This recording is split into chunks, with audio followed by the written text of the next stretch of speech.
Host for the day, and my name is Anisha Nair Dhawan. We have often seen the memes during winters that boys smoke cigarettes, men smoke cigars, and legends live in Delhi.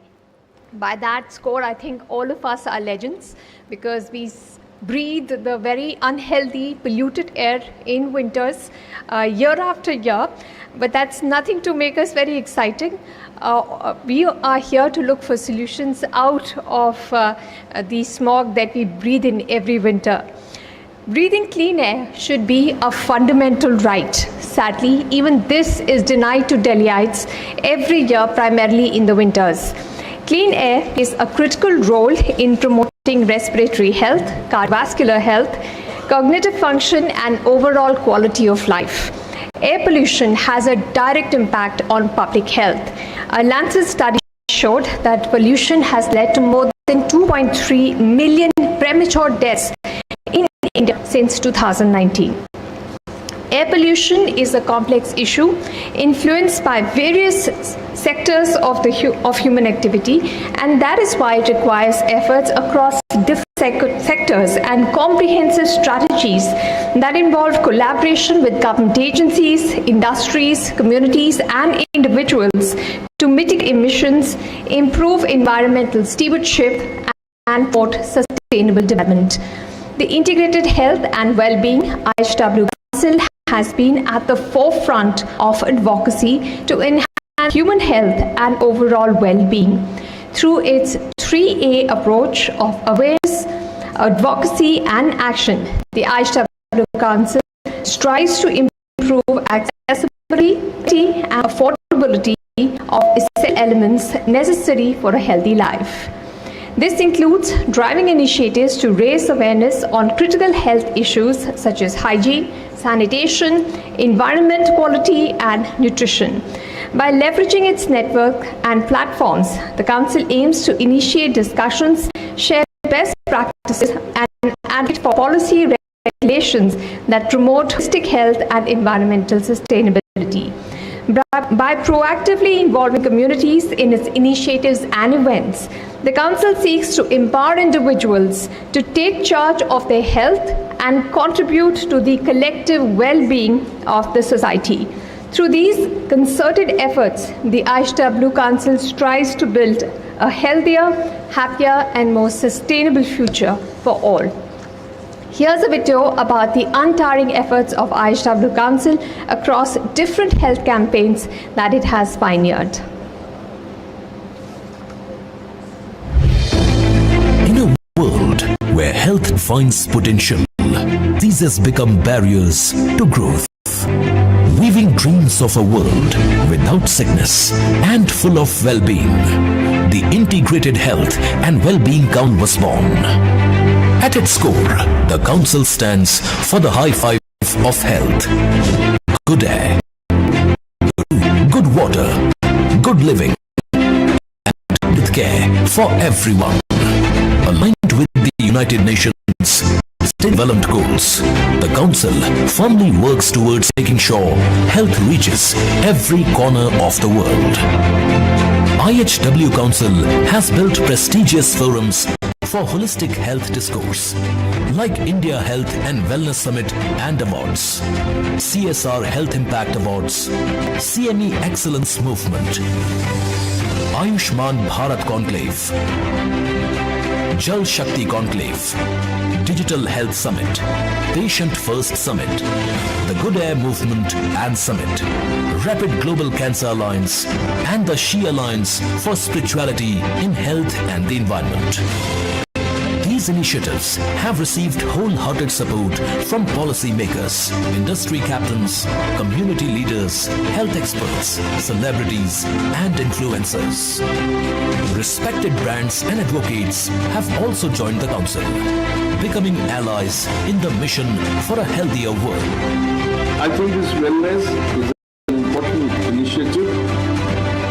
I will definitely be interested to know the conclusions of your relations, and I'll definitely take these issues and your suggestions forward to the logical conclusion. Health services कैसी होनी चाहिए ये तो महत्वपूर्ण विषय है ही।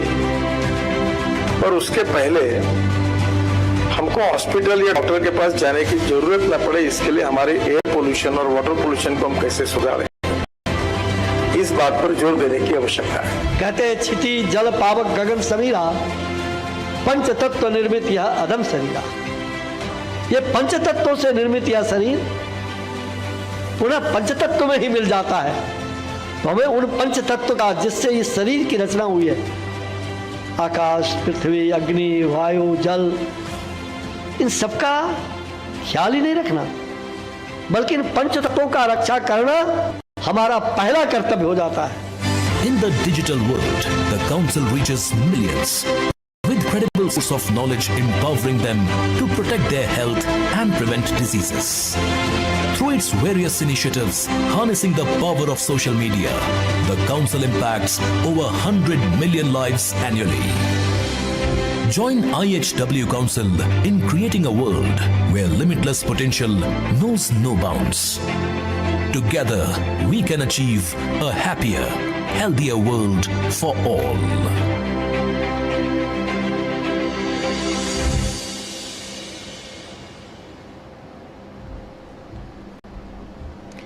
And here is the show at IHW Council's Good Air Summit.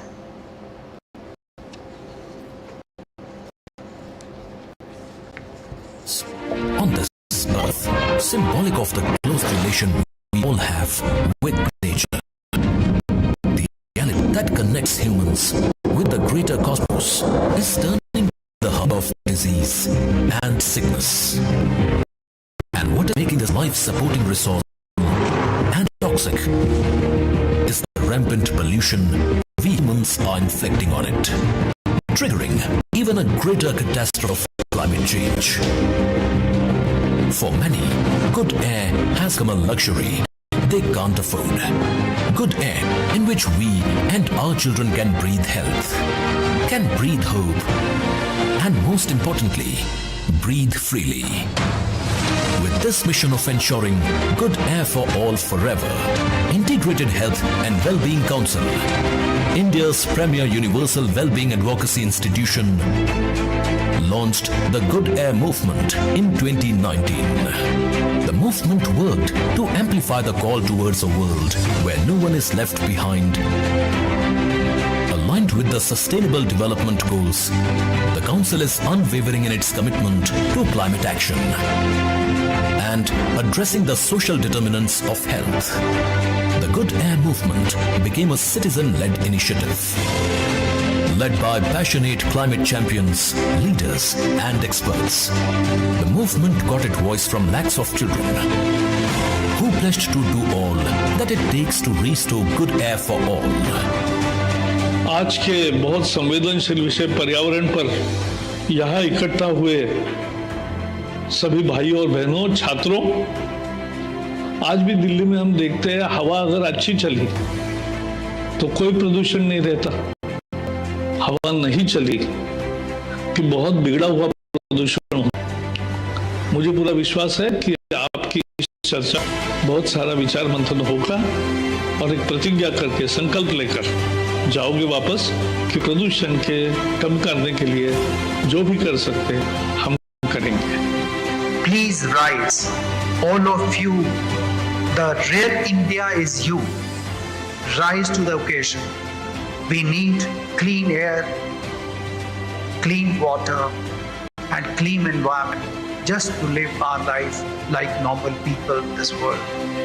Health services कैसी होनी चाहिए, ये तो महत्वपूर्ण विषय है ही, पर उसके पहले हमको हॉस्पिटल या डॉक्टर के पास जाने की जरूरत न पड़े, इसके लिए हमारे एयर पोल्यूशन और वाटर पोल्यूशन को हम कैसे सुधारें, इस बात पर जोर देने की आवश्यकता है। हमें उन पंच तत्व का, जिससे इस शरीर की रचना हुई है, आकाश, पृथ्वी, अग्नि, वायु, इन सबका ख्याल ही रखना, बल्कि इन पंच तत्वों का रक्षा करना हमारा पहला कर्तव्य हो जाता है।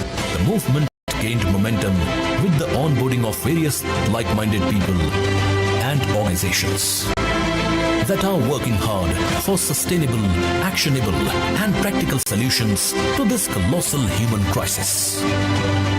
Continuing its 2025 to encourage multi-sectoral solutions and collaborative approaches, and to further strengthen the collective responsibility at the organizational, institutional and governance levels.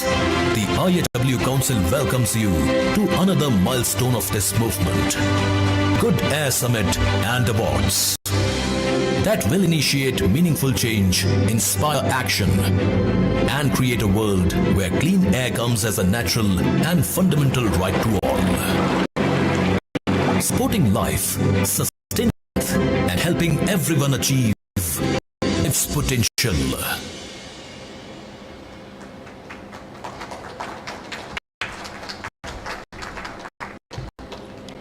To kickstart the summit, we'd like to start with lighting of the ceremonial lamp for an auspicious start to the event. I would request our esteemed dignitaries to please move forward to light the lamp. I would request Mr. Kamal Narayan, CEO, IHW Council, to please lead our dignitaries towards the light to light the lamp. I would request Justice Nachmi Waziri, Mr. Suyash Gupta to also join in to light the lamp.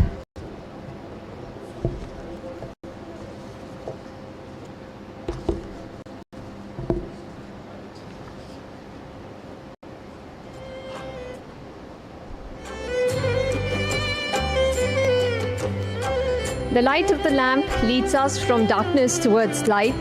The flame symbolizes wisdom and knowledge. Knowledge removes ignorance, just as the light removes darkness.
Thank you all for initiating this auspicious beginning to the conference. I would now request Mr. Kamal Narayan, Mr. Waziri and Mr. Suyash Gupta to please come up on stage and take their respective places on the stage.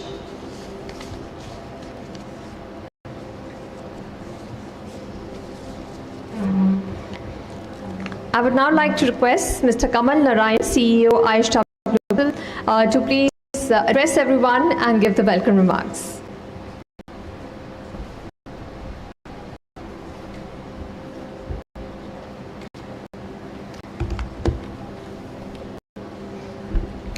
Good morning everyone. IHW council की इस 5वीं good air summit में सबसे पहले आप सभी का स्वागत है। I'm sticking with Hindi so that the message of today's summit can be delivered far and wide. IHW council लोगों ने वीडियो में देख लिया है कि हमारा जो फोकस और जो वर्क है वो SDG सस्टेनेबल डेवलपमेंट गोल्स के जो 17 गोल्स हैं उनमें से 5 गोल्स जिसे हम मोस्ट फंडामेंटल गोल्स समझते हैं ह्यूमन डेवलपमेंट, ह्यूमन एग्जिस्टेंस के लिए। Goal number 2 which is about zero hunger, कोई भूखा ना रहे पूरी दुनिया। Goal number 3 which talks about health and wellbeing for all. Health and wellbeing के कई सारे सब गोल्स हैं जिसमें NCDs जिसे आप सारे लोग almost day to day basis पे जानते और समझते या कभी कभी एक्सपीरियंस भी ज़्यादातर लोग करते हैं, वो चाहे हार्ट प्रॉब्लम्स हो, चाहे डायबिटीज़ हो, चाहे कैंसर हो, चाहे हाइपरटेंशन हो, ये ऐसी डिजीज़ेज़ हैं जिनको हमें कम से कम करने की कोशिश करनी है। Goal number 6 which is about clean water and sanitation for all. साफ पानी जीवन की पहली कंडीशन है। हमारे प्लैनेट में जीवन है बिकॉज यहाँ पानी है और साफ पानी हर जीवन तक पहुँचना बहुत ज़रूरी है। तो गोल नंबर 6 जो SDG का है वो साफ पानी सब तक पहुँचे इस पर है। गोल नंबर 11 जो कि है सस्टेनेबल सिटीज़ एंड कम्युनिटीज़, वो बहुत इम्पॉर्टेंट गोल है आज की कॉन्फ्रेंस के पॉइंट ऑफ व्यू से भी, क्योंकि आज ज़्यादातर दुनिया की जनसंख्या शहरों में रहती है और सारे चैलेंजेस, सारी समस्याएं और सारी दुविधाएं, सुविधाएं भी हैं शहरों में लेकिन दुविधाएं भी बहुत ज़्यादा हैं। तो सस्टेनेबल शहर कैसे बने जहाँ पर कम से कम पॉल्यूशन हो, सबको क्लीन वाटर, क्लीन एयर पहुँच सके। शहरों में वो क्या करना पड़ेगा कि हेल्थ केयर टाइम पे पहुँच सके, और ऐसी बहुत सारी चीज़ें हैं जो कि एक शहर को रहने लायक बनाती हैं। आप सब जानते हैं कि कई बार हमारा शहर जो सबसे प्यारा है दिल्ली रहने लायक नहीं रहता, लेकिन रहना पड़ता है हम सभी को मजबूरी में। तो ऐसे क्या स्टेप्स हैं जो एक शहर को लिवेबल या रहने लायक बनाते हैं। और गोल नंबर 13 है क्लाइमेट एक्शन। क्लाइमेट एक्शन एक ऐसा टॉपिक है कि शायद बहुत सारे लोगों को हम में से एक ऐसा टॉपिक लगता था जिसकी चर्चा सिर्फ पेरिस में, जेनेवा में और यूरोप के और US के UN के उन हेडक्वार्टर्स में होती थी, जिसका अपरेंटली हमारे से कोई ताल्लुकात दिखता नहीं था। लेकिन आप सभी ने जो पिछले 15 दिन या 1 महीने में दिल्ली की गर्मी 47 डिग्री, 48 डिग्री, 50 डिग्री और कुछ सेंसर्स के हिसाब से तो 52 डिग्री भी, अब वो सही थे या गलत थे, लेकिन ये गर्मी आप सब ने फील की है। तो मुझे लगता है कि जब ये गर्मी फील की है तो आपको क्लाइमेट एक्शन और क्लाइमेट चेंज की ये बात भी ज़रा नज़दीक समझ में आई होगी पेरिस और न्यूयॉर्क के उन एयर कंडीशन्ड और लग्जरी कॉन्फ्रेंस रूम्स के बाहर। तो गोल नंबर 13 है अबाउट क्लाइमेट एक्शन। इन सारे गोल्स की तरफ हमारा काम हम लोग करते हैं, जिसका पर्पज और जिसे हम 5 वर्ड्स, जिसे हम हाई 5 ऑफ हेल्थ कहते हैं: good air, good food, good water, good living and good health care for all. And this we call as a high 5 of health, and they are not only high 5 of health, they are a high 5 most important critical fundamentals for human existence. तो इस तरफ काम करते करते जो सबसे ज़्यादा important area है जिसे हम खाना तो हम दिन में 2 या 3 बार खाते हैं, लेकिन हर क्षण जिस चीज़ पर डिपेंडेंसी होती है ज़िंदगी की, होती है हवा।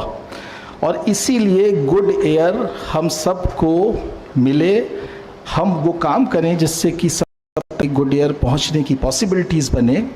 इस एफर्ट, इस मुहिम का एक पार्ट है good air summit and good air movement, जिसे पिछले 4 सालों से वी हैव बीन ड्राइविंग। कई सारी बातें हमारी anchor she has also mentioned about the health impact of good air or air pollution, cardiovascular diseases, hypertension, lung cancer, respiratory diseases. We are going to be joined by Dr. Randeep Guleria also during the day or virtually. So air has been an important factor upon our sufferings, our health related sufferings. और इसका solution, सबसे important बात है कि वो hospitals में नहीं ढूंढा जा सकता। हॉस्पिटल्स में, मेडिसिन्स में, डॉक्टर्स के पास we can only go to find out the solution for the symptoms. We cannot address the problem by just setting up more hospitals, ज़्यादा डॉक्टर्स, ज़्यादा ICUs, ज़्यादा ऑपरेशन थिएटर्स बना करके हम हवा से होने वाली प्रॉब्लम को एड्रेस नहीं कर सकते। सो जिसे कहते हैं कि prevention is better than cure, तो जो प्रिवेंशन है हवा की, वो आएगी हॉस्पिटल्स और डॉक्टर्स के बाहर से। वो आएगी आप सब लोगों से जो किसी न किसी तरीके से, चाहे वो क्लीन एनर्जी हो, चाहे क्लीन मोबिलिटी हो, सोलर, विंड, इलेक्ट्रिक व्हीकल्स और ऐसी तमाम चीज़ें जो सिस्टमिक चेंज कर सकती हैं कि इस एयर की क्वालिटी को इम्प्रोवाइज़ किया जा सके। 33% of pollutions, air pollution in Delhi is caused by vehicles. Vehicular movement हमारे साथ एसोसिएशन है जो ऑटोमोबाइल रिटेलर्स और सेलर्स का, उसके हेड भी हैं। तो जितनी ज़्यादा ये कारें बेचते हैं उतनी ज़्यादा पॉल्यूशन के चांसेस भी होते हैं। But good part here is now कि now most of them and most of the brands have realised this problem and they are shifting to electric vehicles. they are shifting to other cleaner fuel powered vehicles, whether it is auto LPG, whether it is CNG. तो ये जो step है ये हमारी health के लिए, हमारे बच्चों की हेल्थ के लिए most important and critical step होने वाला है. कोई नहीं सोचता कि एक कार का शोरूम का ओनर और car manufacturing company can bring health to you. They can actually bring health to you. There are many people today, and they will also be recognized hopefully in the evening, who are putting a lot of effort in solar energy, on wind power, or many other power which is taking us away from the fossil fuel. तो ये वो areas हैं जो हमें actually good air की ये जो which has become a luxury for most of us can make it more accessible, more affordable also in that way. हमारी सरकार पिछले 10 सालों में we have seen so many major initiatives coming, whether it is about promoting solar energy, electric vehicles, and we have seen that how we are kind of increasing the adaptation. The people have been very, very supportive in that manner. Today I see most of the people thinking of putting a solar rooftop at their terraces, if they have that. There are government schemes, there are banks ready to finance for it, but the most importantly, the willingness to get it done. Most of the people are trying to shift to some kind of electric vehicle, or they have at least one electric vehicle at home, 4-wheeler or 2-wheeler, and but itself showing it. I believe more than 40 lakh electric vehicles are being sold in India, which is going to touch around 1 crore. So these are all important elements which are going to help us in addressing this big colossal problem. And it is also making, with our efforts, with the effort of all of you, the industry, the people, it is also making India to show the way to the world. But, International Solar Alliance or Biofuel Alliance, many of them have been great, contribution from our country.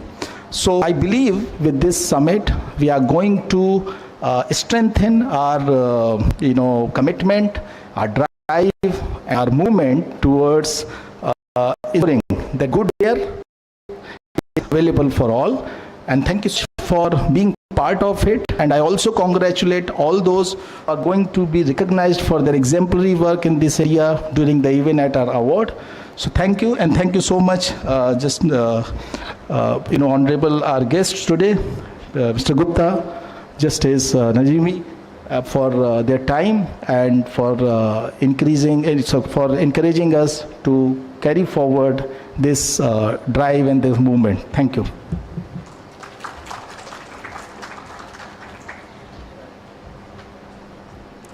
Thank you, Kamal. I would request all of you to please train your eyes to the screen. We have a video message coming in from Dr. Ajay Mathur, Director General of the Indian Solar Alliance. I congratulate the Organization for Health and Well-being on organizing the 4th Good Air Summit and Awards. I'm sorry that I'm not able to be with you in person, but I hope that in future editions I would be able to be with you. I think this is an important time, and I want to congratulate all the awardees at this time. It is important that what we do is translated into reality. That is what makes things happen. As a country, we have said that we will move to net zero emissions by 2070. But that means that the entire ecosystem of the country is changed. For example, we need to ensure that our cities no longer are producers of carbon dioxide. In fact, that alone will not work. What will work is that the quality of life of people in the cities becomes better. I want to argue that by focusing on multiple areas rather than a single issue helps greatly. So, for example, improving the life of our cities, the Sustainable Development Goal 13, enhancing the role of renewables in providing electricity and renewables, Sustainable Development Goal 7. Also at the same time looking at how we address health and well-being, Sustainable Development Goal 3. Together they can make a difference. We are already at a place where for two-wheelers in urban areas, electric vehicles are the better option. I think almost all of the two-wheelers that are sold in urban areas in India now are electric two-wheelers. We need to ensure that there are charging points for all of these across town. That is the level of detail that is needed. We also need to make sure that, for example, the industries that we have move, particularly in and around urban areas, they move towards using renewable fuels rather than fossil fuels. We also need to make sure that the biomass burning that occurs in the periphery of Delhi is translated into renewable fuels which do not lead to CO2 and, more importantly, other emissions which today result, a large part of our emissions result from the biomass that is used in open cooking in the areas of Rajasthan and north upstream of us. To sum up, I would like to stress the point that convergence is important. And by looking at all of these things together, you, the association, and you, the awardees, tell us the way ahead, that we can help to upscale the solutions that you are talking about. I wish you all the best. and look forward to being with you the year next and hopefully the years of the future.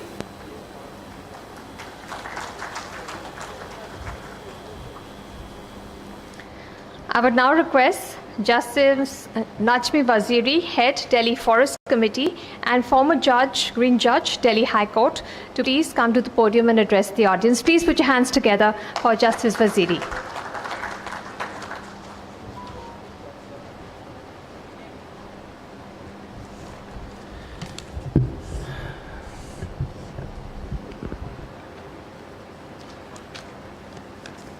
मैं शुरू में इजाज़त चाहता था कि यहाँ पर बोलने का इजाज़त अंग्रेज़ी में है, हिंदी में भी बोल सकते हैं, हिंदुस्तानी में। तो शुरू में नारायण साहब ने क्लियर कर दी ये बात कि अंग्रेज़ी में बोलना ज़रूरी नहीं है, क्योंकि जो यहाँ का मैसेज है वो तमाम हिंदुस्तान तक फैलना चाहिए। अपनी मादरी ज़बान में हम बोल सकें, वो मैं समझता हूँ एक अहम यहाँ का मैसेज है। बट चूँकि स्पीच थोड़ी सी अंग्रेज़ी में है, लिहाजा हम दोनों ही ज़बानों में पढ़ेंगे। जो टॉपिक मुझे दिया गया है उसका है green judicial interventions and enhancing urban green cover and promoting sustainable living. बहुत लंबा चौड़ा लफ्ज़ है इसके अंदर। मतलब सिर्फ ये है कि अदालतों में क्या फ़ैसले किए गए जिसकी वजह से हमारे शहरों में और मुल्क में हरियाली बढ़ जाए, उसके बारे में ज़िक्र होना चाहिए। ये है मैं समझता हूँ। और इसी we are all aware that good air, clean air, unpolluted air is essential for all human life. In fact, for all living creatures. We are also somewhat familiar with the extensive harm to our health inhaling polluted air. As Mr. Narayan said, there will be experienced doctors and other knowledgeable people from various fields who will tell us what are the harmful effects on our health, long-term effects on our individual health, community health, and the economic losses because of poor, bad air in our cities. Therefore, and I congratulate IHW for this, therefore the assertion and the topic of this summit, of this Prince, that clean air is not just our right, it's our lifeline. Now, protecting the environment is not the job only of the administration. We are consumers, we are participants, we are persons responsible for it. Each one of us has a duty to ensure that our neighborhood is maintained green. अगर administration का दखल आपके दरवाजे तक है तो आपका हक बनता है कि मेरे दरवाजे तक आप कितनी सड़क बना रहे हैं, कितना आप फुटपाथ बना रहे हैं, कितनी हरियाली छोड़ रहे हैं, वो आपका हक है।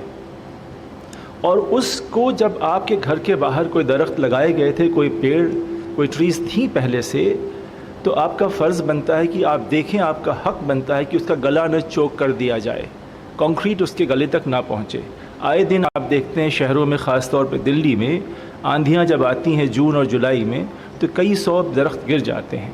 कुछ तो अखबारों में रिपोर्ट होते हैं, रिपोर्ट नहीं होते। तो वो हर साल जो दरख्त गिरता है वो 30 साल, 40 साल, 80 साल पुराना दरख्त गिर जाता है। उसके साथ एक पूरे मोहल्ले की तस्वीर बदल जाती है। तो वो क्यों होता है? कई साल पहले, आज से तकरीबन 25 साल पहले की बात है, 1999 में यहीं पास में अकबर रोड पे इमली के पेड़ लगे हुए हैं, टैमरिन ट्रीज़। और देखा गया, NDMC noticed that the trees were drying up and dying Aahista Aahista. वो तकरीबन 80 साल 90 साल से थे वहाँ पर। तो उन्होंने रिक्वेस्ट किया फॉरेस्ट इंस्टीट्यूट से, what is the name of that? It's called the, what is it called? It's called the Forest Research Institute in Dehradun. Please take a look at this and tell us why it's happening. So they got forest pathologists, forest ecology, plant physiology and botany experts to look into this. And after months of investigation and research, they found that the root cause was the concretization of the earth around the tree trunk. उसके गले तक आपने cement कर दिया था। Otherwise cement नहीं किया तो बहुत कॉम्पैक्ट कर दिया था मिट्टी को, यानी कि उसके अंदर पानी नहीं जा रहा था, हवा नहीं जा रही थी, तो micro organisms were not working and आप गला दबा दिया। यूँ समझ लीजिए जैसे आप किसी कार में बैठे हुए हैं, गर्मी हो बाहर या कुछ भी हो और सारी खिड़कियाँ बंद हो, आपकी गाड़ी का AC या पंखा नहीं चल रहा है, किस वक्त तक बैठ पाएंगे उसके अंदर, दम घुट जाएगा। एक दरख्त के साथ भी ऐसे ही हो रहा था। तो फिर उसके बाद उन्होंने कुछ कोशिश की NDMC ने कि हम कुछ करें, असर नहीं हुआ कुछ। लिहाजा 2007 में एक केस किया गया, वो that case was filed in the Delhi High Court by an organisation called Kalpa Vriksh, और हाई कोर्ट ने फैसला किया कि जो पेड़ के आसपास इर्द गिर्द जगह है वो आपको खोलना पड़ेगा, you have to open up. ठीक है, कुछ वक्त के लिए वो चला, बात चली, कुछ एजेंसीज़ ने किया, फिर उन्होंने भूल गए।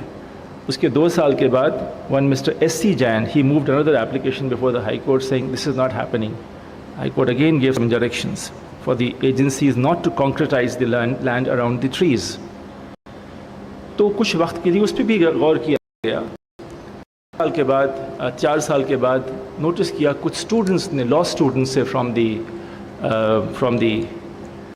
National school, they went to the National Green Tribunal in a case called Aditya and Prasad versus Youth India, and the National Green Tribunal for the first time said कोई भी पेड़ के 1 मीटर के दायरे में कोई कंक्रीट नहीं होगा। ये पहली बार वहाँ से ऐसा निकल के आया, स्पेसिफिक्स इतना नहीं होगा। उसके 2 पहलू हैं, एक तो आप you ensure that the tree stays alive.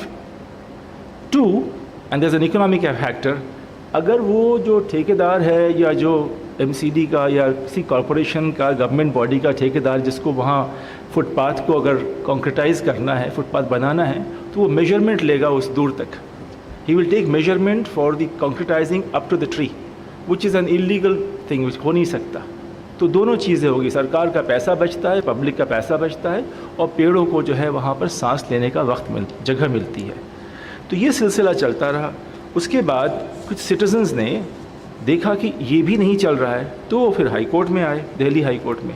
उन्होंने कहा कि ये हमारे वसंत विहार में हम देख रहे हैं हर जगह घर के बाहर लोगों ने ये बना रखा है, अपना कॉन्क्रीटाइज कर दिया है, और गाड़ियाँ चलती हैं और पेड़ कटते जाते हैं। हमारे इसी मोहल्ले में जो इतना खूबसूरत होता था, अब वहाँ पेड़ मर रहे हैं या काटे जा रहे हैं। तो हाई कोर्ट ने कहा open up those places, and it happened. level the footpaths and open up the earth around the trees, and that has a huge effect. So then court also saw that there were no standard operating procedures. If any of you were to call up somebody in the forest department or the MCD or somebody that देखियो यहाँ नुकसान हो रहा है, उनको क्या करना है, इस पे कोई स्टैंडर्ड ऑपरेटिंग प्रोसीजर नहीं था। वो स्टैंडर्ड ऑपरेटिंग प्रोसीजर कोर्ट की तरफ से बनाया गया, और फिर वो आदेश करने के बाद जो है अब वो ऑपरेशनलाइज हो गया है, आज की तारीख में उसको इस्तेमाल हो रहा है। So the thing is that you have a department, you have many departments, but how to go about it, how to find solutions, how to protect your trees, उसके बारे में actually SOP नहीं था। तो ये सब चीज़ें किसने किया? एक ordinary citizen. Who was a citizen who came there for the other matter? Bhavreen Kandhari, if I don't remember right. Yes. So she came to the court and said in Vasant Vihar, this is the problem. So this individual, one citizen went to the Green Tribunal, it said open up the space. Another citizen said, I want that order to be implemented. That's Bhavreen Kandhari, open up space. And it did happen. Now we are noticing, if you walk down the street, many places you will find there are large tracts of the earth which have been opened up for the trees to survive, to breathe.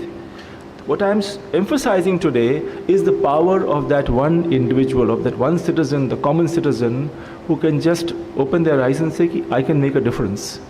I can make a difference. So, देखिए, हमारे मुल्क को, हमारे मोहल्ले को बदलने के लिए कोई फरिश्ता कहीं और से नहीं आएगा। वो फरिश्ता इसी महफिल में है, हमारे घरों में है, हमारी सड़क पे है।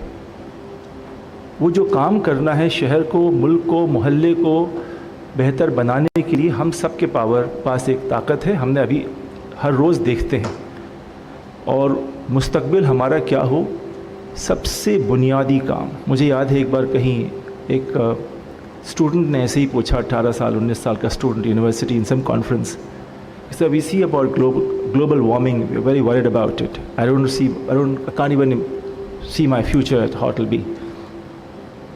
What should I do? और मैं सवाल कहता हूँ कि अगर आपसे ये सवाल पूछा जाए, आप क्या जवाब देंगे उसका? एज ए ऑर्डिनरी सिटीजन आप क्या करेंगे?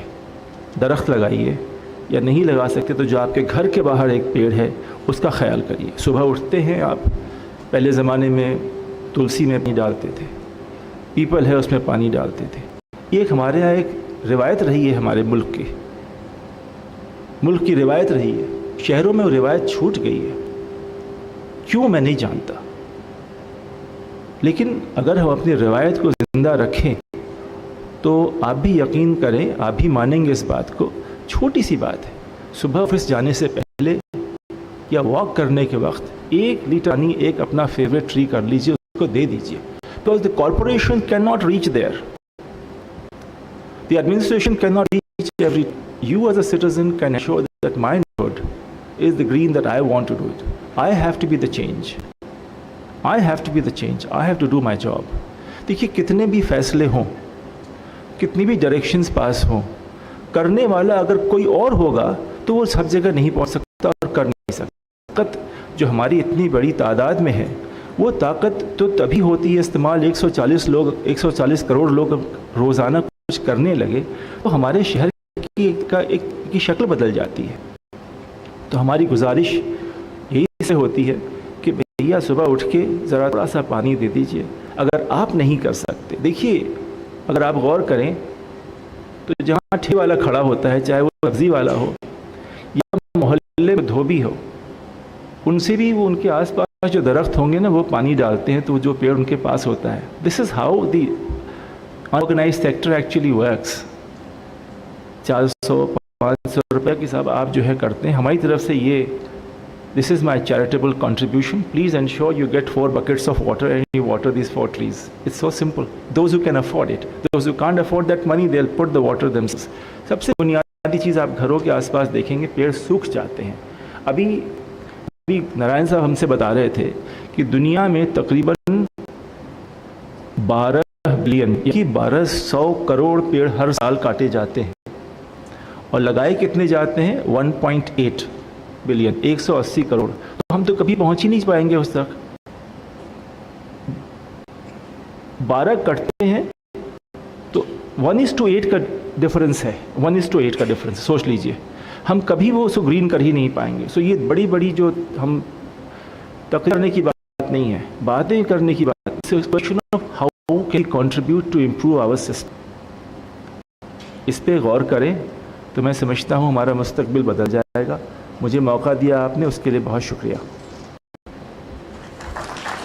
देखिए, मैं इससे पहले एक थोड़ा कहना चाहता, इसी दिल्ली में जब हम कुछ मैटर्स आए थे तो हमने देखा कि भाई ये रोज़ पेड़ कटे हैं सैकड़ों यहाँ पर। तो फॉरेस्ट वालों ने एक अपना जो है आंकड़ा निकाला and they gave a figure in one of the matters I remember person told to me that for every hour in Delhi 5 trees are cut. वही बात आपकी सर की बात आगे बढ़ा रहा हूँ, 5 दरख्त हर घंटे काटे जाते हैं। कहाँ से आएंगे वापस? अगर आप फॉरेस्ट डिपार्टमेंट के वेबसाइट पे जाएं तो उसमें लिखा है 1999 से आज तक तकरीबन 12% से 12.78% से अप्रॉक्सीमेटली 20% तक फॉरेस्ट कवर बढ़ा है। एक्चुअली कितना बढ़ा है आप जाके कभी देखें, फॉरेस्ट एरिया कहाँ पर है, किस किस्म के दरख्त हैं वहाँ पर, कितनी हरियाली है, कितना एक्चुअल कैनेपी है कवर का, वो किसने देखा है? एक तो होता है जो फॉरेस्ट है, फॉरेस्ट एरिया है, you may not be able to go inside, that's protected forest. एक होता है डीम्ड फॉरेस्ट, एक होता है ट्री लैंड एवेन्यूज आपके घर के पास। निगरानी किसकी है? मैं समझता हूँ पब्लिक ऑडिट से बढ़िया कोई चीज़ नहीं होता है। अगर आपको लगता है कुछ बुरा होता है, आप फ़ोन उठाइए, Go to the helpline. There's a helpline mentioned forest department का. It's called something called the green helpline. You put the number, आप अपने फ़ोन पे करिए, तस्वीर लीजिए, वहाँ डाल दीजिए. There will be a response. That response mechanism, that entire system was set under court orders. So एक एक citizen भी आए कहे कि हम चाहते हैं करने के लिए, कुछ हो नहीं रहा है, किसके पास जाएं? तो ये तमाम systems जो which have been put in place is because of citizens' efforts. Now I'll give you one example. There are some 2 forests created in Delhi called. कई लोग जब अदालतों में आते थे, उनसे गलतियां होती थी तो उन पे कॉस्ट लगाया जाता था. कई लोग झगड़ा करते थे आपस में, कई सालों तक झगड़ा होता था, 8 साल 10 साल, फैमिली प्रॉब्लम्स, नेबर के प्रॉब्लम्स. तो जब एफआईआर की क्वॉशिंग के लिए आते थे कि हमारा एफआईआर हो गई है, एफआईआर क्वॉश कर दीजिए, तो ठीक है भैया क्वॉश कर देंगे, सब देख लिया, सही है. तो आप ही सोचिए, किसी शख्स ने या कुछ लोगों ने झगड़ा किया बिला वजह और फिर सुलह कर ली. अगर सुलह होगी तो झगड़ा नहीं होना चाहिए था. तो हमने कहा आप माफ़ी आपस में मांग लीजिए, वो भी हो गया. लेकिन अपने आप से माफ़ी कैसे मांगेंगे? जो वक्त गुजर गया उससे माफ़ी कैसे मांगेंगे? वो सिस्टम, पूरा महकमा जो पुलिस का है और अदालतों में आप इतने सालों थे, उससे माफ़ी कैसे मांगेंगे? There has to be some element of atonement. कुछ करिए अपने शहर के लिए. क्या कुछ दरख्त लगाएंगे आप? And they started doing this. एक दरख्त लगा के उसको सींचना, एक बच्चे की तरह से ख्याल करना, दैट मेक्स यू ग्रो. तो उसकी तरह इस सिलसिले में कई लाख पेड़ लगाए गए साउथ दिल्ली में, सदर्न रिज में. उसका नाम रखा गया माफ़ी बाग. कि पब्लिक पार्टिसिपेशन से भी कितना बड़ा फ़र्क हो सकता है. माफ़ी मांगना मैं समझता हूँ बहुत अहम चीज़ है. मुझे आने में थोड़ी ताख़ीर हो गई, मैंने माफ़ी मांगी, सर आने में वक्त लग गया. तो मैं समझता हूँ इजहार करना इस बात का कि मुझसे गलती हुई है और उस गलती को पूरा करने के लिए मैं अपनी तरफ से ये दरख्त लगाता हूँ. ऐसे ही सेंट्रल दिल्ली में जब कोई डिले करता था कुछ या कोर्ट के ऑर्डर्स को नहीं मानता था, तो उस पर हमने कॉस्ट लगाते थे. तो सेंट्रल दिल्ली में तकरीबन 80,000 पेड़ लगाए गए रिज पे, सेंट्रल रिज में. तो उसका नाम रखा गया इंसाफ बाग. ये चीज़ें पब्लिक करती है, अदालत के फैसले तो ठीक है उसमें, but people participated in a very big way. I remember a matter where one of the parties was an army officer, and this is an interesting story. The army officer was so taken in by the direction to plant trees कि उसने 100 की जगह 500 पेड़ लगाए और फिर आए वो कहने लगे कि मैं इसका ख्याल रखना चाहता हूँ, 1 साल के लिए इजाज़त दे दीजिए. हमने कर लीजिए, पूरी इजाज़त ले लीजिए. टैंकर्स मंगवाते थे. So that is the commitment, not one. Hundreds and hundreds of citizens came forward and they did this because आप गौर करेंगे कि आम तौर पे citizens do want to participate and do something for their city. If in your neighborhood you want to plant a tree, 6 लोग खड़े हो जाएंगे वहाँ पर, कैसे है कर रहे हैं, मेरी ज़मीन है, ये मेरा पार्क है, ये कॉरपोरेशन का पार्क है, ये डीडीए का है, वो सब अपना फैल जाएंगे. लेकिन आपके घर के बाहर अगर आप पानी दे रहे हैं या उसी पार्क में पानी दे रहे हैं, कोई रोक नहीं सकता आपको, कोई रोक नहीं सकता. ऐसे हमारे मुल्क में बहुत सारे लोग रहे हैं. सुंदरलाल बहुगुणा रहे हैं. एक छोटा सा किसान असम में, माधव पायंग ने कितना फ़र्क कर दिया वहाँ पर. एक young lawyer in Bombay, Afroz Shah, how he change the entire beach, cleaned it up entirely. एक दिल्ली के अभी हमने वकील हैं, काफ़ी सारे यंग लॉयर्स, दे कमिटेड लॉयर्स वो कमिंग फॉरवर्ड. जहाँ वो नहीं करते अपने सीनियर्स के पास जाते हैं, वो लेके आते हैं, मैटर्स वही करवाते हैं. You have I just mention one of the petitioners here. So हम ये बताना चाहते हैं कि देखिए, चेंज लाने के लिए हमारे पास सारी ताकत है. It is our duty. Change हमको लाने के लिए कोशिश हमें करनी पड़ेगी. बहुत शुक्रिया.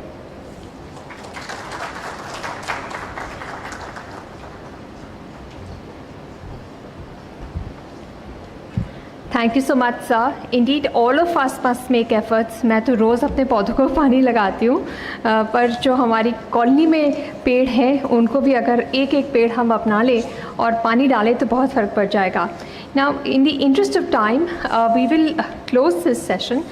Suyash is on stage, but he'll be moderating our next session. So please give a huge round of applause to our speakers on stage. Thank you so much for coming here, and thank you for sharing the wealth of your knowledge. Would request all three of you to please gather for a group photograph.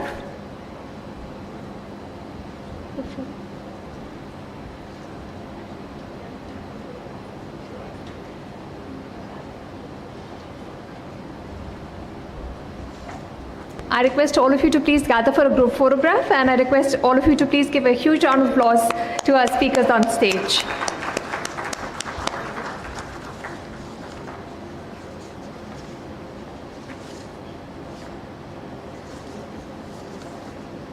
Thank you. I request all of you to please take your seats off stage. Now, ladies and gentlemen, we are excited to share a sneak peek of IHW Council's latest venture. This is a brand new podcast series, How Boring. Trust me, it's anything but boring.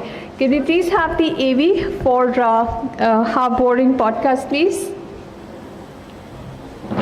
India's foremost holistic health advocate, the one who nurtures the dream of a world that ensures good health for all, resolves to change the way health information is seen and perceived by people. Introducing How Boring, India's first holistic well-being podcast with Kamal Narayan. No confusing medical jargons, just real talks. Featuring India's top doctors and health experts in never-before frank, candid conversations for a happier, healthier you. Exclusively on IHW Council's YouTube.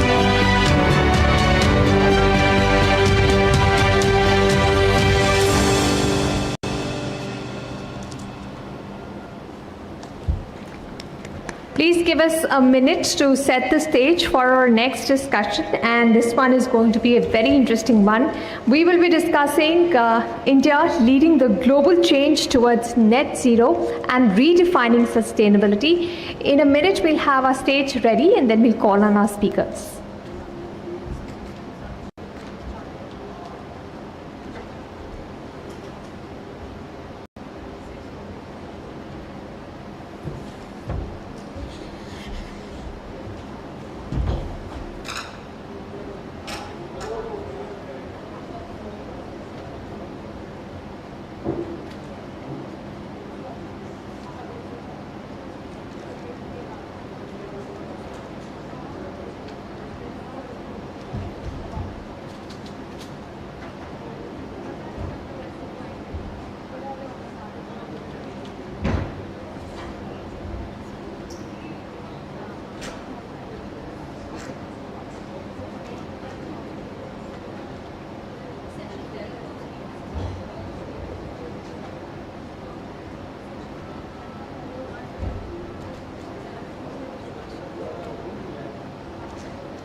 So let's start with our opening session, and this is on India leading the global change towards net zero and redefining sustainability. In COP26, the Honorable Prime Minister Narendra Modi committed that India will become net zero by 2070. The growth in India's renewable capacity over the last 8.5 years has been over 400%. Most of this, of course, has been led by private investments, our government initiatives, policy frameworks, and approval processes supportive enough for India to attain its sustainable development goals and facilitate the transition to low carbon resilient future. This session will bring government representatives, public policy experts, environmentalists, and other thought leaders to discuss India's strides towards net zero target. So please put your hands together and welcome on stage our speakers for this session. Please welcome Mr. Manish Raj Singhania, President, Federation of Automobile Dealers Association, FADA. Please welcome Mr. Rohit Kumar, Secretary General, Capital Markets Association of India. Please give a round of applause and welcome Mr. Rohit Kumar on stage. Please welcome Mr. Ashok Kumar, Deputy Director General, Bureau of Energy Efficiency, BEE. Please welcome Mr. Jatinder Chima, Managing Partner, Chambers of Jay Chima. Please welcome Ms. Dipti Lavya Swain, Founder and Managing Director, DLS Law Offices. Please welcome Mr. Ashish Sharma, Vice President Head, ESG and Sustainability, Akums Drugs and Pharmaceutical Limited. And please welcome our moderator for this session, Mr. Suyash Gupta, Director General, Indian Auto LPG Coalition, IAC.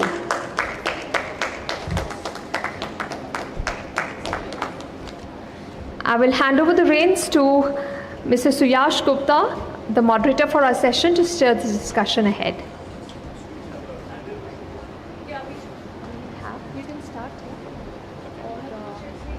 Because the panel discussion at the hand, so maybe I'll start giving the context.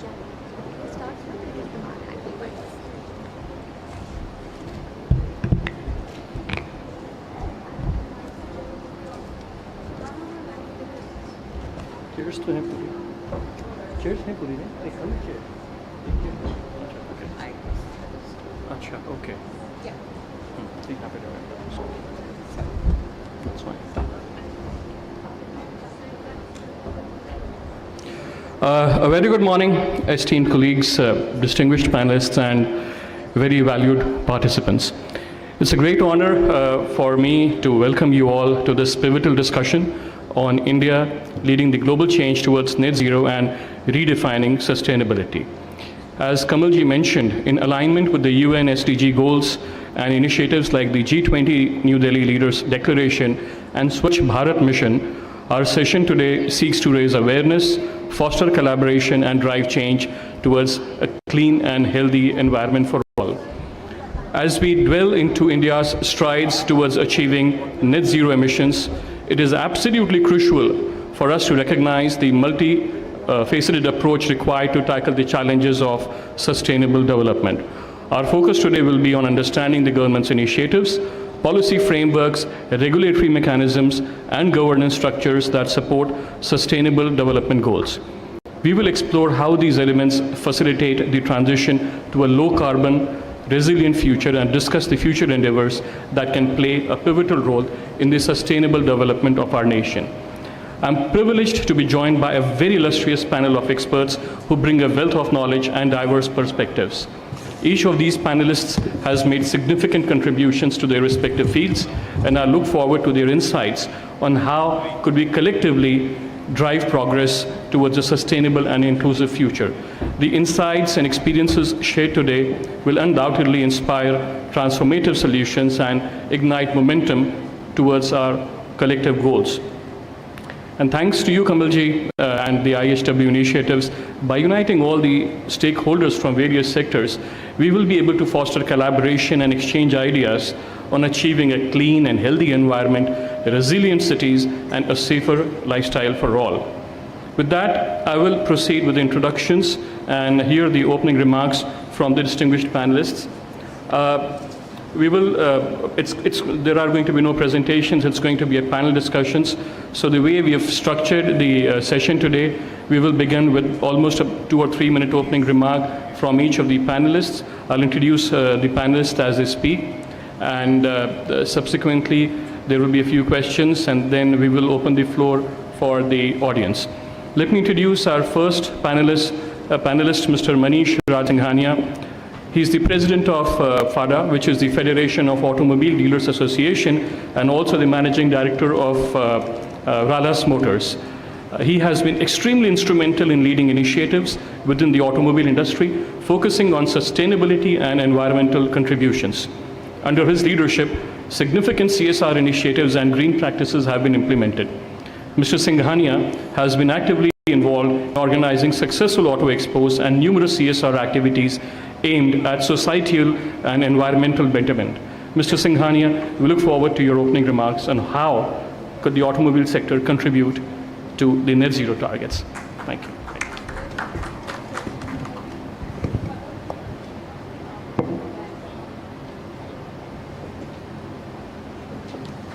Hello.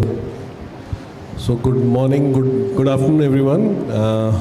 So it's really a pleasant to be a part of this honorable panel. Climate is one thing that is on top of our mind, and when we talk about climate, the first thing that comes in anyone's mind is automobiles. I understand a lot of people are worried what the cars are doing, how they are polluting, and what's the auto industry doing to take care of our future. So in the initial introduction, I would like to share that auto industry has surpassed every expectation or goals that have been set by the talked about Paris Convention. We have jumped from BS4 to BS6, directly omitting the BS5 passage. We are, as a country, we are bound to reach certain goals. We have committed certain deadlines. Government, along with jumping from directly to BS6, we have also launched aggressive policy in vehicles in promote EVs in all four fronts, whether it is two-wheeler, four-wheeler, three-wheelers and commercial vehicle. Apart from that, we are also exploring or experimenting with all kinds of available fuels in the market so that our environment, our India can be more clean and more breathable and more better to live in. So auto industry is doing a lot. We will kind of further deliberate as the session goes on. But I think in vehicle, I would like to share the leader has been a very dark horse in the EV industry. That is the three-wheeler segment. It has now penetrated almost 60% of the three-wheelers are now electric now. So it's a surprise thing, but it has really led the EV kind of change in India, and now it is further percolating down two-wheeler and passenger vehicles. So auto industry will continue to contribute and give its due in contributing towards a better environment for this country. We are also government targeting BS4, BS7 and COP3 emission norms that will make our vehicles equivalent to any Euro 7 vehicles, and we will be a large export base also if we implement the Euro 7 norms. So a lot of things happening there, and we'll take it forward as the panel moves forward. Thank you, Mr. Singhania. Very pertinent remarks. When you mentioned about India moving from BS4 to BS6, I've been one of the founder members of SCOE, the Standing Committee on Emission Legislation. And there was a lot of initial resistance from the industry to move from BS4 to BS6. But to the credit of the governments, and not just this regimes we've been there, that it's important for India to leapfrog and not go from the organic route of BS4 to BS5 to BS6. I think it saved the industry the hassle, the OEMs the hassle to reinvest for every generation. So extremely pertinent point. I also would resonate very strongly with a comment which you just made about exploring all the options. It just cannot be just one solution. You need to have a mix of biofuels, you need to have a mix of maybe ethanol, E20 vehicles, electric vehicles, natural gas vehicles, hydrogen vehicles, which is probably a few years away. So very, very pertinent opening remarks. Thank you. With that, I move on to our next panelist, Mr. Rohit Kumar. Mr. Kumar is the Secretary General of the Carbon Markets Association of India. With over 2 decades of experience in sustainability and SDG implementation, Mr. Kumar is a leader in advancing India's net zero future. His contributions have been recognized by the President and the Vice President of India and the UN.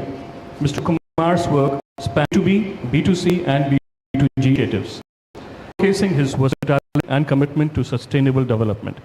Mr. Kumar, please share your opening remarks on the role of carbon markets in achieving sustainable goals. Thank you. Thank you very much. First of all, I'd like to congratulate for organizing such program by IHW Council. And this session is really important because our focus area is primarily climate finance and carbon credit funding. And what are the other credit parameters are there so that all these sustainable actions can accelerate faster. So the topic is really interesting, like India leading global change to and redefining sustainability, which is much needed for all of us nowadays. And the carbon market association of India is closely working in these directions. And we are very thankful to esteemed ministries like Ministry of Environment, Ministry of Power, Bureau of Energy, Ashok ji is here. And other ministries like Ministry of Agriculture, Railways, and Mining. So all the key ministries has already taken great initiative in this direction. And even the corporates are taking concrete action to achieve net zero goal. They have already announced certain targets.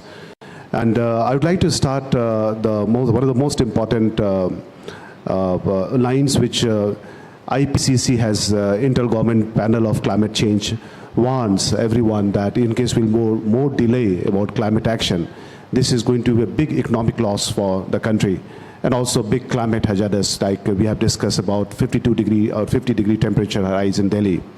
So this is a big concern for all of us, and I think that I will going to cover the most important area which industry actions is much needed and required. So I will just go through the some background of discussion that since we all of know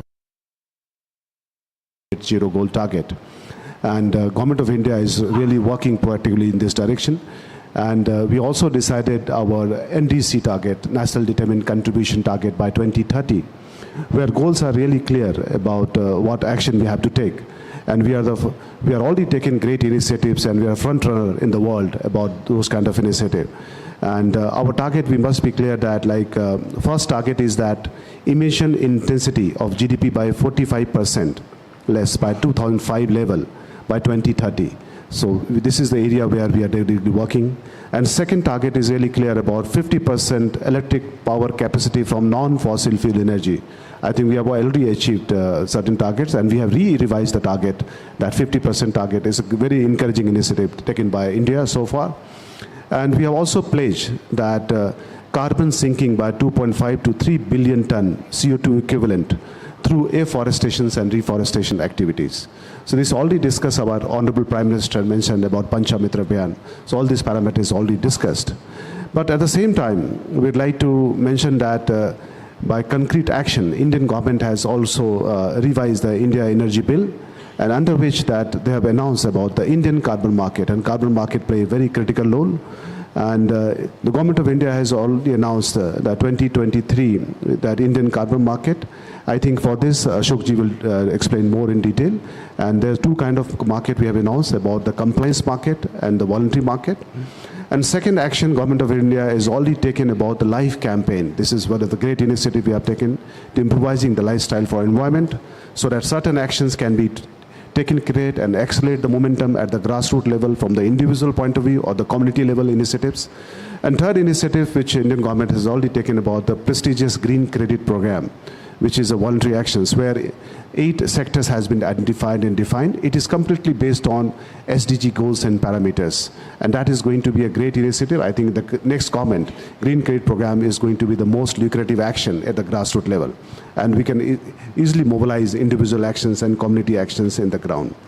The other actions we have already taken that regarding the National Clean Air Program, which aims to significantly enhance the air quality by 2026 by targeting 40% reduction of pollution level compared to 2017.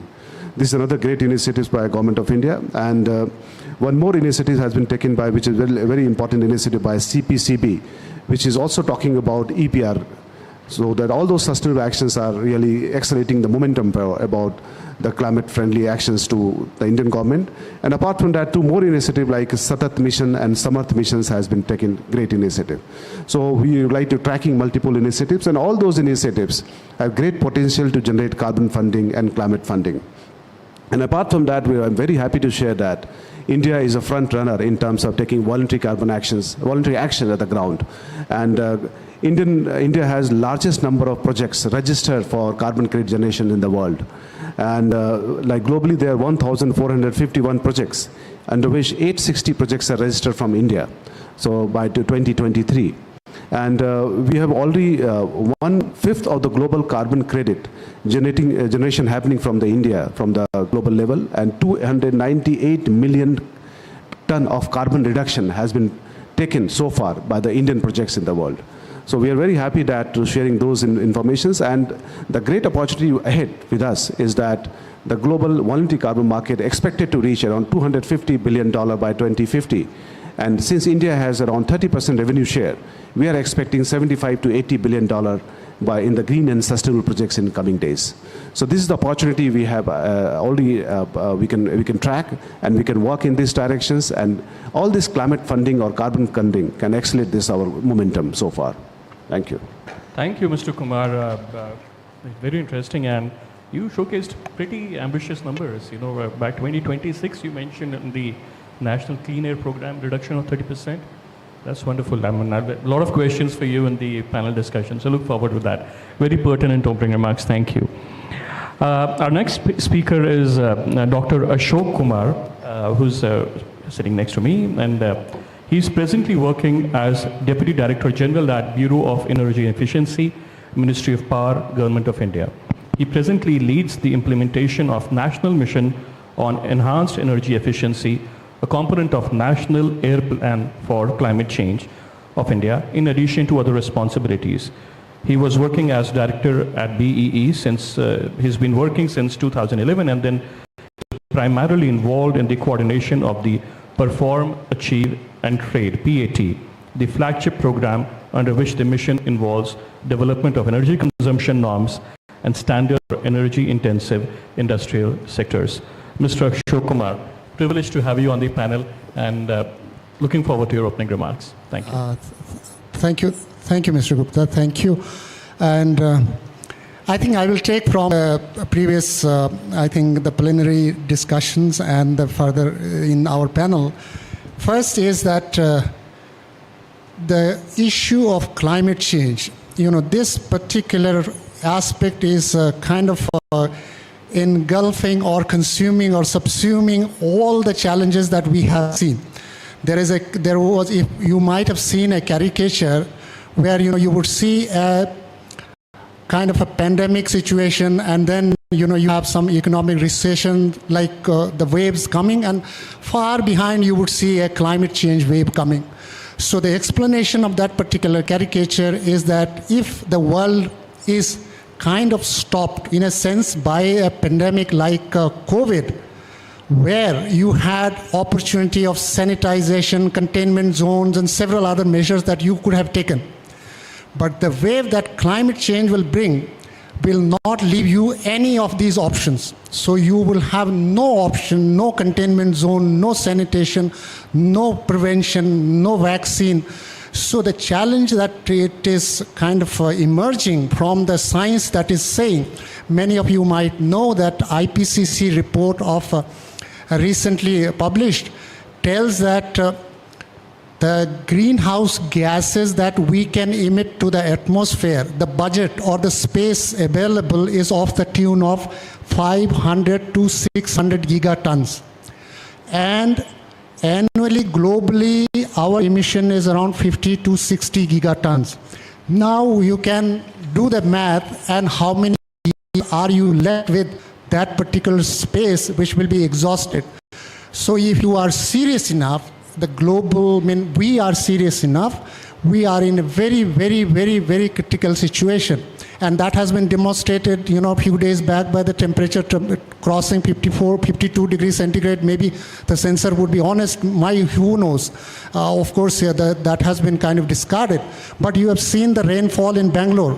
In Bangalore, in 2 days, the average monthly rainfall has kind of happened in just 2 days.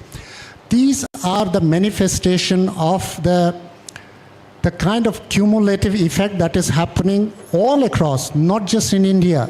In India, so for example, the study is saying that your global average temperature is very close to 1.5 degree, that every expert here knows that is the kind of a tipping point.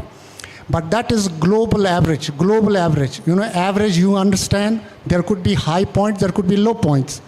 But in some hot spots, in places like some pockets in Himalayas, some pockets in Antarctica, from the Antarctica in 2018 or so, an iceberg of the size of 4 times the size of Delhi has broken from that Antarctica peninsula, and it is now moving northward.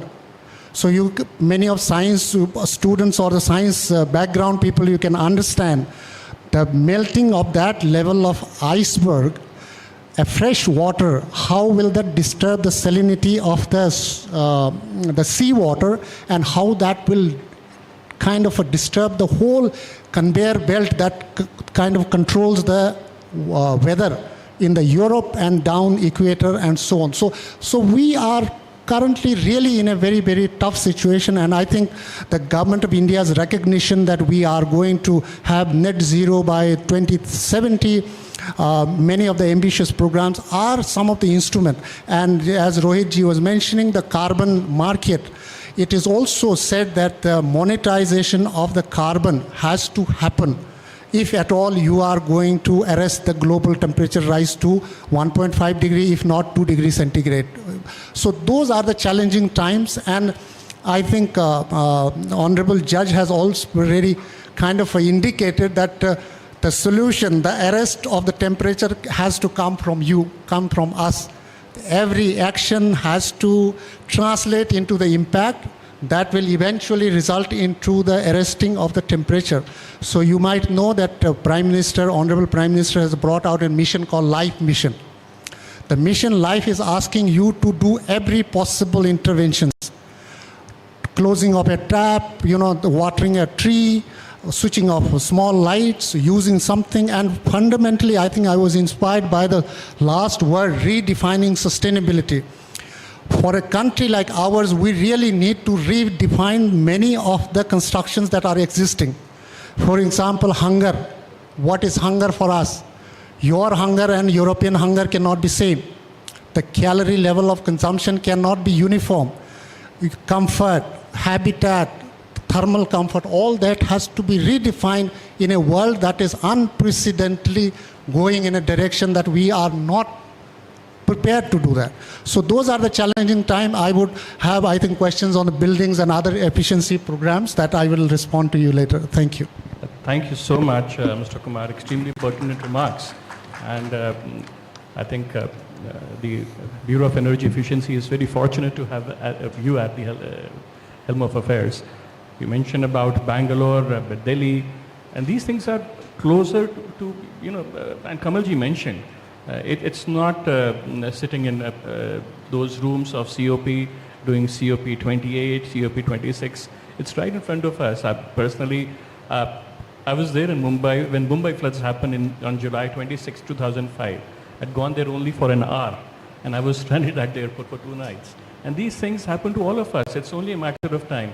It's happened in Delhi, it's happened in Mumbai, it's happened in Bangalore, and unless it discourses and narratives are brought forward by efforts like what Kamalji has initiated, the IHW, and not just on clean air, but on all the SDG goals, Kamalji. I think it's an imperative. I have a lot of questions for you, Mr. Kumar, during these sessions. So thank you so much for your intervention once again. I will now move on to Mr. Jatinder Cheema. Mr. Jatinder Cheema is a partner at Cyril Amarchand Mangaldas with over 30 years of experience in projects, energy and natural resources and sustainability law. Mr. Cheema has been a very prominent figure in advising on regulatory and policy issues and has extensively contributed to the legal framework supporting sustainable energy initiatives. His extensive legal practice spans high courts in India, the Supreme Court in India, and international jurisdictions, reflecting his global expertise. Mr. Cheema, we very much look forward to your opening remarks on the legal aspects of sustainability and the net zero targets. Mr. Cheema, thank you. Thank you, and thank you for this opportunity. My co-panelists here and the audience. Just one question, I used to work at Cyril Amarchand Mangaldas, and I was a former partner. I currently have my own chamber, so I just want to make that correction.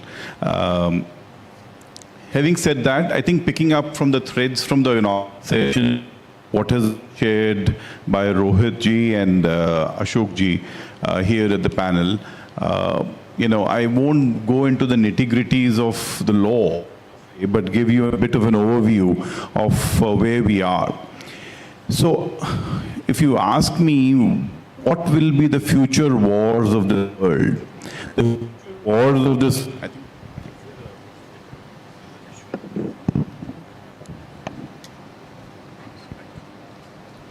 The future wars that I see is not going to be caused by boundary issues per se, as you see them today. We have a conflict in Europe. I think the distress in terms of production of food, the distress in the water space, the distress in the polluting environment, distress in human life to even produce children. This is what the outcome of future is, the way we are heading in terms of the current scenario on climate issues.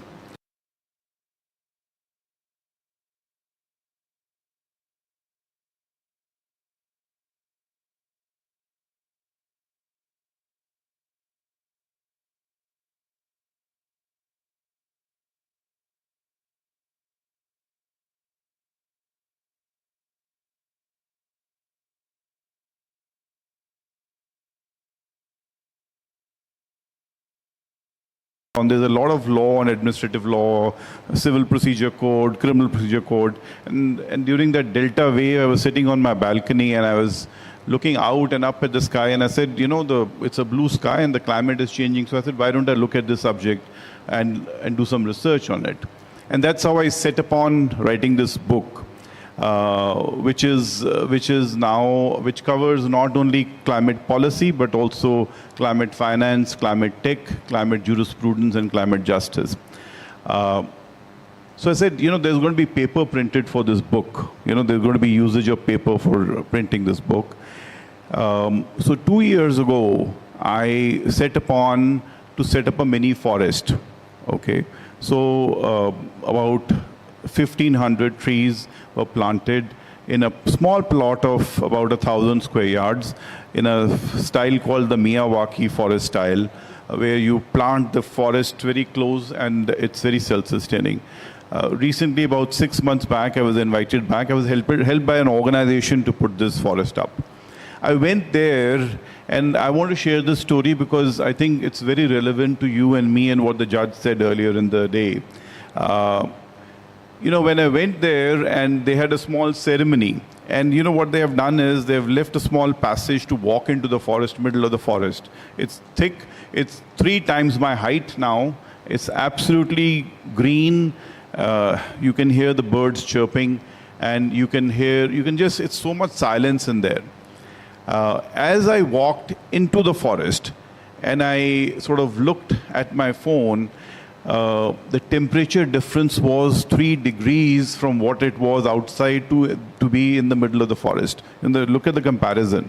So I think three things I would say. I think the government will make the policy and the legislation to do this, and the rules and the regulations. But I think what is more important is individual action.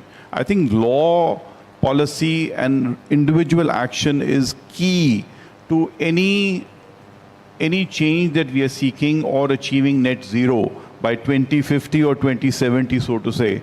Unless the individuals as citizens of this country are enthused that this is the real crisis and this is what we need to deal, I think we will not meet any goals per se, in my perspective. So I just want to sort of share. So this was printed this year, but to print this book, I put the forest up 2 years back. So I think individual action is very important, and I think I'll deal with the legislative and the policy sort of interventions later on in my comments. Thank you. Thank you so much. Thank you so much, Mr. Chima. Great remarks. I'm so privileged to have such a panel, Kamalji. It's very pertinent remarks from every panelist. And you resonated exactly with what Justice Waziri said about the importance of individual action. It's not just about the mandates provided by the policymakers or the policy framework provided. And the forest story which you mentioned is very exciting. I think it needs more visibility. And maybe it needs to come on your LinkedIn, on your social media, and it's very exciting. It is on my LinkedIn. Oh, lovely. Thank you. With that, we move on to our next panelist, Mr. Deepti Lavya Swain, founder and managing director at DLS Law Offices, specializing in private equity, M&A, venture capital, and corporate law. Mr. Swain has significant experience advising investors and corporate houses on sustainable investments and regulatory compliance. His work with startups and venture capitals has been instrumental in fostering innovation and growth in sustainable businesses.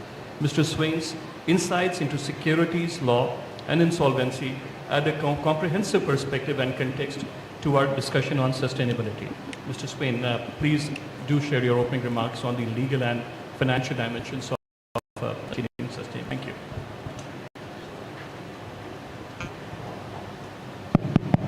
Thank you so much for that kind introduction. And I must remind all of us as to why did we assemble here. And I'm very sure that the organizers will agree with me and perhaps add on to it. We've assembled here on the subject of, let's say, sustainable goals, net zero, climate change, but I think more importantly to spread awareness of how important the environment is. June 5 was World Environment Day, and which just recently went by. And in our office, we have to do. My important message there, and I think what it will be today, to achieve net zero by 2070, and I'm really hopeful that we achieve it much earlier, not even 2050 that the government is hoping for, but hopefully even before that. Things are difficult, especially for countries like us in continent like Africa, where we did not contribute to pollutions as much as other countries did, but I think we will have to contribute in saving it. Now, again, you see the message there, that if we don't protect the environment right now, our future generations will suffer. And this is a cycle. Currently, we are hovering at around 2.1 degrees, the increase of temperature on an average basis, and we're trying to cut it down to 1.5 pre-industrial levels. And this can only be done if each of us takes care of our home, offices, the streets that we walk on, and so on. Without that, it is very difficult for the government and countries and nations and UN to do anything. We can all make various promises and pledges, but I think it is very, very difficult to achieve these if each of us does not take a small step. I really commend people who switch off their lights or turn off the water tap, because that really impacts a lot. We are a country of, we're the most populous country today.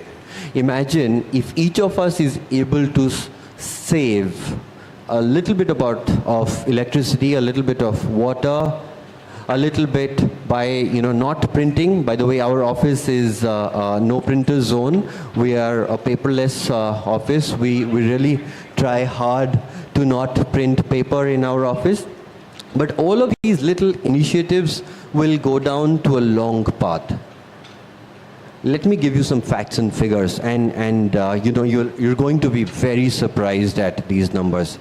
India today is perhaps the third largest consumer of electricity. Where do we stand in terms of producing renewable energy? Perhaps much lower. If we do a little bit of quick comparison with China, China is currently producing perhaps 33% of the world's renewable energy. That's a huge number. How much are they actually consuming? Perhaps at about 25%. What happens to India? The numbers are 3.9% of production of renewable energy, and the consumption is much higher. You see that we have to do a lot. Now for the next 3 or 4 or 5 decades, I think India is going to the place. And here we're going to see maximum industrialization. We have government programs like Make in India, which basically means that industrialization and manufacturing is going to go up. But at the same time, I really urge the government, we work very closely with the Ministry of Environment and Forests, we work with the Ministry of Renewable Energy, Ministry of Power, and through all of these, when I meet the honorable ministers and secretaries of these respective ministries, I always push for things such as policy making on simpler subjects. For example, we have let's say the DDA, Noida, Huda. These are authorities which allot, let's say, land. Okay. Now what I've been pushing to the government is, don't make it uniform. I think ask for a blueprint of the building or the development that a particular real estate developer will do, okay? Put a base price, and on the basis of how much carbon emissions they will reduce or produce, give a scoring. Increase the cost of development accordingly. Now, right now, what do we have? We have certain laws mandating installation of, let's say, solar energy, at least in the new building bylaws and plans. That has really not taken off. But I think how can really push this forward and encourage it further is by adding on to the cost. Now, if you cannot install solar energy or you cannot recycle water, well, the cost is higher. If you can really do it, give them benefits on lower cost. Today, wherever we see that there is an ambit of renewable energy in offices and homes and buildings, etc., you will see that the cost of owning and operating those is much higher. We need to really reduce that. Well, I like some of the government initiatives such as the Surya Ghar, etc.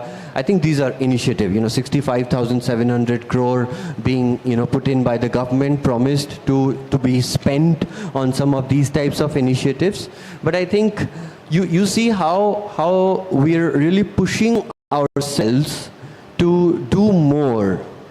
How the government is actually bringing in laws to punish us if we don't take steps 1, 2, 3. We should change that. It's high time. You know, in India, we have a great saying, pani ki tarah baha dunga. I think that should stop. But I guess it has stopped, because now we have understood the importance of water. But I think, such lavish spends should stop, because, if my AC is running in the other room while I'm not using it, mind you, there is somebody dying in the hospital because of lack of electricity in that hospital. Absolutely. I think very pertinent points. Thank you, Mr. Swain. In the interest of time, I'll just move on. Sure, of course. We're running a bit late on the schedule, but very pertinent points. And you mentioned about low-hanging fruits as to how can we have simpler and more pragmatic targets at the lower level, at the corporation. I think very pertinent point, and maybe we'll discuss this in the panel discussion. Sure. Next, we move on to the final panelist. Last but not the least, we have Mr. Ashish Sharma, who is the Vice President and Head ESG and Sustainability at Ekam Drugs and Pharmaceuticals Limited. With over 22 years of expertise in sustainability and quality management across various industries, Mr. Sharma is a leader in driving organizational sustainability goals. His proactive leadership in ESG strategies and decarbonization initiatives has positioned Ekam's as a benchmark for sustainability in the pharmaceutical sector. Mr. Sharma, we very much look forward to your opening comments on integration of ESG principles into corporate strategies for a sustainable future. Mr. Sharma. Sure, thank you. Thanks, first of all the distinguished panelists, previous speakers, and the wonderful audience over here. So thank you very much for this very wonderful topic, which has a novel cause as well as direct impact on our lifestyle. So starting with, I think everything has been covered by the panelists. Only I'll cover few of the points. I came from the state which is Uttarakhand. I'll share with you an example of everyone is very much aware about the Kedarnath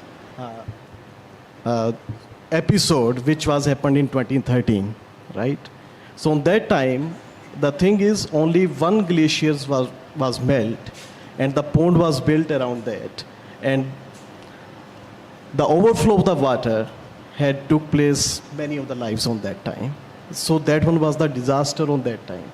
But presently I was listening on the World Environment Day, some of the Uttarakhand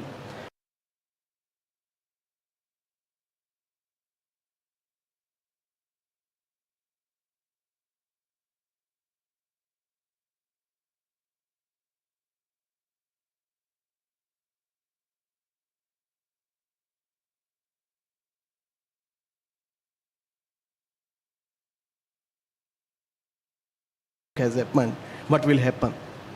So this is happening with respect to the climate change. Second thing is, which I want to discuss over here, I think everyone is very much aware that on earth, or what comes first, water or plants? It is water, right? So it is only the water which has created the whole universe. So presently, if we see in the Bangalore or everywhere, the water crisis due to the climate change has emerged a lot. So we need to focus on water conservation and how to harvest the water. If we will cover that topic very much into this, then definitely the problem, half of the problem can be solved, because of the plantation can be emerged around that. So I think this need to be taken care. Coming to the industry, but before that, I just want to one more thing I want to share here. After listening very careful listening from my distinguished speakers, I came from Haridwar to here, and around 100 kg CO2 emission was there, right? And to do so, I have to plant 4 trees to cover that for the 1 year. Yeah. So these small things we need to take care. When we speak, when we discuss about the climate change will start from all of us. We need to start that. we need to go back. If you can ask from me, you can ask from your grandparents how they live their lives. Yeah? Indian culture, if you can see, it is very much sustainable culture. Only due to the intervention of the Western culture, we have exploited everything. I think we need to stick to that Indian culture once again. You must remember that initially, जब आप गांव में जाते थे, पानी कैसे पीते थे? Can anyone share? Yeah, from well, now water bottles. This is the change which is happening, and we need to discuss, this is the alarming situation.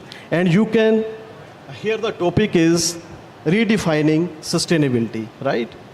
So redefining sustainability, we need to redefine it. Like, if we have to, after 50 years or after 25 years, our future generation, how they are going to drink this water, we need to take care of this. Coming to industry perspective, pharmaceutical industry per se, generating around 5 tons of CO2 per million number of tablets. Yeah.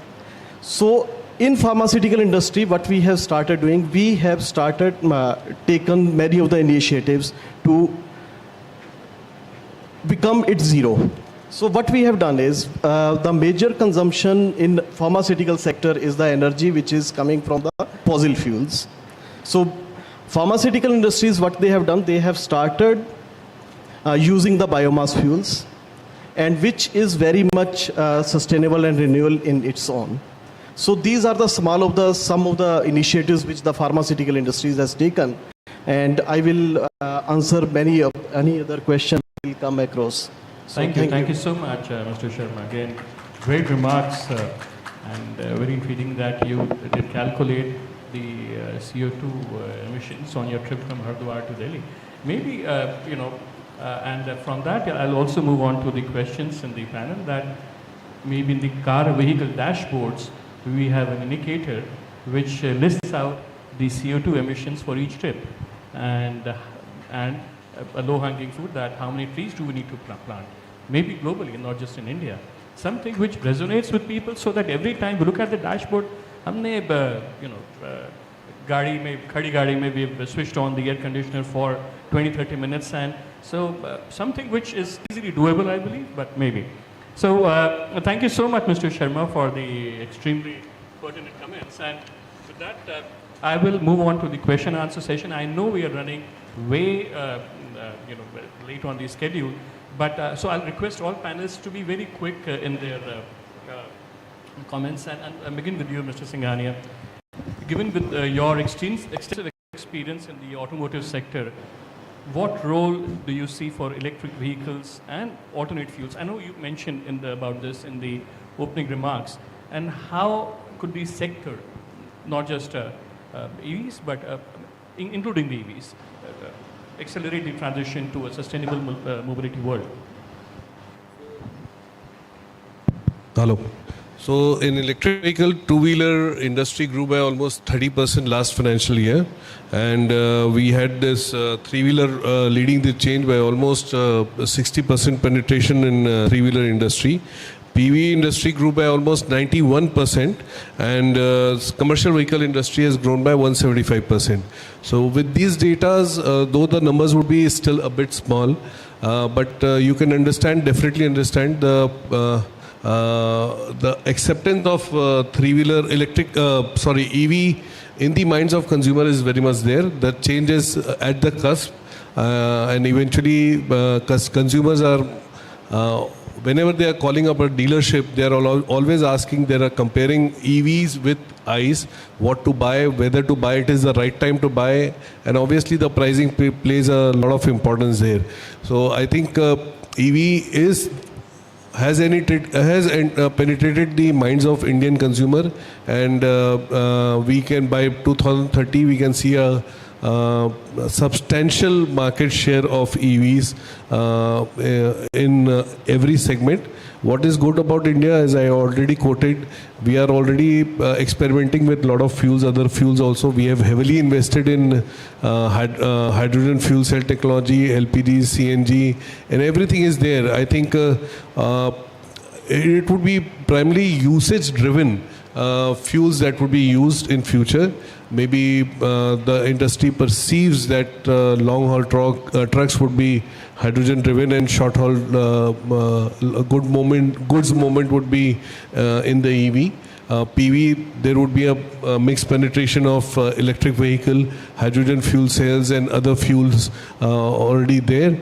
Two-wheeler, yes, in the city area, definitely there's a huge likeliness of EV coming up in two-wheeler industry, and the rest would be governed by OEMs have also started experimenting with CNG and other fuels in two-wheeler industry, two-wheeler vehicles also. All this will create, depending on the usage of the customer, the kind of kilometers that a person is traversing per day or per month, the fuel technology will define its usage. On the dealership front, I would like to just share, since everything is about environment. On the dealership front, as an association, what we have done, we have issued an advisory to all the dealers across the India that they have to deliver one sapling along with every new vehicle sold. So I've been delivering sapling for the last 13 years. Now 32,000 mango saplings I've delivered. So same advisory has been released to all dealers across India. They need to do that. We are also in the process of collaborating with certain company where all dealerships would be certified as carbon neutral or carbon positive, so that the kind of money talking about, we also make some money out of it. So that's the work that auto dealerships are doing. Also on any such functions that we call, or wherever we award any say dealerships or guests, we have tied up with 2-3 NGOs where we are not giving physical mementos, but number of tree saplings are being planted in that person's name, and that amount is shared with the NGO, so that all these things that's what we talked about. It should not only be talks. It should be about actions that you are able to create and deliver. Wonderful initiative, and that's a lot of 32,000 you mentioned? Yeah, 32,000. Wonderful. That's an amazing figure. And I believe one of the figures which is missing, which all of us as an industry are missing out on, the imperatives of moving towards alternate fuels in terms of the energy security narrative also. And that's an imperative for India. We're importing almost 3/4 of our fuel. And on a longer term basis, it's all going to come back to us. It's an imperative. Sustainability is an imperative for us. Thank you, Mr. Singhania. I will now move on to Mr. Rohit Kumar. Rohit, what are the key global actions that are being taken to combat climate change in these times? And how do you think they led to the establishment of carbon markets and their current positions? I would request you to answer briefly in the interest of time. Thank you. Yeah, so quickly, there are a few global action has been taken. I think entire world is on the common path now. But only requirement is that how we can take action and how policy can be implemented at the grassroots level. So we'll start quickly from the Kyoto Protocol, as this happened in 1997. Where it is introduced that legally binding emission reduction target for developed countries. So they have decided that what are the targets. That's why European Union has taken target 2050, Germany 2045, and Bhutan 2035, and India 27. China, I think 2060, China has taken target. And after that, there's a Paris Agreement happened in 2015. And the Paris Agreement, the entire world has decided that commitment that 2 degrees centigrade is the level of temperature it can be raised. But ideally aiming for 1.5 degree rise. But I think we are not able to meet this target, and the climate change we have seen everywhere. Then in between, there's a carbon market has been launched. So carbon market has been launched to incentivize that green action and the climate action for the corporate industry and individual. And the carbon market, there are two kinds of carbon market. One is that compliance-based carbon market, which is ruled by the respective countries because to meet their NDC target or the net zero goal target. The other market is a voluntary carbon market, which really helps to voluntary carbon actions for corporate individuals. And voluntary carbon market, actually, it also gives a financial incentive for companies to reduce emissions. So there are many activities where we can get the financial incentive for doing the voluntary carbon actions. And carbon credit, we all know that if you reduce 1 ton of carbon dioxide emission, we'll get 1 credit. And this credit is tradable in the world. There are multiple projects are there globally, and there are multiple ways to get these kind of incentives. And the incentives are like Paris Agreement Article 6.2, where bilateral, multilateral collaborations, Paris Agreement Article 6.4, where various projects can register and get the carbon incentives, and the plastic credits are there. There's IREC credits are there, international renewable energy certificates are there. So there are multiple emissions that are scope 1 to 3 emissions, and those emissions can be measured. And since we are discussing about how individual actions can be taken, recently we have done a program in Delhi where our entire event was carbon neutral events, where every individual traveled from one location to other locations. So we have already developed a carbon ledger tool and dashboard where you can upload those informations, and for those emissions, we have taken some actions at some of the projects in the Jharkhand, where the projects was that renewable energy projects. So those projects we are able to offset or those emissions. So that kind of actions are globally very active, and in the US and Europe, the people are doing the carbon neutral trips, carbon neutral birthday, carbon neutral parties. So these kind of actions can easily be taken, and that can definitely lead towards a net zero transition faster. Thank you. Thank you so much, Mr. Kumar. It's very interesting, and it needs to become a norm that everyone needs to be carbon neutral. It's a great initiative. Thank you. Mr. Kumar, I was wondering, how is the Bureau of Energy Efficiency driving energy efficiency? For example, we talked about the building sector, and what impact has it had so far? In fact, what are the key strategies of Bureau of Energy Efficiency in implementing these norms, in the energy efficiency norms in various sectors?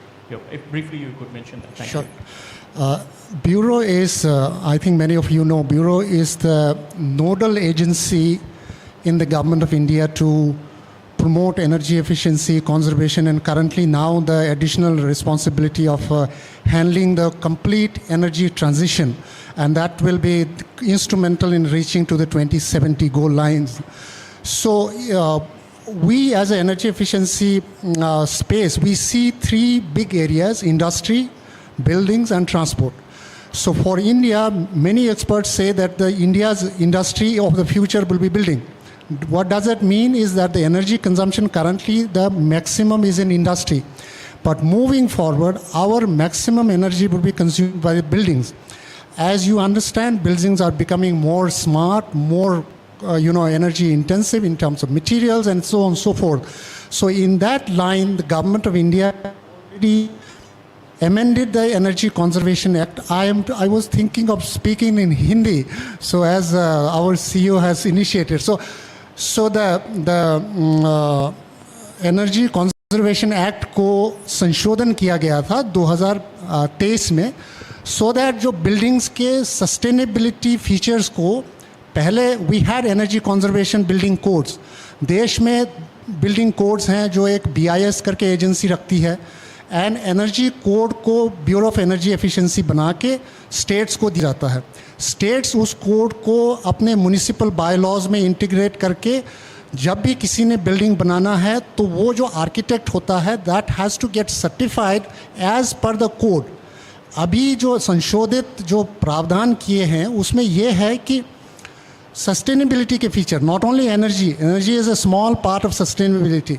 So sustainability means water conservation, building design, material usage, all these factors has to be integrated उस building codes में, so that the newer buildings will be much more energy efficient, less resource, more resource efficient and so on, whatever the possible.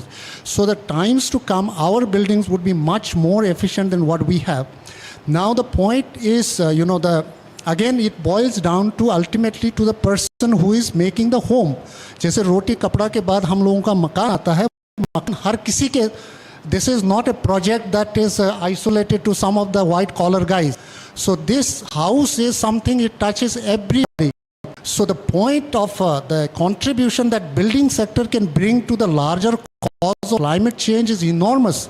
we see that it is kind of coming to the, parallel to the transport and parallel to the industry. If we are able to garner, if we are able to utilize these instruments, whatever the possible, so the housing and bureau has for the public, there is on the website, there is a tool where you can put your requirements, orientation कैसा होना चाहिए, खिड़की कितने चाहिए, दरवाजे कितने चाहिए. It will give you some sense of energy consumption. So please do visit BE's website and explore, and also look into the codes so that, futures, whenever you are building home, make sure that those buildings. Thank you, I think. Thank you, Mr. Kumar. Very pertinent remarks. I always assume that हमारा total sector, that's always been the main culprit. ऐसा नहीं है. So we need to, all of us need to really look laterally. कि और भी देखना है कि looking at the bigger picture. Thank you, Mr. Kumar. I will now move on to Mr. Chima. What is the broad framework in terms of policy for achieving net zero in India from your perspectives?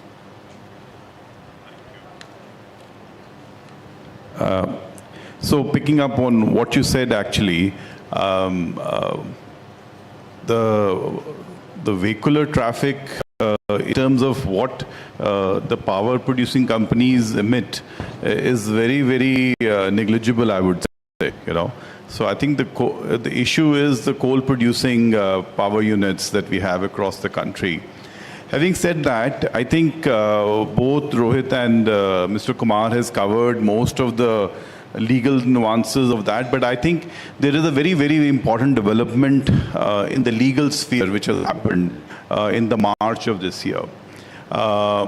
You see, we had an old concept in law which is called the polluter's pay principle, okay?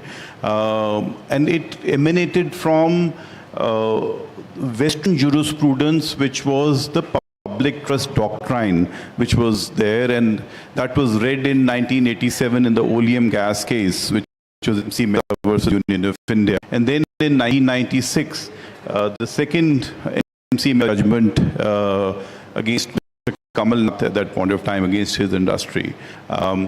These principles are enunciated way back in the 80s and the 90s. Okay. But a very important development has happened on the 21st of March 2024. The Supreme Court of India, for the first time, and there is no jurisprudence prior to this, has said that right against adverse effects of climate change are now fundamental right.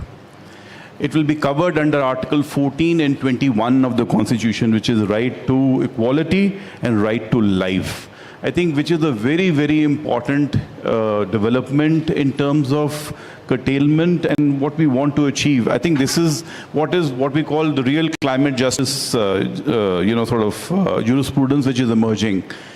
If you see the European countries and the Western countries, this kind of jurisprudence on human rights basis has been going on since, I would say, early 2000s. Okay, even a recent judgment in Netherlands has come where four or a bunch of elderly women said that our right to good air, I think the subject of this conference is good air, is being violated because the government is not doing enough under the Paris Agreement, and therefore it should be protected. And while the individuals were not entertained by the court, but the association of elderly women were entertained, and there is now an established right there as well. So this kind of jurisprudence in the West has always been there, but a welcome step has happened in our space, which is that the Supreme Court has now made this a fundamental right.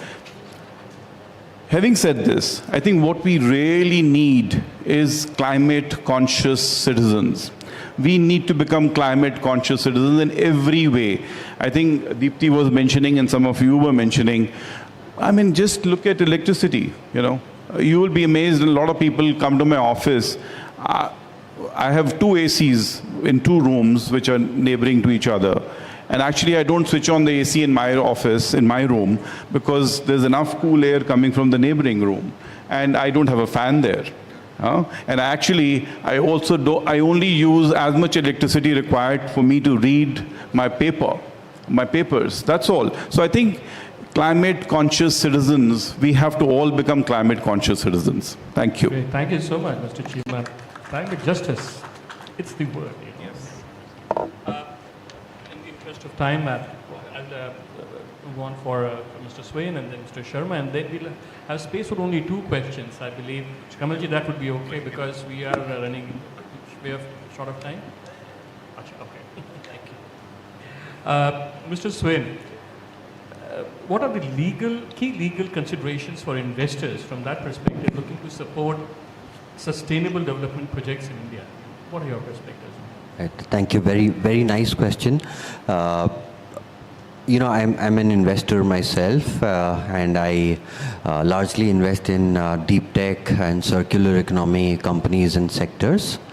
I will tell you that investors within India and even from outside India, when we make these share purchase agreements and shareholder agreements, एक clause आजकल बहुत ज़्यादा आ रहा है, about ESG, where investor is actually saying that the company and the founders are actually obligated, the entrepreneurs are obligated to form an ESG policy and also play it.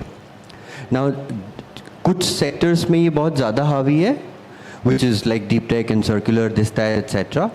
But जहाँ पे कम है और जहाँ पे मुझे लगता है ज़्यादा होना चाहिए is, let's say, the manufacturing sector, every other sector. So SEBI has right now instructed the top 1,000 listed companies to disclose their ESG policies and principles. I think ये 1,000 की बात नहीं है. I think this is something which is mandatory and important. मेरे हिसाब से तो जब कंपनी हम फॉर्मुलेट करते हैं ना नया, ये कंडीशन तभी से आना चाहिए. Why top 1,000? Right? Because we must have policies. Let's say, for example, we have POSH, sexual harassment policy, now become the norm. ये पहले ही ज़रूरत था. Now, similarly here also, I think these types of initiatives should be taken, and it'll be like a investor and company handing out the good message to everybody else. I believe that's how the investor market is evolving, and it should continue not just through the investors, but I think through laws as well. Great. Thank you so much, Mr. Swain. Very pertinent again. Mr. Sharma, how could we possibly leverage the wealth of ancient India, and this was talked about by Justice Ziri today also, so how could we leverage the ancient sustainable practices of our country to mitigate climate change impacts in the present context? How could we do that? A lot of us talked about that. Yeah, thank you. Thanks for asking this. Just adding to one of this one. Only SEBI has guided the law related to this. This is not only the 1,000 companies, but also the suppliers of that companies. The core indicators also has to be. So this is the law which is coming up, and very much stringent laws are coming with respect to ESG and sustainability. And also investors has started looking how the company is performing on ESG parameters. Yeah.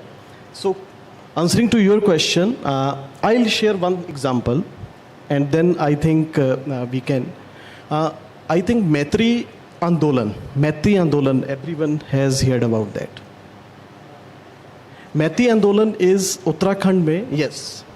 So Maitri Andolan is very bhavnatmak Andolan, जो plantation से related है, right? उसमें क्या है कि plantation drive को चलाने के लिए वहाँ पर क्या किया गया, माँ और बेटी का जो रिश्ता होता है बहुत भावुक रिश्ता होता है. Everyone is aware about that. So but that आंदोलन says that कि जब भी बेटी की शादी हो जाती है तो बेटी और जो उसका हस्बैंड है वहाँ पर एक प्लांट लगाएंगे और माँ उसकी देखभाल करेगी होल लाइफ. So that कि जब भी उसके बच्चे माँ, क्योंकि पेड़ हम लगा देते हैं लेकिन भूल जाते हैं कि उसको पानी कौन देगा, राइट? पेड़ हम लगा देते हैं, उसकी देखभाल कौन करेगा, ये हम भूल जाते हैं. तो इस चीज़ को बढ़ावा देने के लिए what they have done is Maiti Andolan has been started. तो अभी ये इतना फेमस हो चुका है वहाँ पे कि जो बेटी शादी करके गई है उसके बच्चे भी उस पेड़ के नीचे आके जब बैठते हैं तो माँ बहुत खुश होती है. So this type of culture we need to adopt. Already India has a rich culture. many of the things, if you go through the Granths or go through the many of the Ved, Puran, etc., many of the sustainable things has written over there. What the requirement is to उसको एक जगह पे console करके how to implement these, लोगों तक पहुंचाना. I think that one is the major thing which we need to think about that, because many things has been written, but sustainability point of view से वो एक जगह पे इकट्ठी नहीं है. So that one we need to think about that. And with this, I thank you very much. Thank you, Mr. Sharma. Again, very pertinent opening remarks. हम लोग जो होली का दहन होता है, जब पूजा होता है, अभी भी उपले बनते हैं. So that keeps us connected to our roots. With that, I open the questions. I have a lot of questions for the panelists, but I completely understand कि बाकी के जो sessions हैं, they're extremely interesting as well. So maybe could we have a microphone here? I will take 3 questions maybe. First, go ahead, sir. I would also request you please introduce yourself briefly, the name and introduction, and then please proceed with the question. And please also name the panelist to which it is directed for. Thank you.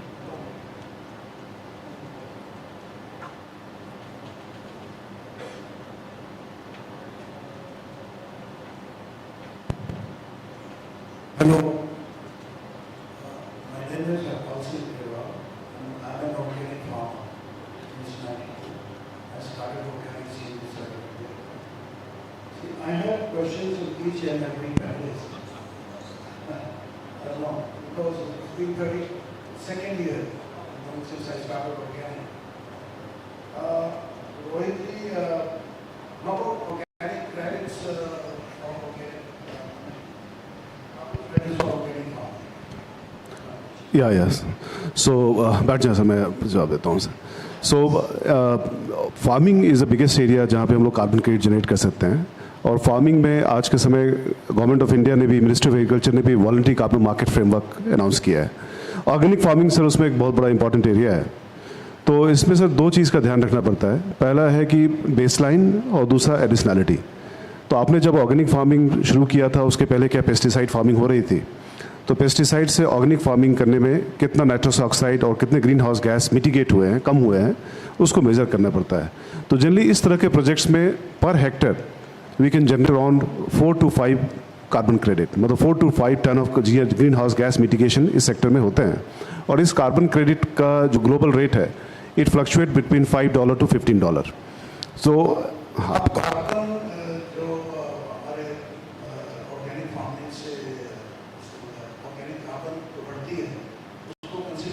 हाँ, उसमें सारे parameters consider किए जाते हैं. इसके लिए sir एक global norm भी बना है जो क्लीन डेवलपमेंट मैकेनिज्म है UNFCCC फ्रेमवर्क के द्वारा. नहीं किया गया है सर. दुनिया में बहुत सारे ऐसे प्रोजेक्ट्स हैं जहाँ पे ऑर्गेनिक, एक हमारे ही पार्टनर हैं तो इनका एग्रो फॉरेस्ट्री प्रोजेक्ट्स है जो मध्य प्रदेश में चल रहा है 5000 हेक्टर में. तो वो कार्बन के रजिस्टर्ड भी हो गया है, उसमें द फंडिंग ऑल्सो स्टार्टेड. तो अगर आप मुझे, हाँ sir, thank you sir. Let me please move on to the gentleman here, or of course you can connect with the gentleman on the dais offline. In the interest of time, because I know Anisha has been watching looking at the watch several times, so I will try to make it quick. Anisha said, could you have microphone here? Yeah, thank you. Not yet. Maybe you need to switch on the microphone. Yeah, I am Dinesh. I am from Panipat. My question is that as the transport mobility, we need to mitigate the carbon in transport sector. So for the hybrid kits, the conversion kits to alternate fuels, like the hybrid kits for two-wheelers or four-wheelers, or CNG or LPG kit, how, because for any such transition has to be authorized by ARI or ICAT agencies. So how strongly are such kits available, hybrid kits or these gas kits? Number 1 question. Second question, that when an industrialist or entrepreneur, he goes for some investment in green. For example, he invests in a device which reduces carbon from DG sets.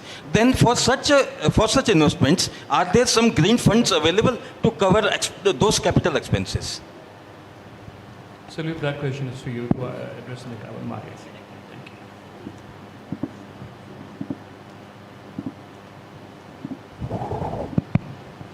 Yes, thank you for asking that question.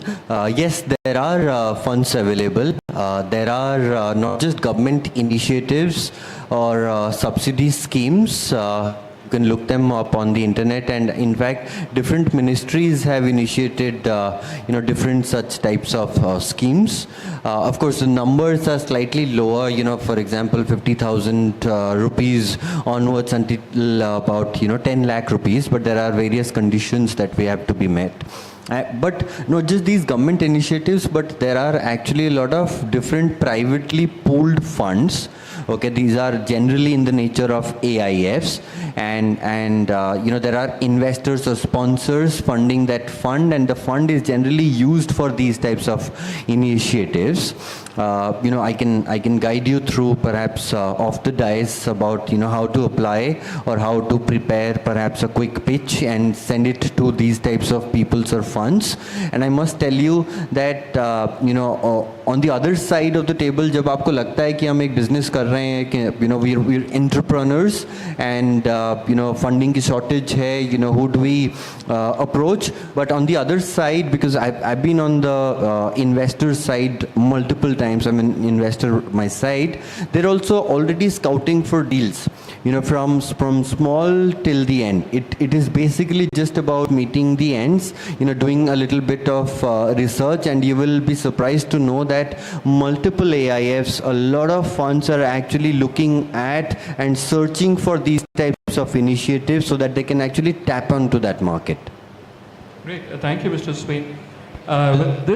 My question to Mr. Singhani about the kits, about the government giving approval to such kits for hybrid kits or for CNG kits or LPG kits, because this transition to alternate fuel is urgent.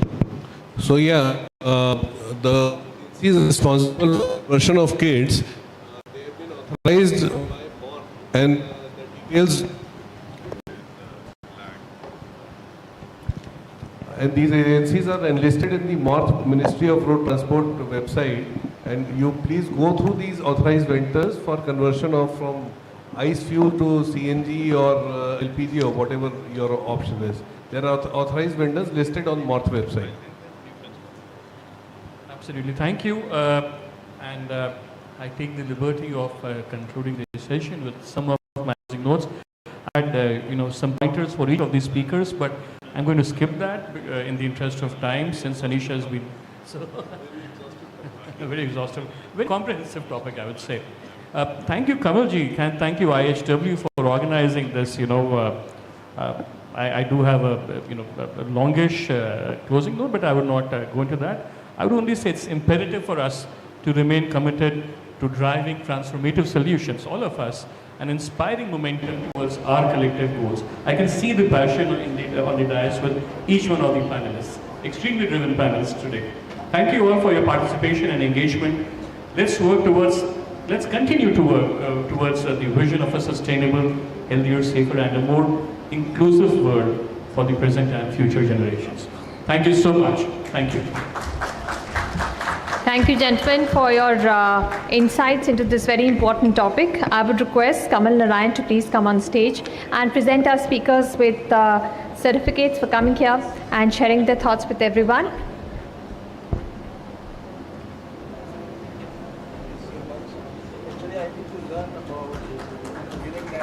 Certificate for Mr. Deepti Lavya Swain. A certificate for Mr. Jatinder Chima.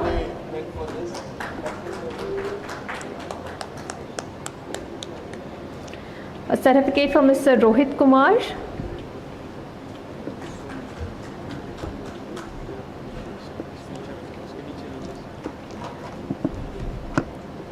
Certificate for Mr. Ashish Sharma.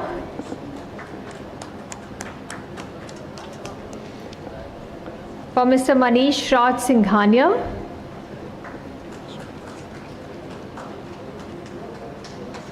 For Mr. Ashok Kumar. And for Mr. Suyash Gupta.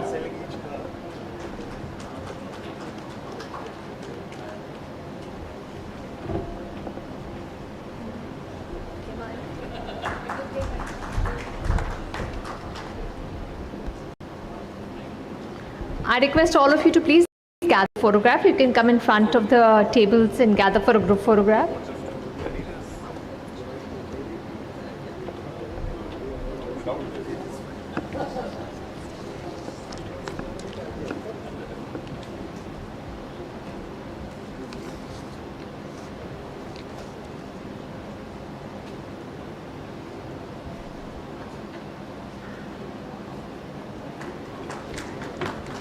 A big thank you to all of you for coming here and sharing the wealth of your experience with everyone on how India can work towards achieving its net zero goals. We'll now move on to our first session, and this is on saving lives, preserving health, embracing clean energy, green mobility, and sustainable cities for a safer future. I'm sure this is a topic which will resonate with lots of Delhiites because we're the ones at the receiving end of the smog every winter. Now, I request everybody to please settle down and take their seats. Vehicular emission is a major cause of air pollution in urban areas. Typically, vehicular emissions contribute 20 to 30% of PM5 at the breathing level of air quality. In Delhi, the vehicular emissions contribute to up to nearly 40% of PM2.5. In this session, we will explore how integrating green transportation, energy efficiency, and sustainable urban planning can create healthier urban environments. Industry leaders, environmental advocates, and policymakers will discuss strategies to transition to EVs, green building practices, rooftop solar, and integrating open spaces. Ultimately, this session aims to accelerate deliberations for the shift towards cleaner, more efficient, and inclusive urban mobility systems that prioritize public health and environmental sustainability. So please put your hands together and welcome on stage our speakers for this session. Please welcome Mr. Anil Chaudhary, Head Quality and Sustainable Development, Energy Efficiency Services Limited, EESL. Please give a round of applause to Mr. Anil Chaudhary and welcome him on stage. Please welcome Mr. C.S. Sharma, Joint Director, Quality Council of India. Please give a round of applause and welcome Mr. Sharma on stage. Please welcome Mr. Saurabh Mukherjee, Executive Vice President, Clean Energy and Sustainability, Tata Projects. Please welcome Mr. Atul Arya, Head Energy System Division, Panasonic India. Please welcome Mr. Abhinav Mathur, Head Strategy, Attero Recycling Private Limited. And this session will be moderated by Mr. Anshu Diwan, Founder and MD, IX Energy Private Limited. Please give a round of applause to Mr. Anshu Diwan. I will hand it over to Mr. Diwan to steer this discussion forward. Hello. So I understand that this is a session just before lunch, so there is a lot of pressure for us to be brief, and I'll try to keep the session short in the interest of time, all right? So I'd like to just begin the session maybe with a quick round of introductions, and Anilji, may I start with you?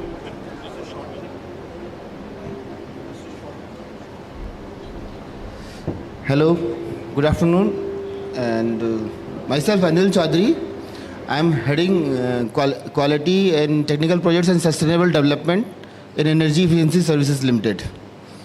So, should I just talk about how sustainable? So, as I come from Energy Efficiency Services Limited, everybody can understand what sustainability, what we have been discussing till now. Sustainability means that we have to sustain our living comfortably, and whatever the measures which we are taking, our children should be also taking those things. Let's say if you are using any vehicle, any energy guzzler, then we are using resources. So what energy efficiency does? Energy efficiency does this, the appliances which you are using, and then energy which we are consuming are now getting reduced by that, using those appliances. I will tell just one interesting figure, that India's per capita, I will not go by the numbers, I will give the relative figure. India's per capita energy consumption is 1/3 of the world's average per capita energy consumption. So what does it mean? That if we want to become the world's average, we need 3 times of energy. So we will be using 3 times of energy to become the world average. And then now if we are telling that India is progressing like anything, so if we want to become like a developed country like a US, so we will be needing 13 times of energy, because US energy is per capita energy consumption is 13 times of what India's per capita energy consumption is. So do we have the scope of generating this 13 times of energy? Then the whole environment which you are seeing today, it will be the dark. So clean air you can never think of if you will using 13 times of energy. So energy efficiency is the only key so that we can sustain ourselves. And so and for that only we are working and striving for it. Thank you. Thank you. Thank you. A little introduction of Mr. Mathur and how sustainability initiatives are being done by your organization. Hi. First of all, thank you very much for the opportunity. My name is Abhinav. I lead strategic initiatives at Atero. Atero is a recycling company, which basically, while we call it recycling, but essentially we are a deep tech company. In the context of the topic that is there today, if you look at mobility, or if you look at even general growth in various sectors, majority of this growth which is happening is on the back of a lot of development in electronics, and mobility is very much anchored in the battery, development of the battery itself. Not only mobility, but even solar power, if you were to look at it, it requires a lot of battery storage. As the life of the batteries will sort of finish off, or the electronics will finish off, this will end up finally in heaps and heaps of waste material. So Atero has taken up the sort of challenge to try to ensure circularity of all these elements. Typically, if you were to look at both electronics and lithium and batteries, the total amount of elements which go into each of these is around 52. There are 52 elements, and a lot of them are very, very hazardous. They're very difficult to, first of all, extract. They're extremely difficult on the society. It's very difficult from a geopolitical situation. It's also difficult from a environmental situation. It takes, for example, to get lithium, a ton of lithium, you require around 40,000 liters of water, which gets consumed. So, there are such stark figures for literally everything. What Atero does and invests in is creating deep tech technologies by which we can efficiently extract these elements back and put it back into the economy so that they can be reused. So that's what we focus on. I'll be happy to share more going further.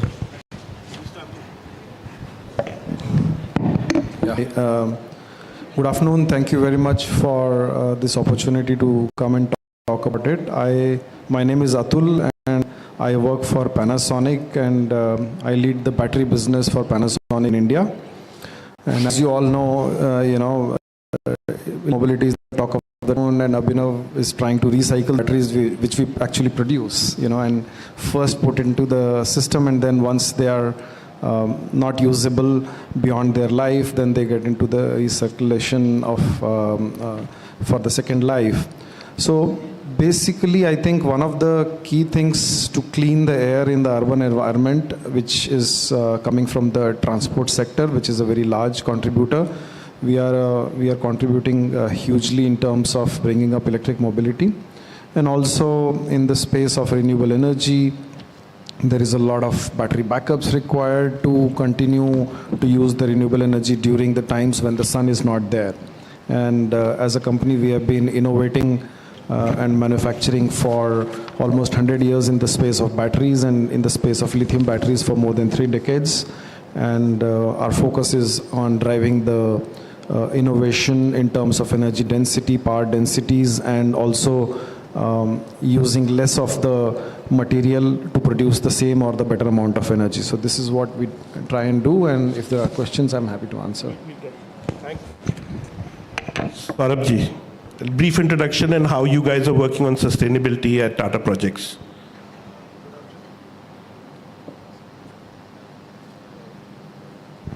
Hello. Yeah. Good afternoon. Saurav Mukherjee. I'm Executive Vice President of Sustainability and Clean Energy in Tata Projects. If you ask me what we are doing, I think the very existence of the Tata Group for centuries have been on principles which we today put either in ESG and call sustainability. So it's a lot of responsibility when you're part of the Tata Group. We would go out and actually talk a lot about it. In terms of the way we look at it is in every sector that we are, we try to be pioneers. And I represent what I call probably one of the hardest hard-to-get sectors because we are the construction arm of Tata. So not only we build for Tata, we build basically build a nation, whether in the parliament building or in PHS. And we are all around steel and concrete. So, I mean, it's great to talk about green steel and bringing down the CO2 from cement, but there's still a better way. So in that sense, we are trying to ensure that at the time you can actually bring down the CO2 footprint of steel down, but you can hugely make an impact if you do it with less. If you have less steel, less cement into a concrete, you absolutely are creating a lot greener environment. The other area where I'm very focused right now is how do we decarbonize our construction industry, our construction sites. People realize that any construction site you go, it's a huge guzzler of energy. So if you're making a metro, the tunnel boring machines, or if you're going to a battery plant, enormous amount of energy. I know India is trying to electrify ourselves and greening the grid. So I think that's a work in progress which will continue to happen. But we are trying to electrify wherever we can. I'm sure I will talk a little bit more about it, but just try to take a little bit of discussion from what we are doing. This particular one, in Tata Group, we celebrate that the sustainability month. Every year we come out with a new theme. Why I like the theme that we have this month, and it links up to the very subject of which this conference is. It's talking about smart life. You know, I can sit here and do conferences on green hydrogen. I can do sessions around how we can decarbonize and take CO2 out of the planet. But this time the target is like what you were saying, right? You be part of the problem. So this year we are running a campaign where every individual in our lifestyle we are taking a pledge. So we were hearing some very nice discussions about how we can measure our own carbon footprint, but actually, and I gave that back because that is working. So you actually are, there are a lot of apps available, and I would actually suggest all of you to download one, roughly put around all activities that you do, your home, your ACs that you use, and you come up with your carbon footprint. You know, we can go and say, you know, our carbon footprint is 2 tons per annum and compare it with China and say 16. That's because we're a very poor nation, right? And there will be people whose carbon footprint would be negligible. You would be surprised, at least mine is, it's in double digits. So we are nowhere below the global average.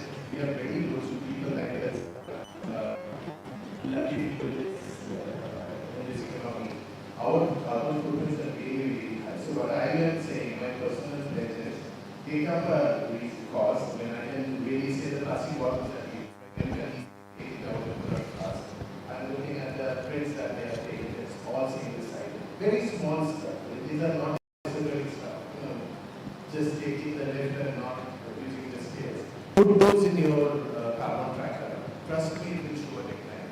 So that's probably spending one of my own personal agendas. But if individuals, we take a pledge, and unless we monitor something, we can never bring it down.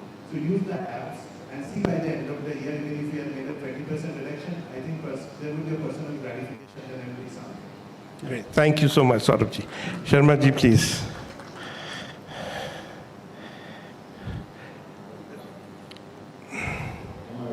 Yes. Very good afternoon to all of you. My name is K. Sharma. I am representing Quality Council of India. Quality Council of India is a national accreditation body which is driving quality movement in India. If we see the recent past, there are two milestones are being achieved by the country. India has become the fifth largest economy across the globe. At the same time, India has attained fifth ranking in the Global Quality Accreditation Infrastructure Index. So, we can say that the role of quality is very, very important and critical as far as economic growth is concerned. However, still I see there is a myth or wrong perception across the sectors, whether it's a manufacturing sector, service sector, that attaining good quality or compliance to environmental and social standards is a costly affair. But factually that is not correct. Number of surveys have been conducted across the globe which shows that compliance to good quality, the expenditure is about 5 to 10% of total revenue, which includes cost on design and development of systems, processes, capacity building of your staff, then conformance requirement, quality compliances, quality assurance protocols, quality control protocols. So all such cost involves around 5 to 10% of total revenue. But if we see the cost for poor quality or poor compliance to those standards, it may go up to 15 to 30% of total revenue, which includes cost of non-conforming product, reject product, defective product, scrap, downtimes, breakdowns, complaints, litigations, and number of sanctions may be there in the market, and ultimately drain to the credibility of brand image in the market. So conclusively, we can say that cost for good quality is always less than cost for poor quality. Now, how to manage this quality? Quality can be managed through effective management of 6 M's, which is man, machine, material, method, measurement, and mother environment. Now, Quality Council of India is operating various conformity assessment frameworks through which we are managing such 6 M's. So these are my initial remarks. Wonderful. Thank you so much for that brief introduction. And honestly, Sharma ji, I think quality is integral, especially when we are talking about moving towards green mobility. There is already some level of range anxiety in the minds of people, and if quality is also not there, then it can severely compromise the move towards the green mobility. So, gentlemen, again, in the interest of time, there are 3 topics that I'm going to be discussing, and maybe I can ask specific questions to the panelists based upon their expertise. One of these questions is on sustainable urban planning. So, Saurabh ji, I'm going to push this question to you. What urban planning strategies can best integrate green building practices, open spaces, and promote healthy living in cities? Yeah, first of all, that's while I come from the construction industry, I'm not an urban planner. But I can tell you what exactly, I can give an example. I don't know how many of you are aware, Tata Projects is involved in BDD Chawl project in Mumbai. The same of the concept. These are not slums. We have seen it in a lot of the Bollywood movies, right? The Chawl areas, where a lot of people live a little bit ghettoized, and they are not really slums, but it's a prime property. But the access, the roads are not there, proper sanitation is not there, but you can't say that those are people living in Charles, yeah. And end of the day, there's an economic side to it. I'm not going absolutely south Mumbai, prime property. I really love the way the Maharashtra government has done it. So what do? First, you have to tell those people, you cannot just tell them that, I am claiming your land and give you 1 floor on 5th and 4th, and these are right in South Mumbai. So the entire concept is obviously it took time for the authorities to get their acts in place. So the entire, so you take up the Dharavi areas, not exactly Dharavi, a little bit towards Alot side. So the Chawls, the people who were staying there, they were accommodated into Navi Mumbai. And they're given accommodation for 3-4 years in LIG housing schemes. yes, they are causing them a little bit of challenge, but in return what is happening, that same space, because this were not vertical, the same space is now converted into towers. 30% of that space and number of flats are given back to those people who were originally staying there, and the rest 70% are sold off prime property. So this is one way by which, and when you are planning a property like this right from scratch, if you're just removing everything out there, and you can actually develop a huge level of urban planning there.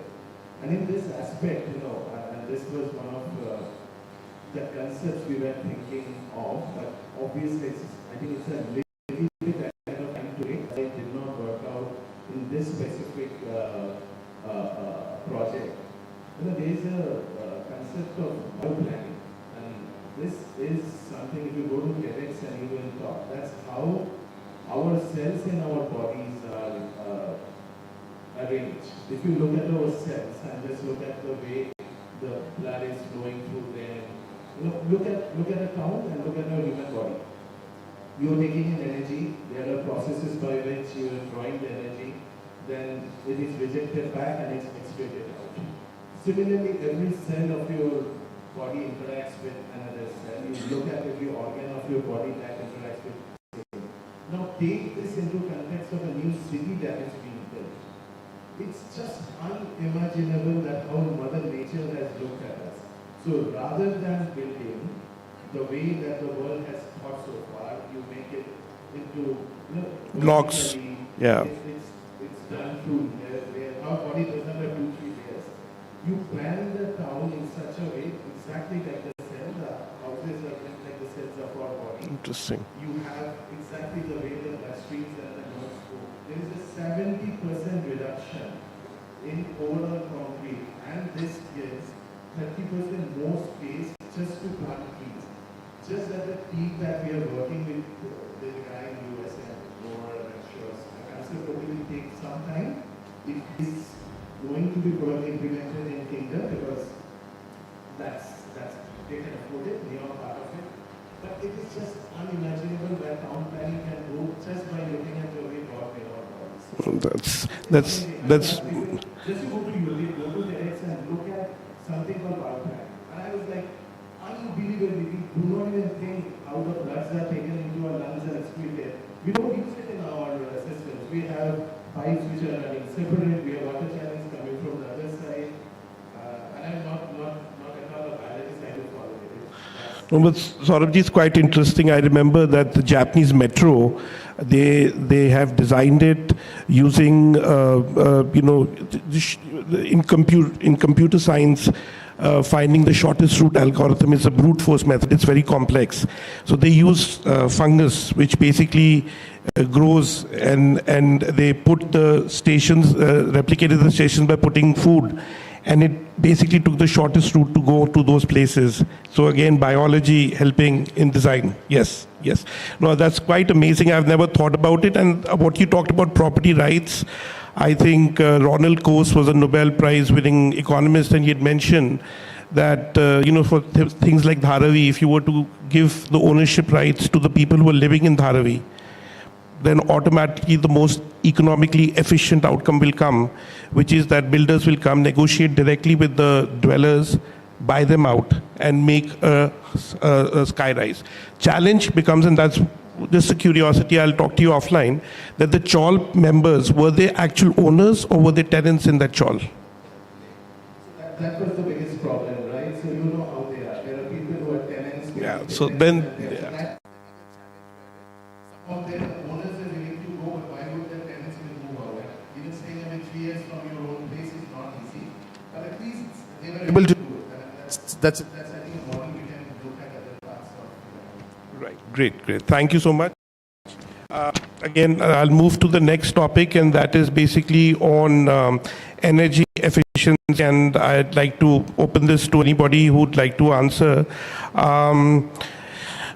What innovative, or let me ask this, what are the most effective energy efficient practices that urban areas can adopt to significantly reduce emissions and improve air quality? So anybody has any thoughts on this? Like LEDs, things. Actually, that energy efficiency always play a role whenever you are planning a sustainable city.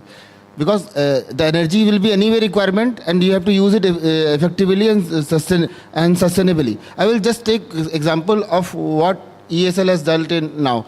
LED lights were brought in when the incandescent bulbs were there. What it has done, 100 watts has reduced to 9 watts. And similarly, the fans have come, VLDC fan has come 75 watts to 28 watts. Super efficient ACs, 2000 watts to 1000. So these kinds of transformations are coming. Motors are there. So IE1, I2, 3, I4. So what is happening in these years? In last decade, around now, the efforts of what ESL has done is saving 57 billion units of energy per year. It's already saving 57 billion units of energy per year, and it has avoided the peak capacity of around 11,000 megawatt. Had these measures were not there, 11,000 megawatt plants would have been installed.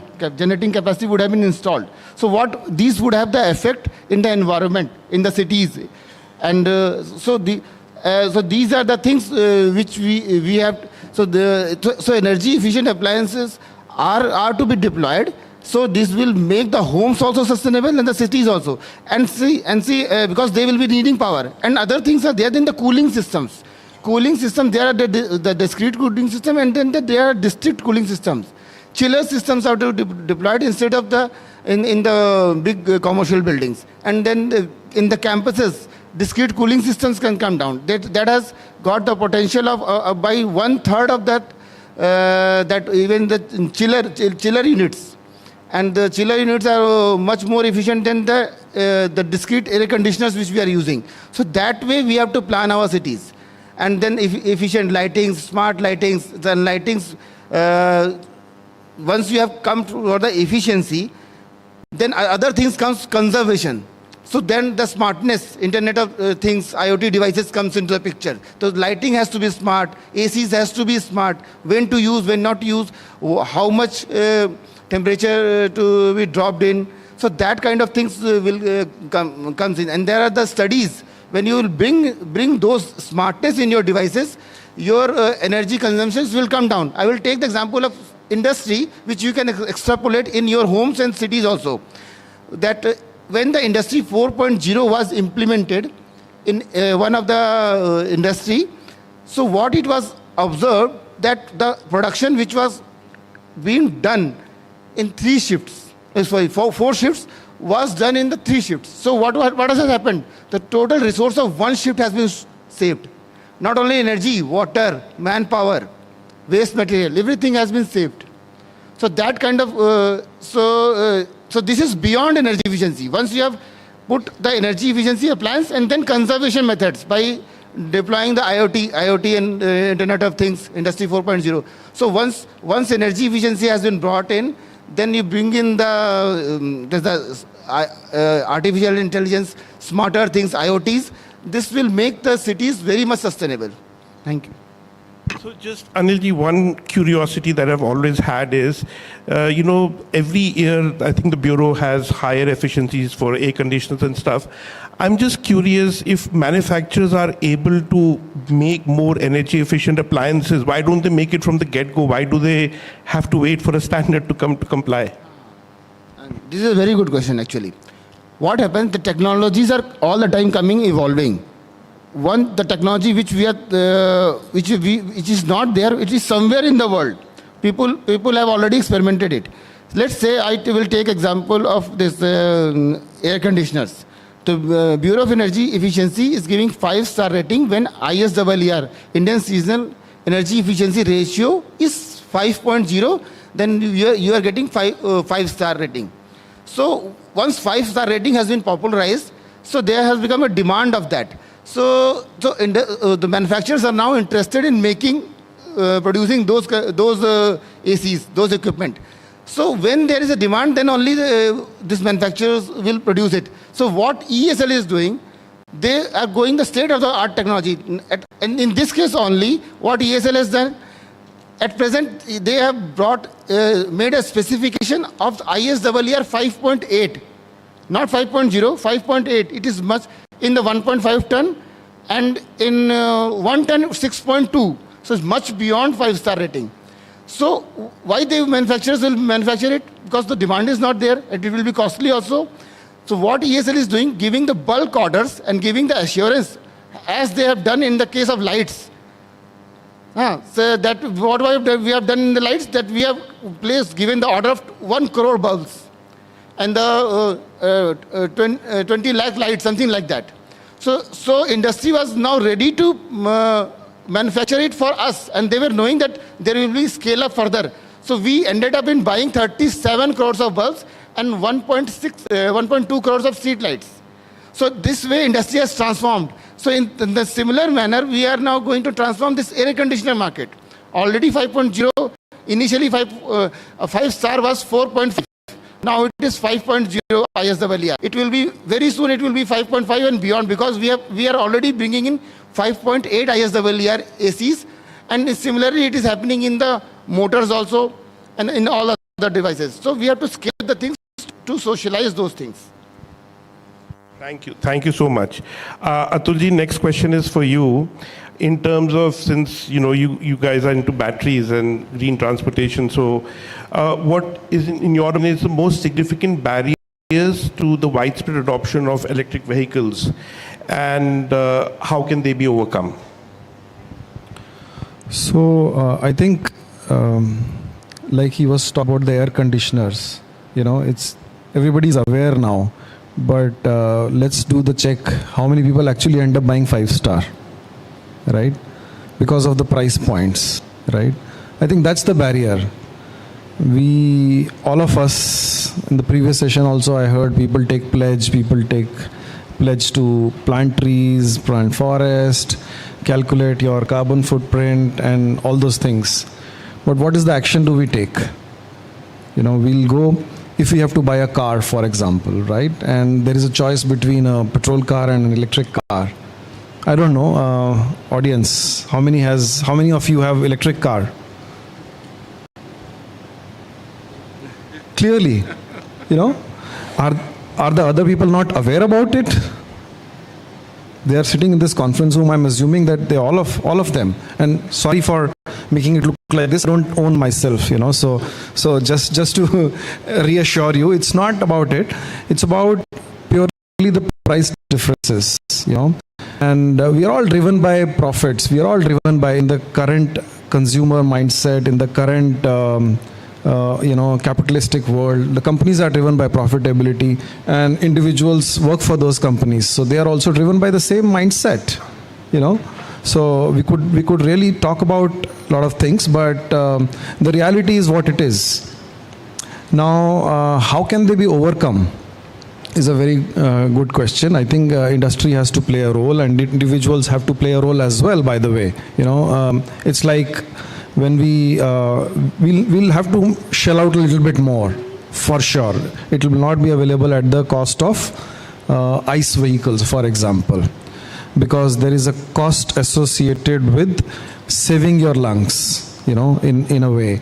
Now, as an industry, what industry is trying to do is to figure out ways and better ways to optimize the supply chains, to find out newer materials, to find out ways to increase energy density. As I said, as a company, I can talk about my own company. We are one of the largest lithium-ion manufacturing companies in the world, and we all talk about gigafactory as if it's a dictionary term, right? But our company was the first one to set up such a factory, which coined the term called gigafactory, and then entered into Tesla, right? For Tesla, yeah.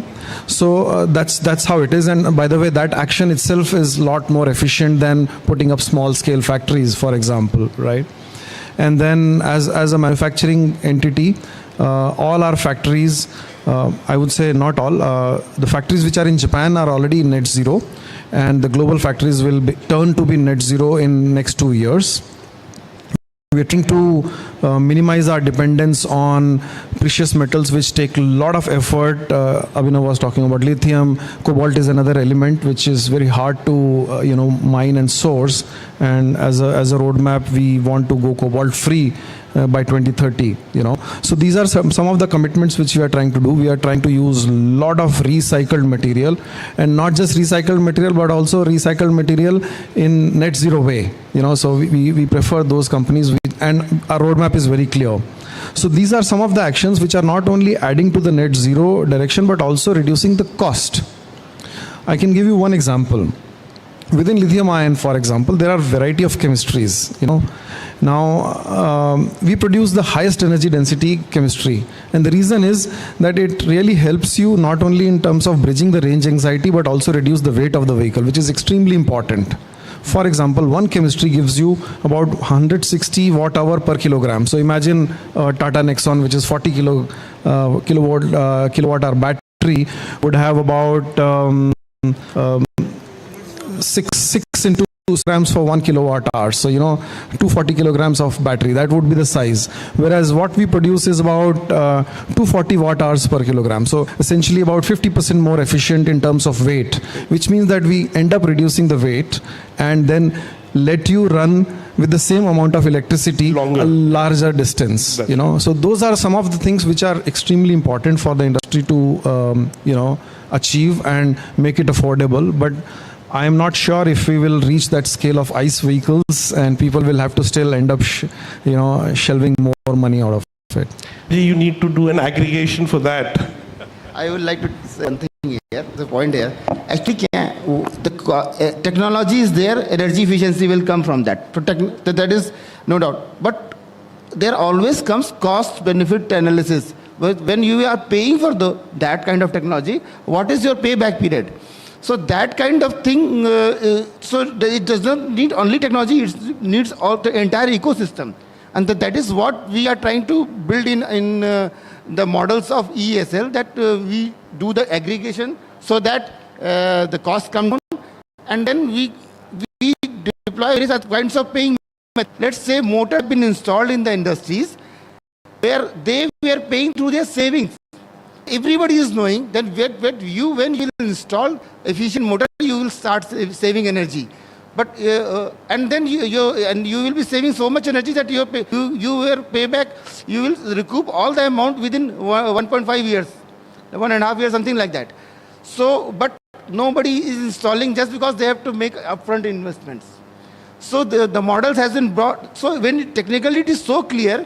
So model has been brought that they investment was done from ESL, the ESCO companies, so ESL, and then they were paying through the savings. So it is very much clear that investments can be paid through the savings. The same is case with the EVs also. The EVs, they see 30 units are required for the entire charging of Nexon. 30 units, but it will drive you to 200 kilometers, something like that. So carbon footprint now becomes around something 0.82 per unit. So it will be around 25 kg of carbon footprint. But if you go for a petrol car, it will be around 46. So around 21 kg of for the per full charging. This clean air is there. 21 kg saved. So that kind of thing is there. So. And then you have to see the cost of ownership of this car. So that if that will come, then that comes to be around 4.5 to 5 years. So somebody has to see what is their running and something. If they are running more, then they will be saving more. So that kind of cost benefit analysis has to be brought in, and some various kinds of models are to be brought in, so that it can be adopted. So I think that's already been adopted in many times. 2002 e-rickshaws in Delhi, before there was regulation, before there was any incentive, because it made economic sense. And Atulji, fully agree with you that ultimately economics is what makes the world go round. So if the economics are there, and Anil ji, आपका तो ये है कि you can aggregate demand, जैसे आपने वो 10,000 EVs के लिए किया था, that is what we need as an industry to kind of get a jump start. When you get big orders, then the economies of scale kick in. I think we have less time, so I'm just going to ask the final question. I know lunch is there. So what role, Abhinav, I'm going to ask you, what role do public policies and incentives play in accelerating the transition to green transportation? And do you have any successful examples you can cite? I know it's not probably directly related. No, absolutely. See, I've played a role in Niti Aayog as well, so I've seen that very closely. Lovely. PLI has obviously, incentives have always, sort of helped the industry in many ways. If you look at now, there is a lot of cell manufacturing happening in the country around the incentives that have been given for people who will manufacture cells themselves. There were a lot of applications, surprisingly so, and we are looking forward to more and more cell manufacturers coming in. But if you look at specifically from a recycling standpoint, so if you look at the industry in India today, there are lots of people who claim to be recyclers, but they fall short of doing actual recycling and getting the last elements out. They stop at crushing the battery and taking the black mass and exporting it. Right now, the investment which is required to get into the technology, or to develop the technology which will require you to be able to extract, first of all, and extract more and extract at higher purity. Now, if there could be a scheme, for example, which will help the recycling industry in way of some incentives for those people who, first of all, do not stop at black mass, they take it to actually being able to extract lithium, cobalt, nickel, manganese, and the various other elements which go into the battery, that will be really great for the country. Why? Because if you look at, there is a lot of desperation, if you look at from a government policy standpoint, to have critical materials getting available in India itself. So much so that the Indian government has set up a PSU called Kabil, which is trying to buy mines outside of India. Whereas there is already a lot of material which is flowing into the Indian ecosystem by way of batteries which are coming in. And when those batteries are, going to end of life, if we are able to extract material from that itself, so the whole cycle would get completed. So if the government can incentivize those recyclers who don't stop at black mass, who then go and take out the various elements, and not only take out elements, but take more elements. So for example, in the initial days, they could say, if you're able to extract maybe 70%, you'll get an incentive. In the next year, if you're able to extract 80%, then you get an incentive. In the next year, if you're able to extract 90, so that will slowly spur that. Otherwise, at this point in time, what happens is, black mass is a commodity which is tradable. The recycler creates black mass and it sells it, rather than going the entire way. And most of this ends up going back to China and comes in. So one of the reasons why it is costly also is because we don't have a domestic industry, one. The second is, we buy a battery at a high price. It gets it to its end of life, goes back to China again, that it is processed over there and comes back to us at a high price. So this cycle has to be broken, and the circularity has to happen within India itself. Abhinav, just a short follow-up on this. So may I assume that the reason why other recyclers do not go and extract the remaining materials is because it's not economically viable to do so? Are you able to pay for it from the materials that are extracted? So, I can give an example of Atero, right? So we have, the technology to able to extract more than 97% at a 99.5% purity or more. It has taken us multiple years to actually reach there. And, we have invested significantly on the R&D of it. We have around 36 patents in the lithium-ion battery space. We have 6 patents in the, e-waste space. Now, this has required significant amount of investment. Now, not every recycler, which is, there's a, because batteries are becoming available, a lot of recyclers want to come into this. Got it.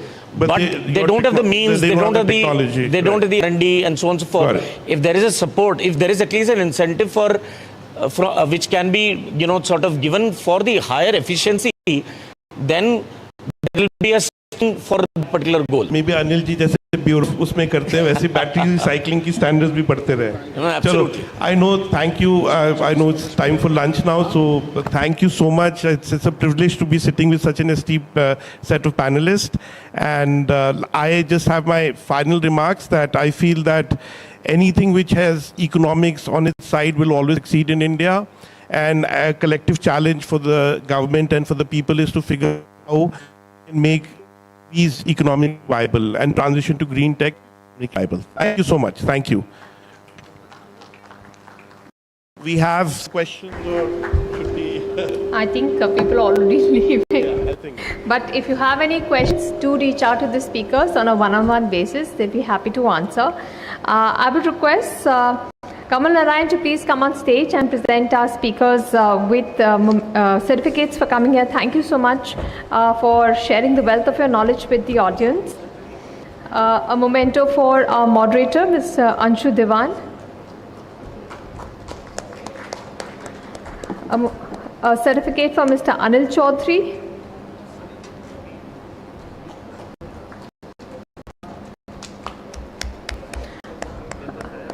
A certificate for Mr. Abhinav Mathur.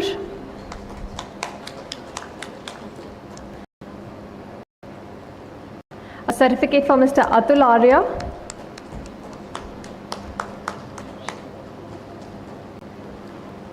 A certificate for Mr. Saurabh Mukherjee.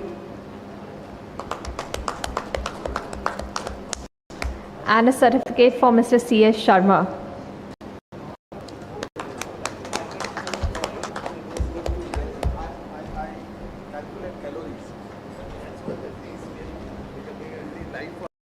I request all of you to please gather for a group photograph.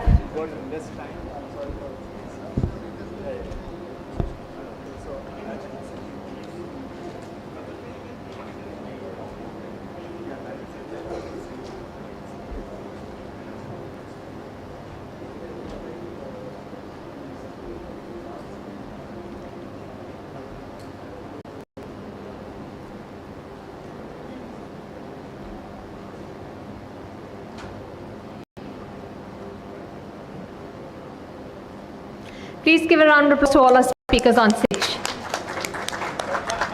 We'll now slip into a lunch break. Lunch is being served in the hall, which is right next door.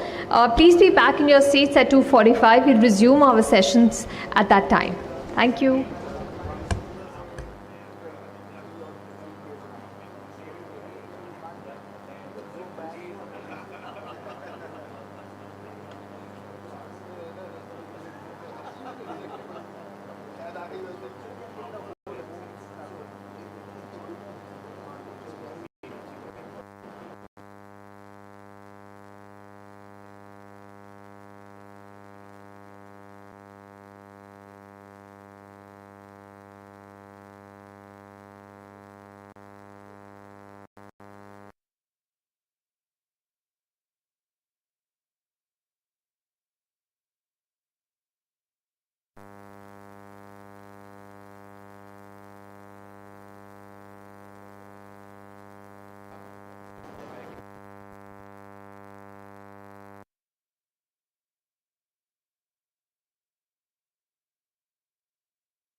creates a economy which is capitalized economy, and the indicator of the economy become the financial indicators who doesn't value the ecosystem services we take from our Mother Earth.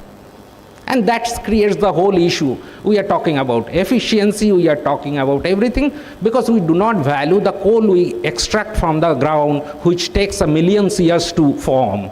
The fossil we extract and under the earth, which takes a millions years to form.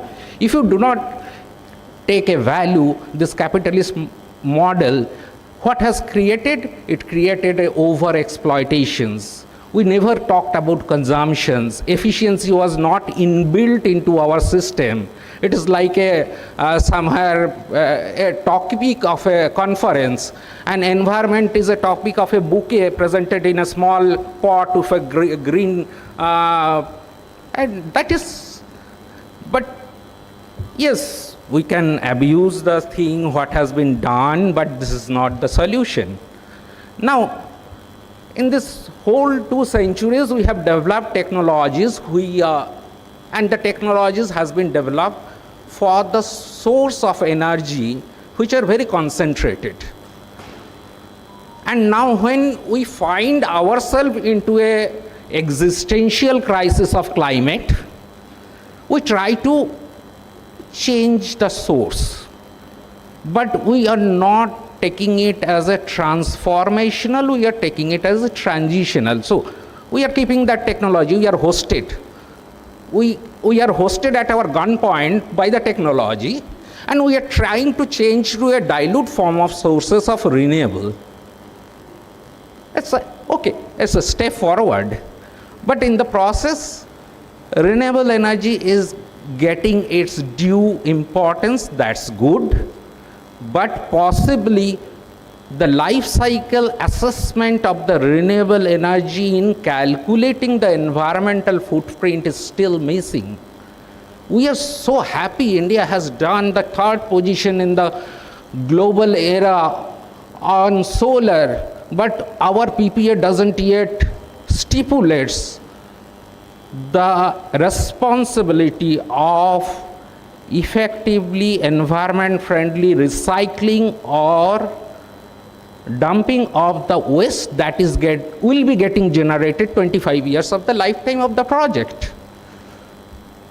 And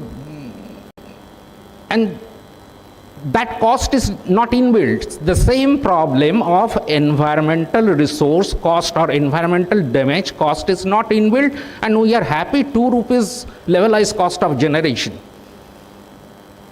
That's the fallacy. Just as I am coming from an environmental background, though my technological forte is on renewable and climate, I like to highlight this before we start into the discussion. Thank you for bearing me. I like to now ask my panelists to spend 5 to 7 minutes of their time for their initial comment on the subject we are going to discuss.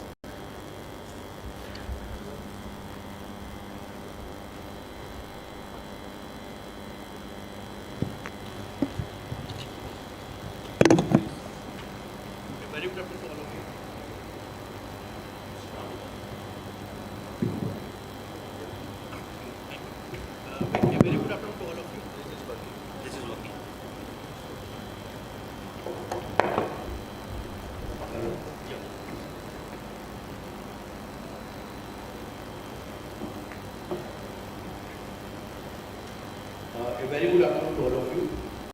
Myself, Aswarya Sharma from National Solar Energy Federation of India. And first, I would like to thank Integrated Health and Wellbeing Council for conducting such an event and also inviting us to the event. About our organization, National Solar Energy Federation of India, we represent renewable energy developers, as well as we work closely with various state and central government agencies for promoting and developing renewable energy installation in our country. We conduct a monthly meeting with the Ministry of New and Renewable Energy to address the issue related to the renewable energies, implementation hurdles, project development hurdles and all. We also conduct monthly meeting with the state transmission utility to deliberate on the issue related with the transmission constraint, as well as we quarterly meet with the various regulatory commissions, both central and state, to address on the issue related to the regulatory hurdles. So we would definitely like to share our experience with respect to our sector performance over the past financial year. So gradually we will be discussing our panel that.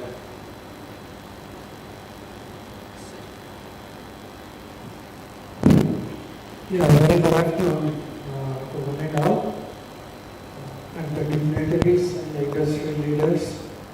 This is Venkat Reddy from the Solar System Integrators Association, which is the only association in India which is registered association in Pan India, and we have the 800 members in the span of 1 year, and we are holding 12 states with the state presidents. So, and apart from that one, I'm the World Economic Forum for Asia and Africa, the National Director, and some other portfolios I'm holding. And really, I'm very much thankful for Narayan sir. Your efforts is endless. It is very marvelous and endless efforts you are doing.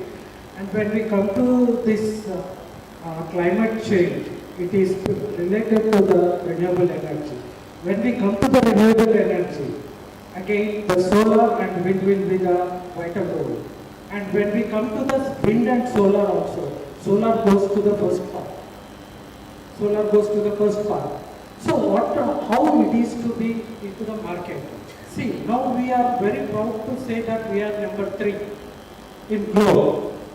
We are number 3 in globe by 113 tetrawatt hours, by defeating the Japan and Germany. We are number 1 in another aspect also, that is in our population. And in this dance itself, we heard that we are number 5 in economic and number 5 in quality. But in decarbonization, where we are, have you seen us for the 10 members? No. No. This question we have to put ourselves on it. How many of ourselves are using our own power? Our own power on our house? Raise your hands. Only one out of hundreds. Number 2, number 3. Myself also. See, we are talking the zero net. Where we are getting this zero net? Until we use our footsteps. And I'm hearing from that morning onwards, from the morning session onwards, I'm hearing we have to achieve this, we have to achieve this. That footprint will be from our home itself. We have to take it. See, sir, if anybody of this platform come to Hyderabad, please come to my office. You won't see AC in my office. Many people have told, Venkat sir का घर को office को जाए तो AC भी नहीं है इनका. He is World Economic Forum for, he is a director, he is a national president, but AC नहीं है इनका पास. अरे ये क्या है? What is this? I told clearly, if you want, open first window. If you want, open second window. Still you want the air, another 2 windows open it. So, beside that windows also, I kept the neem trees. Yeah, that is see, the climate change from our footstep. I won't use the AC. I won't use the ACs. And even to get the net zero, zero net or net zero, 1 kilowatt installation if you take as an integrator, it emits the emission.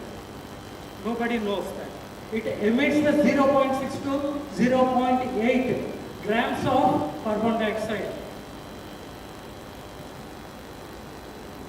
So let's take the steps from our doorsteps and the policies. And here also another very important point I want to raise. Somebody may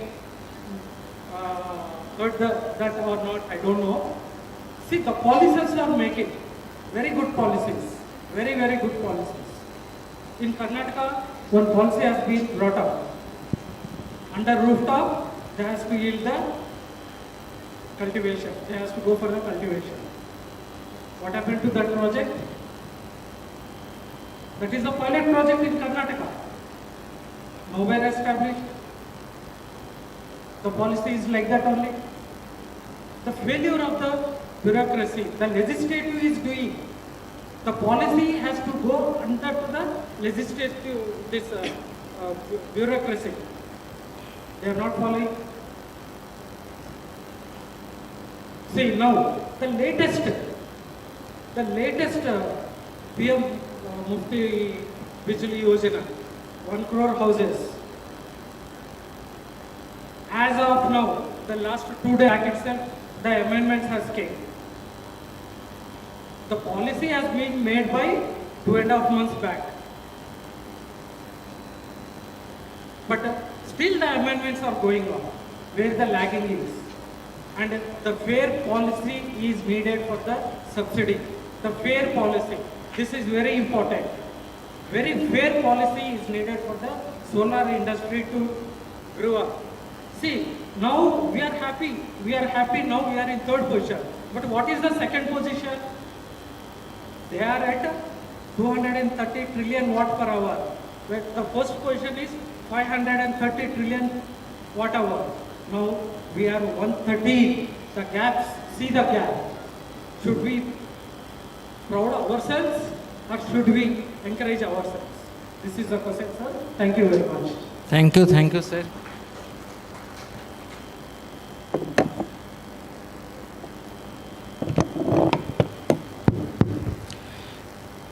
Very good afternoon to everyone, and I'm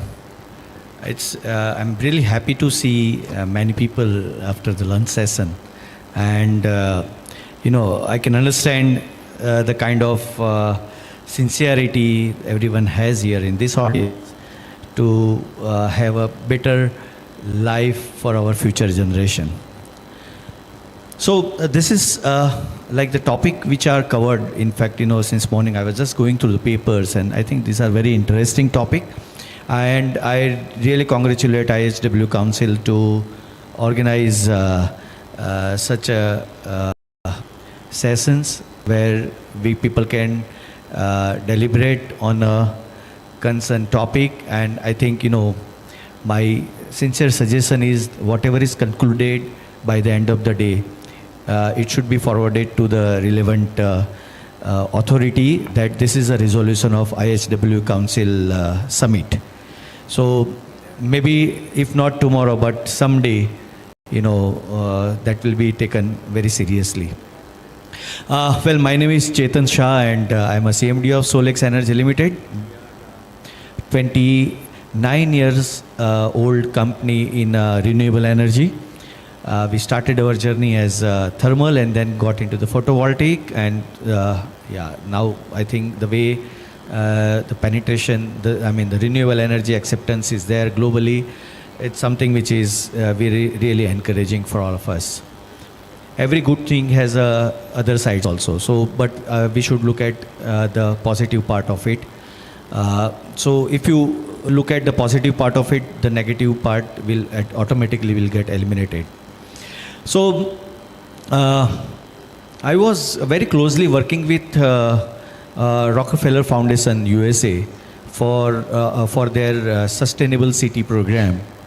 And during it was like year 2008-9, during the Barack Obama administration, we did a lot of projects in India also, and have participated in UN COP different sessions. And one thing which I have observed is people are concerned about the climate change.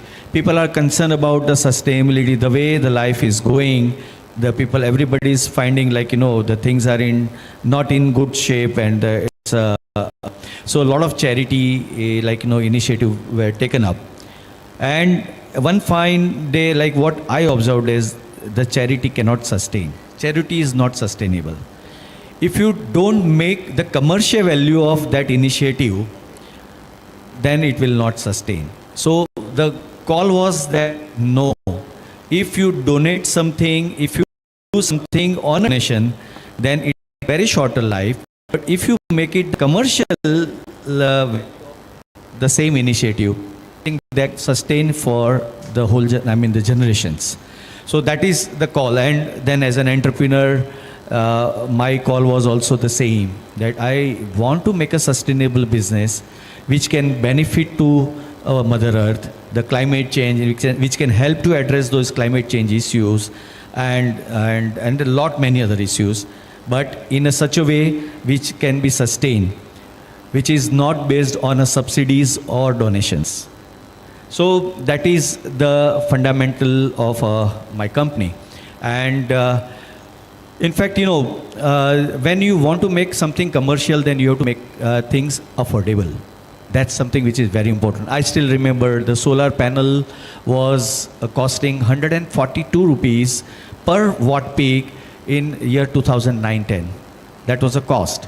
And now today we are talking about 14 rupees per watt peak, in these days. And maybe it will go down to 10 rupees per watt peak, which is something which is affordable. And when it becomes affordable, it becomes scalable also. So this is the complete journey. So basically what we could, we observed is we are dependent on a technology on a foreign countries. We in India, we have a very less focus on R&D. Though we are a country of scientists, we are a country of innovation, for thousands of years. But still, I think we have a small gap, or rather a very big gap. In last 50 years, we lost that neck in terms of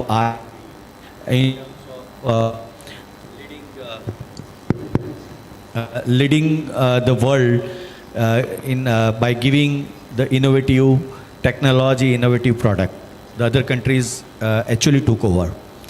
So now what is left with India? When you are not leading into the technology, not leading into the R&D innovation, and not leading into the manufacturing also, making a use of that technology. So that was a big challenge. And I think fortunately in last 15 years, what we have observed is there is a huge, lot of focus on that.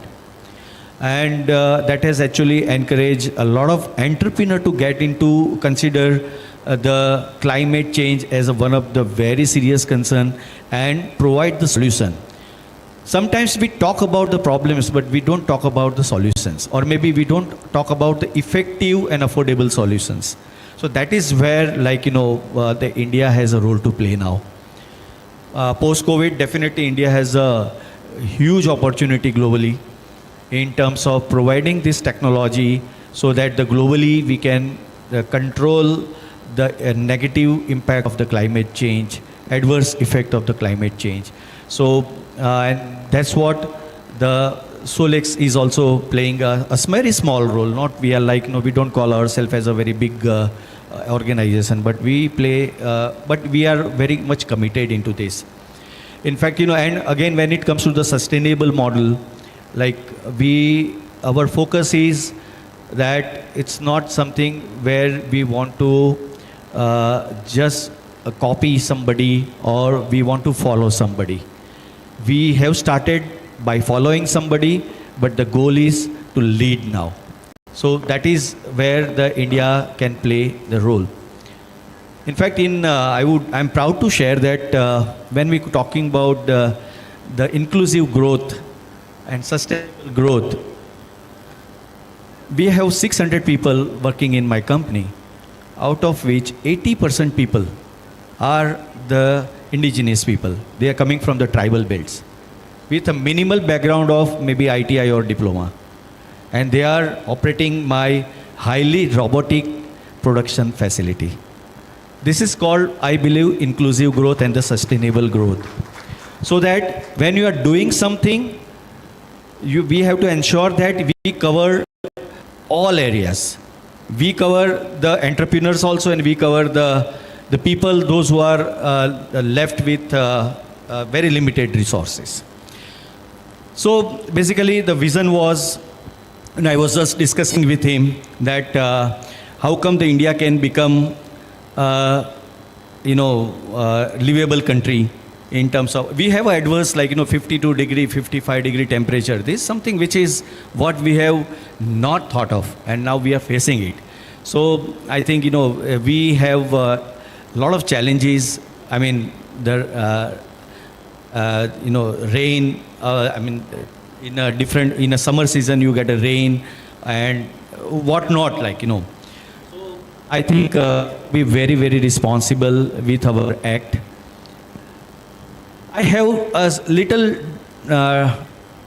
different opinion than what Mr. Venkat Reddy made. One is that you conserve. You become minimalistic for your requirement. And this is how you can save the society and the climate and everything. Another is the way the growth is happening. The India has ambitions. All Indians are having ambitions. Then you cannot be minimalistic. The ambitions cannot be achieved with minimalism. So in that way, you have into a lot of pollution, or maybe something which is not supposed to happen to our country.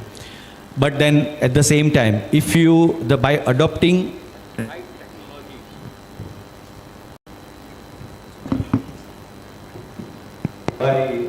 the right technology at right time, at affordable cost, I think we can address this. So two ways. One is stop using that.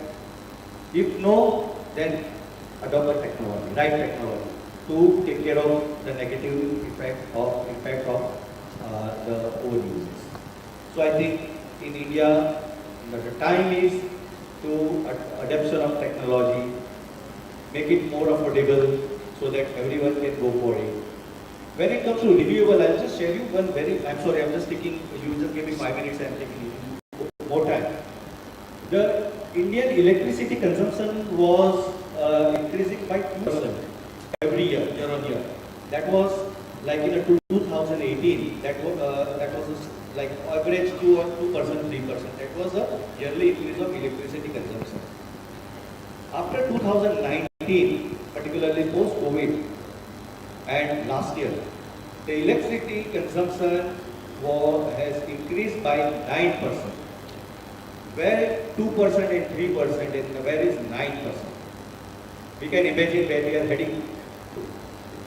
And that 9% is equivalent to 30 gigawatt per annum, and which is increasing. Look at the way the industrialization, the way the the consumption of people is increasing, the household consumption, factory and the industrialization. I can see that electricity consumption will increase more than 20% in coming 2 years. Now, if it is 20% in 2 years, that means where we will be able to meet this electricity demand. So ultimately, we will end up into the power generation through our traditional method of fossil fuel, coal, lignite. But fortunately, India has a very strong policy, and it basically has a lot of control over increasing electricity generation through our traditional method. There are a lot of restrictions. I am pro-nuclear, because nuclear is the cleanest energy, though it has its own hazards, but everything is hazards. So basically, but it takes a lot of time to establish. Again, India is also doing a lot on the independence on the nuclear part. So I think the future is nuclear for sure. And if India wants to grow, India wants to do what Mr. Reddy said, 5 trillion economy, or the third largest or second largest economy in the world, the nuclear is one of the most effective solutions. But yes, it has to be backed by the renewable. So we have, India is basically is blessed with the sun and wind. Wind is limited, but it is blessed with the sun. So I think the future is very bright. The way India has picked up in terms of renewable, in terms of solar, I think the we have a very bright future. Definitely, we can interact more during our course of discussion, but this is what is necessary. Thank you. Thank you, sir. Mr. Jain.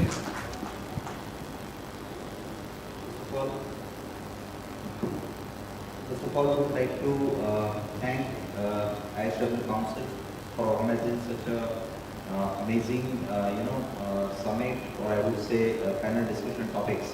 Especially the topic which is being, assigned to us is something which on a renewable energies sustainability part, global, or I would say national growth of the energy part. I was, hearing the various discussions being done since start of this morning. So there are particularly few of the topics that I would like to put my thoughts. So since I belong to renewable energy sector, myself Dhaval, I'm from Solius. Solius is basically a core EPC company. We do turnkey installation and development of the solar projects across India as well as internationally. And people and my colleague have been talking on the how we can achieve more on various parts, not only on the part of in the installation part, but as well as the efficiency part. There were certain discussions on the approaching the net zero by various means, not only the renewable energy but by the various means of available benefits. So implementing the carbon benefits. Mr. Rohit has very well mentioned that the implementation of the carbon is by two ways. So it is one by the compliance part, and another is the volunteer. So my thought is something different, that any technology, any means of any country it would like to implement, the most and the foremost thing which is required to implement or to boost up, to jumpstart that technology would be self-sustainability, which Mr. Chetan has also emphasized, that any technology which is self-reliant, there is no requirement of subsidies, no requirement of additional ads to get the things on ground. The things will automatically move, and that is the reason that since last 2 years the installations of various solar power projects across the globe has been like instrumental, and it is like it's like wow. So though we had a very big challenge because we are a growing economy, we have huge consumption which is ever growing. It is also going to add fuel into the burn by when the EVs are going to get run in the country, like the ICE engines are currently running. So it is also going to add more and more demands in the renewable energy. So I think what Solius has been doing on the core values, which is innovation. Our technology, we have our in-house developed technology trackers, which is usually 20 to 25% more efficiently producing technologies. So by using the similar modules, we are making the technology self-reliant. There is no need of subsidies, there is no need of additional aid from the government. And I'm proudly I can say that we have achieved a notable milestone in the state of Gujarat by helping the decentralized scheme of government. So decentralized solar is also a very good a means of reducing the losses. We have a lot of discussion on the energy efficiency. So the efficiency is other way around, saving the losses is also an efficiency. So the decentralized solar will also play a key role. That is what our Honorable Prime Minister's vision by implementing various schemes like PM Kusum. So he has been targeting to achieve approximately 25 gigawatt of decentralized solar across India, and I must say that I think India has already achieved around 11 gigawatt of decentralized solar to various components of that scheme. So I think we must focus on the technological advancement, the higher efficiency. I think most of the manufacturers from the states where I belong to, so Gujarat is basically a producer of almost 60%, I think more than 60% of the solar PV modules manufacturing in India. So all our industry owners, industry peers are looking at to maximize the energy generation, maximize the efficiency of the available technologies. Though we have a small gap, as Mr. Chetan has mentioned, in terms of the technological advancement, in terms of R&D facilities in India, but still I must appreciate whatever the progress has been done by the industry peers. With that, I submit my remarks. Thank you. Thank you, Mr. Jain. When we are talking about renewable energy and growths, there is one impediment which is the variability of the renewable energy generation, and it gives certain kind of restriction for integration of grid, and where we have to depend on the storage part of it, particularly the solar growth, the wind growth, all renewable energy growth. We are going to be highly dependent. After a certain amount of grid integration being done, the grid will be not able to sustain if it is not leveled off the variability.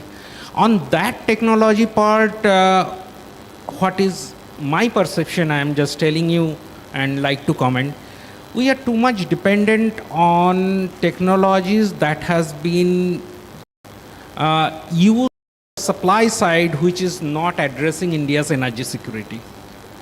And specifically the R&D part, as you have mentioned within solar, the R&D part of that storage is still lagging.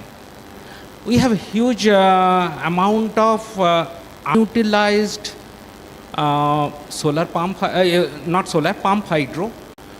We have huge potential of pump hydro generation at a grid level, at a generation level for storage. It is taken, it's not anywhere into the media, anywhere into the public discourse. We are always in battery. How do you see we can be more sustainable and or more secured on energy terms to address the storage part of the renewable energy growth?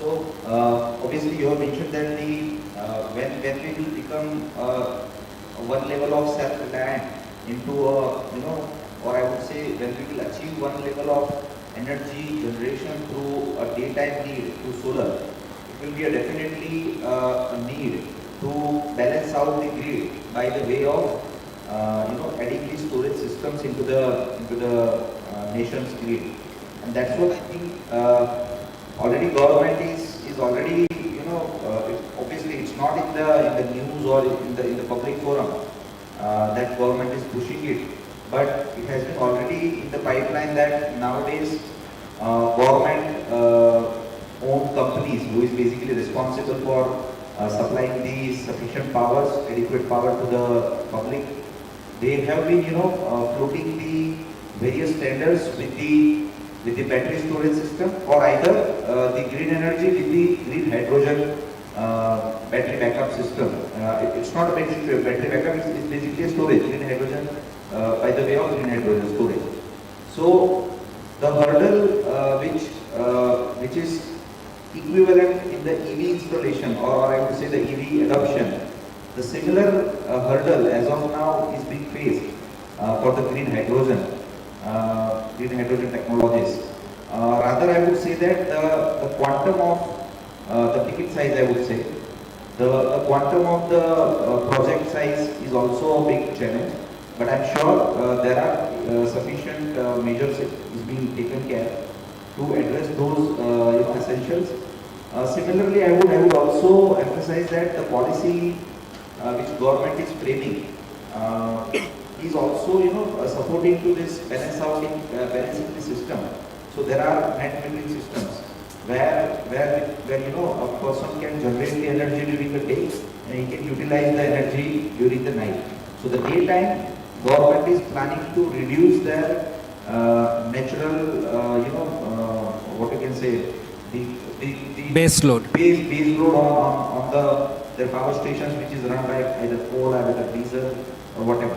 So there are obviously some gaps, but I feel that it will not be there in another 1 or 2 years.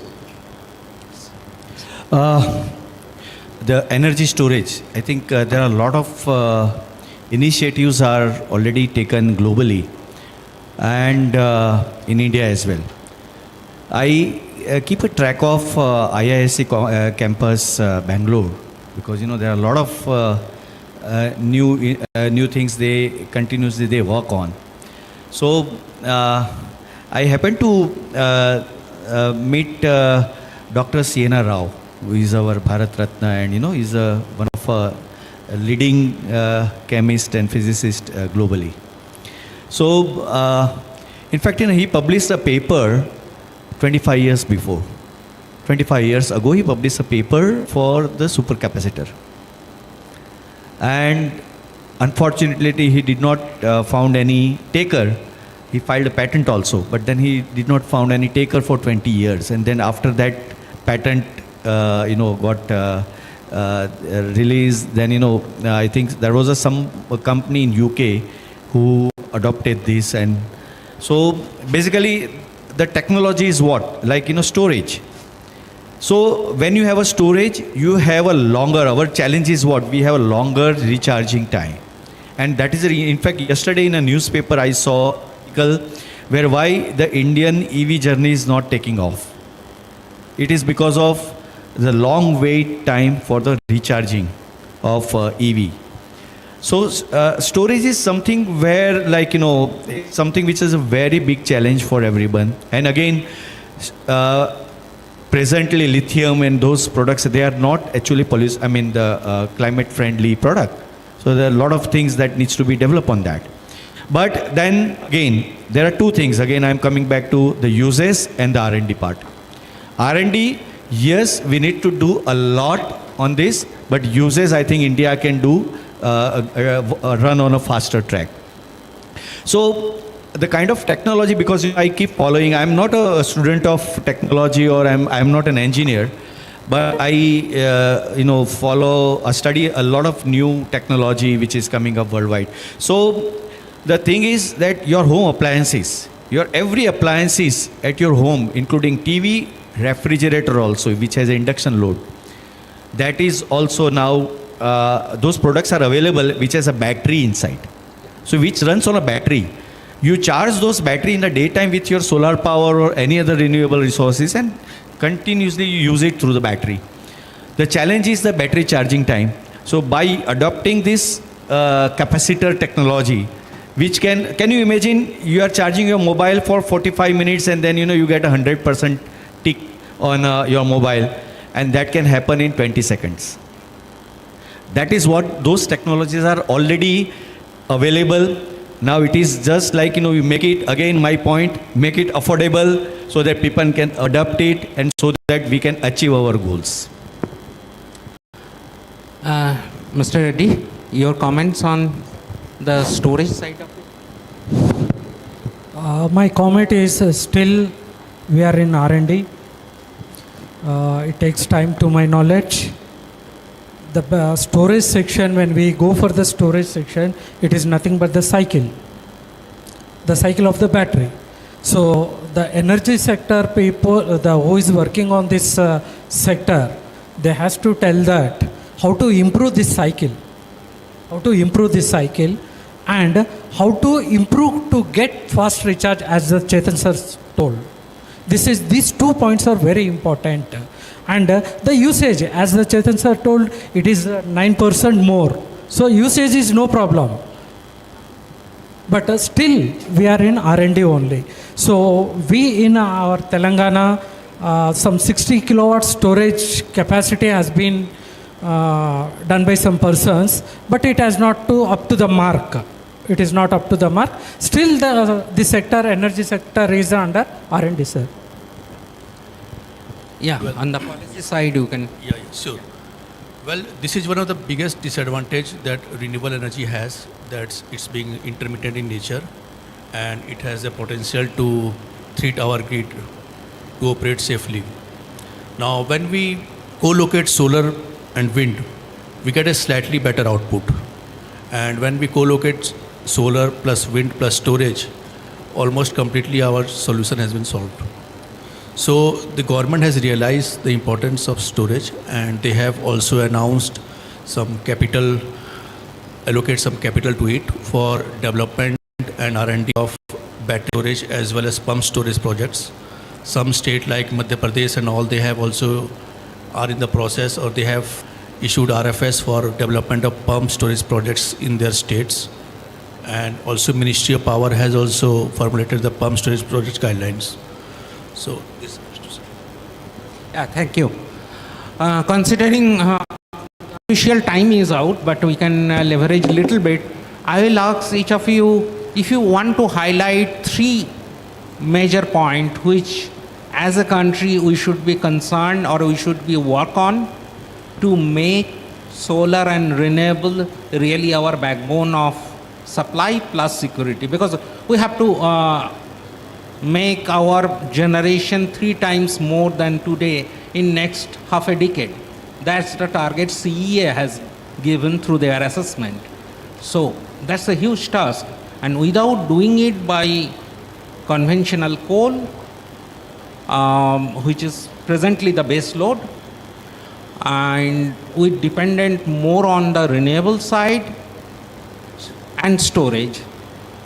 What do you think the 3 major aspects the country should work on? Well, one we have already discussed, the storage, and the second you witness that we are number 3 as per of installed capacity of renewable energy, but we still have to analyze where we are lagging, and where we are lagging in the decentralized sector. And when we talk about decentralized, there are 2 market segments. One is rooftop and ground mount. In rooftop, we have residential consumers, in which although ministry has announced Har Ghar Muft Bijli Yojana scheme, in which they are offering a subsidy of 30,000 per kilowatt, and a consumer can get a subsidy of around 78,000 if he increases installed capacity. But still it's not able to pick up because it lacks awareness. So we have to strategy and make our strategy to create more awareness, and the consumer should know about this scheme. Then on the ground mount, we have Kusum scheme, in which the farmers having barren land, they have the option either they can lease out their land to any solar developer and get a monthly income from that leased land, or government is also providing some loan facilities to them, so they can install their own solar projects and sell that power to the discoms for the economic development of the farmers.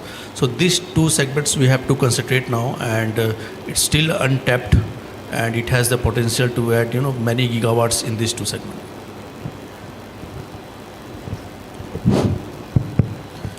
Yeah, I spoke earlier, the policies, that is a very important point.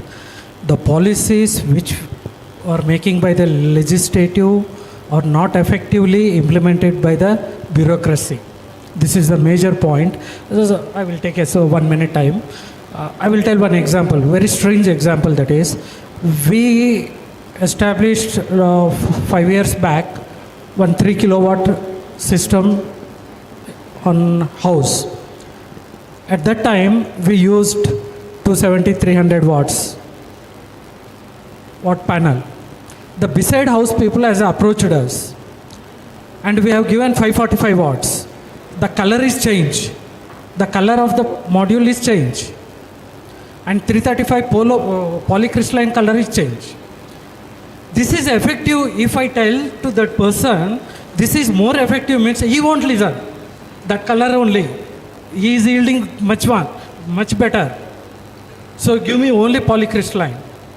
I don't trust on this monocrystalline. Means this is lacking of our technology to the grassroots level. Now the monocrystalline has been gone. Monopur, bifacial. I think the Chetan sir is here. There, he is the manufacturer. Now the Topcon, HJT. If he tells the efficiency, I don't know about the efficiency. That is black color, this is blue color. I want only the blue color. Because since 5 years he is yielding the good. So I want this one only. Means where the technology has been gone, it is up to certain level only. That is not up to the grassroots level. So this has to be changed, sir. So this thing we has to take into the market. The policy makers are making, but it is not reaching to the grassroots level. So we must make much effective about this, sir. Thank you. When we are talking about the energy independence for our country, and that too being dependent on the technology for other country. So I remember, in open forum only, I used to say learn from China. The China, in 1984, the mandate was, you want to sell in China, you have to produce in China. And this is how, they could secure their own energy, and they became a global provider of a technology and product also. So it's a very simple thumb rule. We don't need to reinvent the wheel. They have done it successfully. Let's adopt this. You want to sell in India, you have to manufacture in India. Once you do that, the whole ecosystem will get developed, including R&D, including technology, including the manpower, the machines and everything. So the government has to, on a policy part, that is the only role government has to play. That is what I expect. I have my own IT business for almost 33 years. So I was a part of one of a national convention of NASSCOM when Mr. Narayan Murthy was chair for that NASSCOM, and Mr. Pramod Mahajan, during the Vajpayee government, he was a IT minister there. So he was a chief guest there. So he said, government is ready to support IT industry, and what you let us know what support you want from us. So on a lighter note, he said, stay away from us. So please play your policy role. Rest of the things entrepreneurs will do.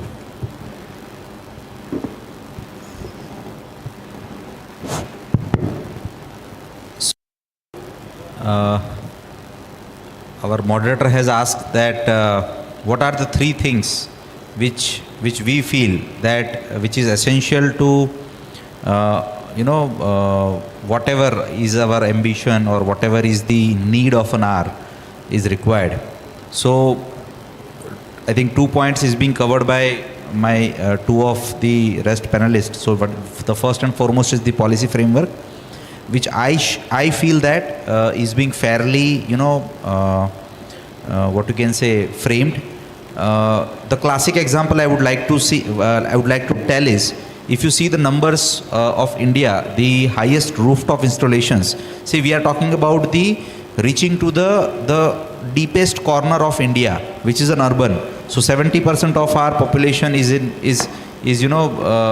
living in rural. So reaching up to the last corner of rural India, the scheme which is recently being launched, that Har Ghar Bijli Yojana, I think it is not inventing something. It is just rolling the ball, which was successfully running in Gujarat, because Gujarat is the #1 state for the rooftop installations, if you see by the capacity. So the same scheme is being rolled out for whole rest of the India.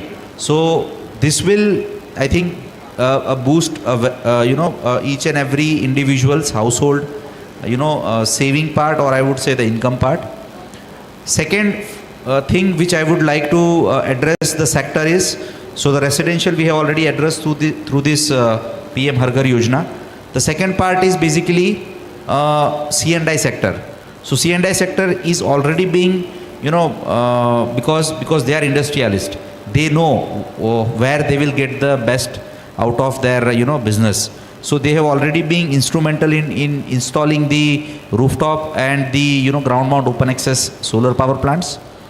The third and foremost thing which I feel has lot of thing needs to do is the decentralized solar, which is being again the investor base which is targeted for this decentralized solar scheme is nothing but of the small investors.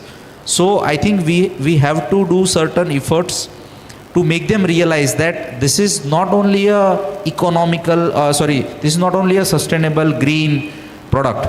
This is actually a good investment arena. See, today solar is giving 20 to 25% return on investment if you have a good credentials, PPAs. Even if you deal with the government, if you supply the energy to the government, install the power plant and supply the energy to the government.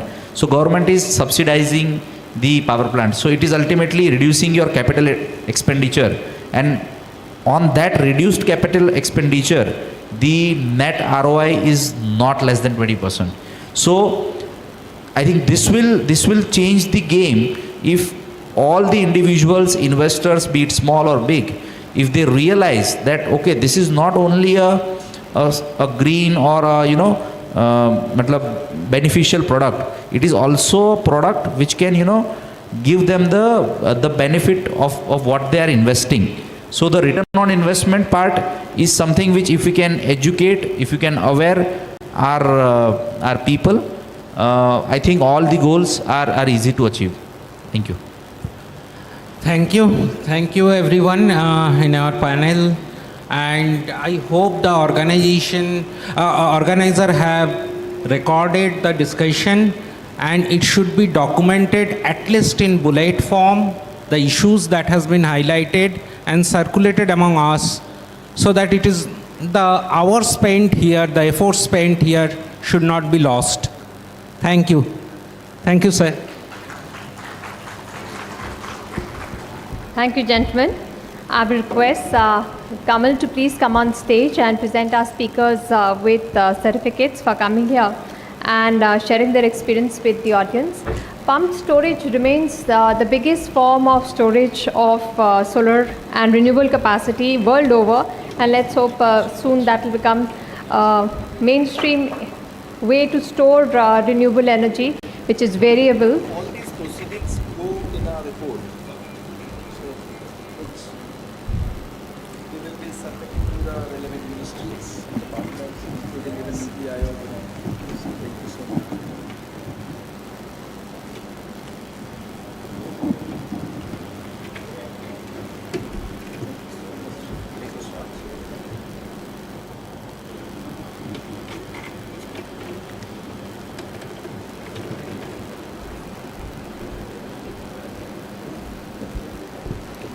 I request all of you to please gather for a group photograph.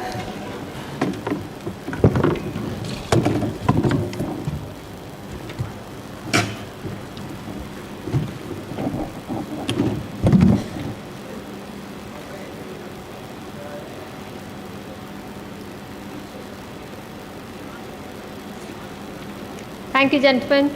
I hope distributed solar becomes more and more popular in the years ahead, and investing in green projects also becomes as easy as buying a mutual fund.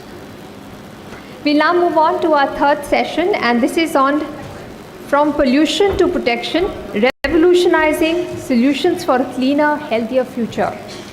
Beyond examining the grave consequences of air pollution on human beings and their well-being, this session will explore cutting-edge solutions aimed at combating its harmful effects.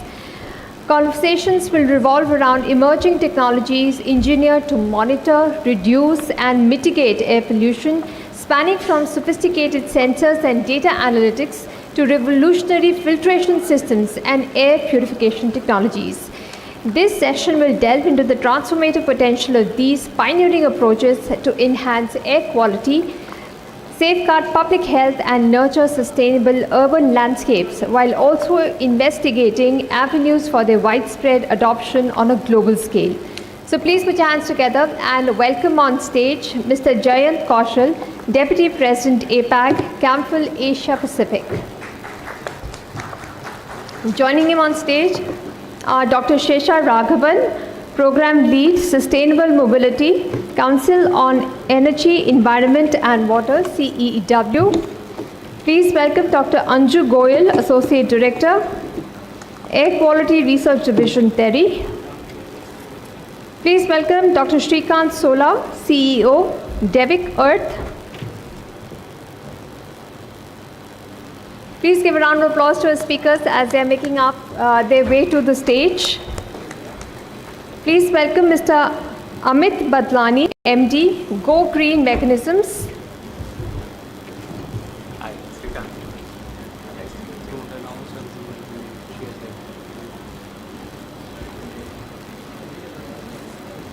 And please welcome our moderator for this session, Mr. Sudhir Mishra, CMD, Trust Legal.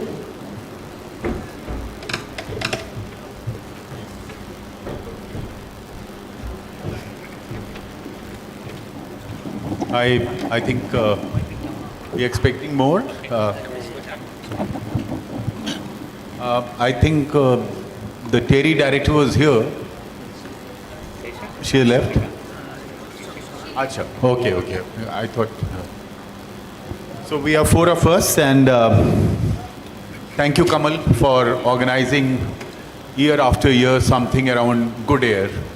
And which city needs it more than us? Which city needs it more than Delhi? I'll keep it a little different. I'll make it more interactive and solution friendly. In other panel also, we got very good suggestions with regard to solar power on our roof. How do we use our cells? We have a very illustrious panel, and they will come up with variety of solutions. And we have a doctor also, and I read about his work and also about the kind of companies which are representing here. But before that, I tell you why I am here. So for 10 years, I am fighting a air pollution matter in Delhi High Court. Not as a lawyer, but more as a citizen of Delhi. This is my only public interest litigation in my own name, though I run a law firm, which a lot of people know about. And I never thought that I will file a petition in my own name. I was so convinced by 2013-14 that Delhi is in a health emergency. In fact, for the first time, the word health emergency was used in this petition in 2015. The petition still survives. More than 45 hearings have happened in last nine and a half years. Odd even happened in the same matter. It is tagged with court on its own motion, which is the highest platform you get in Delhi High Court for anything to battle which concerns every citizen. We managed to ensure 2-3 things in this, and why it is very timely for everybody who's working on this common goal. There was an inertia on part of Medical Council of India to write on the prescriptions that pollution is the reason for this. We started filing applications on that. It was accepted. Then school children came and filed more applications in my petition. Long and short is, in Delhi we have close to 30 public interest litigations in National Green Tribunal, Supreme Court of India, Delhi High Court, and we have not been able to clean Delhi air. And why we have not been able to clean Delhi air, I'm sure when we'll talk about the solutions, we'll also talk about the problems Delhi has. But one silver lining I have for you, the data has come to the courts. I'm not sure whether everybody's aware. Then in 2022, along with TERI, we did a study that there is one particular state which is not burning parali that much for 2 successive years. That particular state I'm not going to name. That particular state we approached and we asked them to compile a report how they control the less burning of parali, which actually helped you breathe better oxygen in Delhi. You'll be surprised to know that they supported the report, but they didn't release the report. Because they thought if you release the report, it will also show that we are the reason why air pollution happens. So like Elon Musk said today only in the morning, ESG is a farce. And a year back, Donald Trump had said climate change is fast. So this is the level of pole position you are dealing with. When doctors are here, CEOs are here, we'll ask from them, what will you do when your change maker says something like that? And what will happen to a place like Delhi, which is the pollution capital for almost now 2 decades? I'll start with Jayant, and I'll say that you represent a company too. What are your thoughts? You have a Asia Pac experience. How and when we'll make air a priority?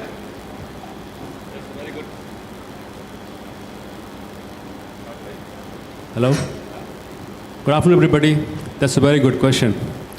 I still believe clean air a human right. And from that perspective, it is important that we focus on that. As a company, we only can do one thing, which is make all of us aware what is the effect of poor air quality on human health, on productivity, on our life expectancy. If you all have time, you can try to go to Air Quality Life Index website. It's free to access. It shows, and we type India, because of the air pollution outside, the expectancy of life is more than 5 years less if you're not following the WHO standard. WHO in 2021 revised the air quality guideline, basically meant for outdoor air, which is 5 microgram per cubic meter for PM 2.5. And you know, in India, what is this? Much way beyond that number. So how do we do that?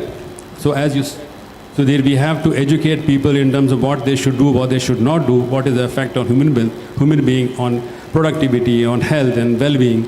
At the same time, what we should do in indoor air quality, to maintain indoor air quality which is good enough for us to be productive and healthy and well-being. So I would start with that perspective, that education is...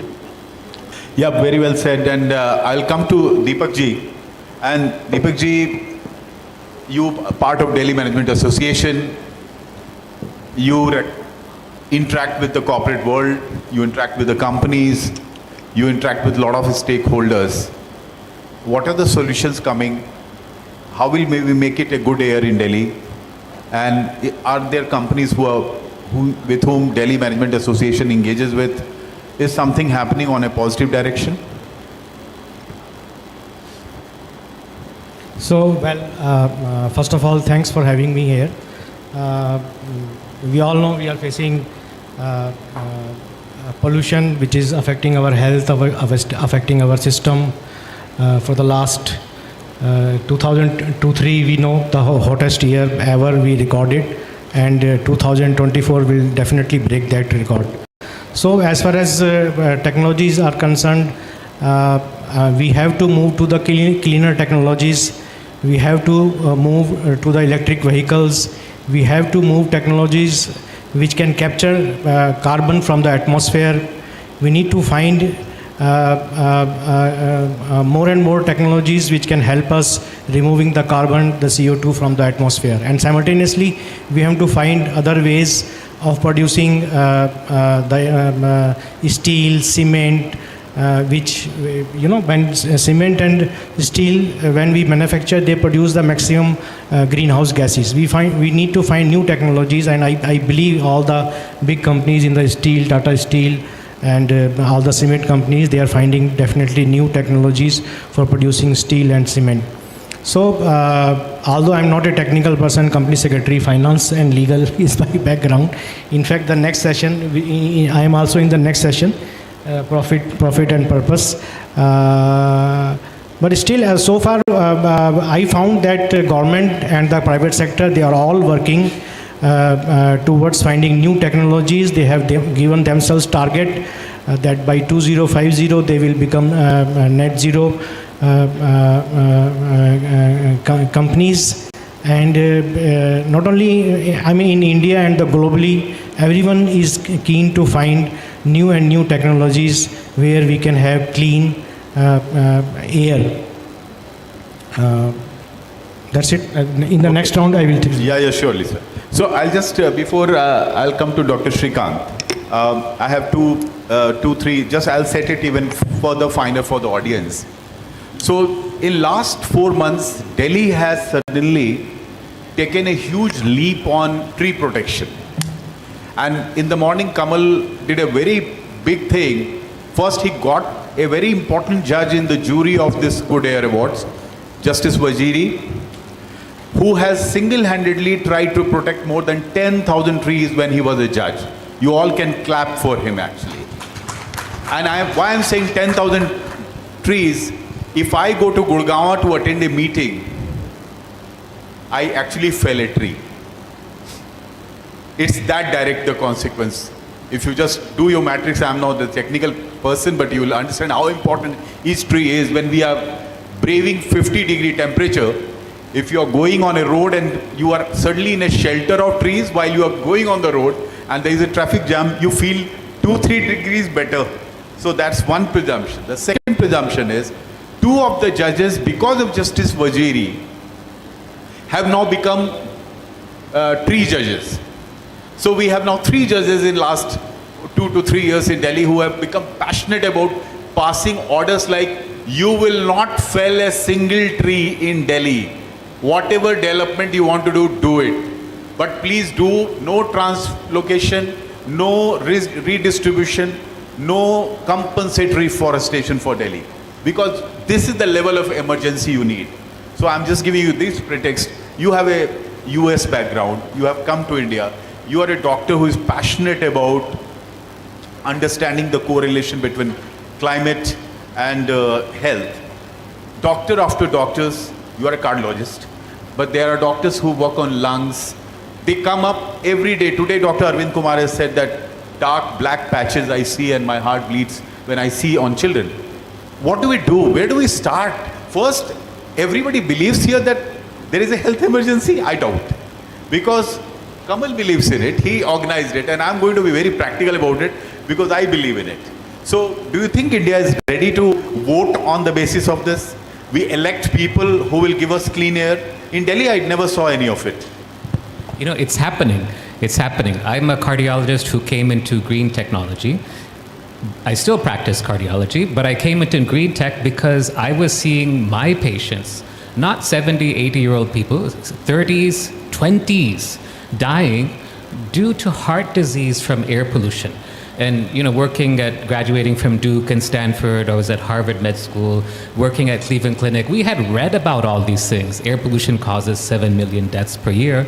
But when I moved to Bangalore, I came back because I wanted to serve my country. And when I came back, I saw 28-year-old guys, 32-year-old taxi drivers coming into our ICUs with heart attacks. We would do their angioplasty operations. Some of them would survive, and, you know, being from the US and coming here because this is why I came here, I give myself a pat on the back. And then 2 days later, the same thing would happen, and this time the patient would die right on the operating table right in front of me. So that's how I got involved in this. Now, what will happen, though, is when it comes to tackling air pollution, everyone thinks Delhi, Delhi, Delhi, Delhi, Delhi. That's a big mistake. Air pollution management starts with the airshed. It starts with the entire airshed that starts all the way from Pakistan and goes all the way to the Gangetic Plain. And there's, I think you can tell better, there's probably 10 or so major sheds in India, and there's others around. If you're really going to tackle air quality in Delhi, or in Kolkata, or in Mumbai, or in Bangalore, where I'm from, you have to tackle that airshed. Now, there's not much we can do about what's happening in Pakistan, but we can certainly tackle what's happening within our borders. And that means all the things that you're supposed to do: air pollution mitigation, control, remediation, education, stakeholder education. See, 15, 20 years ago, if you ask somebody to buy solar panels, nobody would do it. Nowadays, it's commonplace, right? Right, everyone has. 5 years from now, if you ask people to buy an electric vehicle, what do you think? It'll be, yeah, sure. The same thing will happen with air quality. Give it time. We're catching up, but it's going to happen. Very well said. Dr. Sesha, before I come to you, I'll also take you in a direction that whenever we did a study on Delhi, I also realized that one transformation has happened by chance is the two-wheeler electric mobility, where people have gone from fossil fuel to charging our electric scooters in a large number. and electric rickshaws also have come. Now the electric two-wheelers story, I don't think that sector is well organized to sell it properly, because their contribution was huge. When odd even was put by the courts, this population was kept out of it because of the voting reason, because they are the voters of the political party which was in power, which is still in power, and they were exempted. But that silent revolution, when large population, because of financial reasons, not because of environmental reasons, it became cheaper to charge an electric scooter and go to your office when you have not got a huge income. That's a story which is, I'm taking Delhi as a matrix, doctor. The idea is because this is what I understand. So the need for me, somebody who sees your organization, CEEW, that you need more and more on-your-face studies today.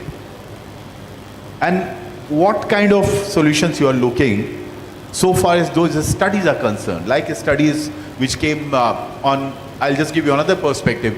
Yamuna has gone through a major court order last 40 days back, 30 days back. For the first time, an order has been passed where Enforcement Directorate has been sent a copy of the order saying take action on all the officers who have ensured that polluted water goes in Yamuna. How many people know about that? And there is a connection. So the law of any money which you gain through corrupt means and you don't use it for good technology, if you use any money with corrupt means, then Enforcement Director comes in picture. So that's why this copy has been sent. In air pollution, there is a talk going on to start, and here my question to you is, forensic for knowing who is responsible for this mess.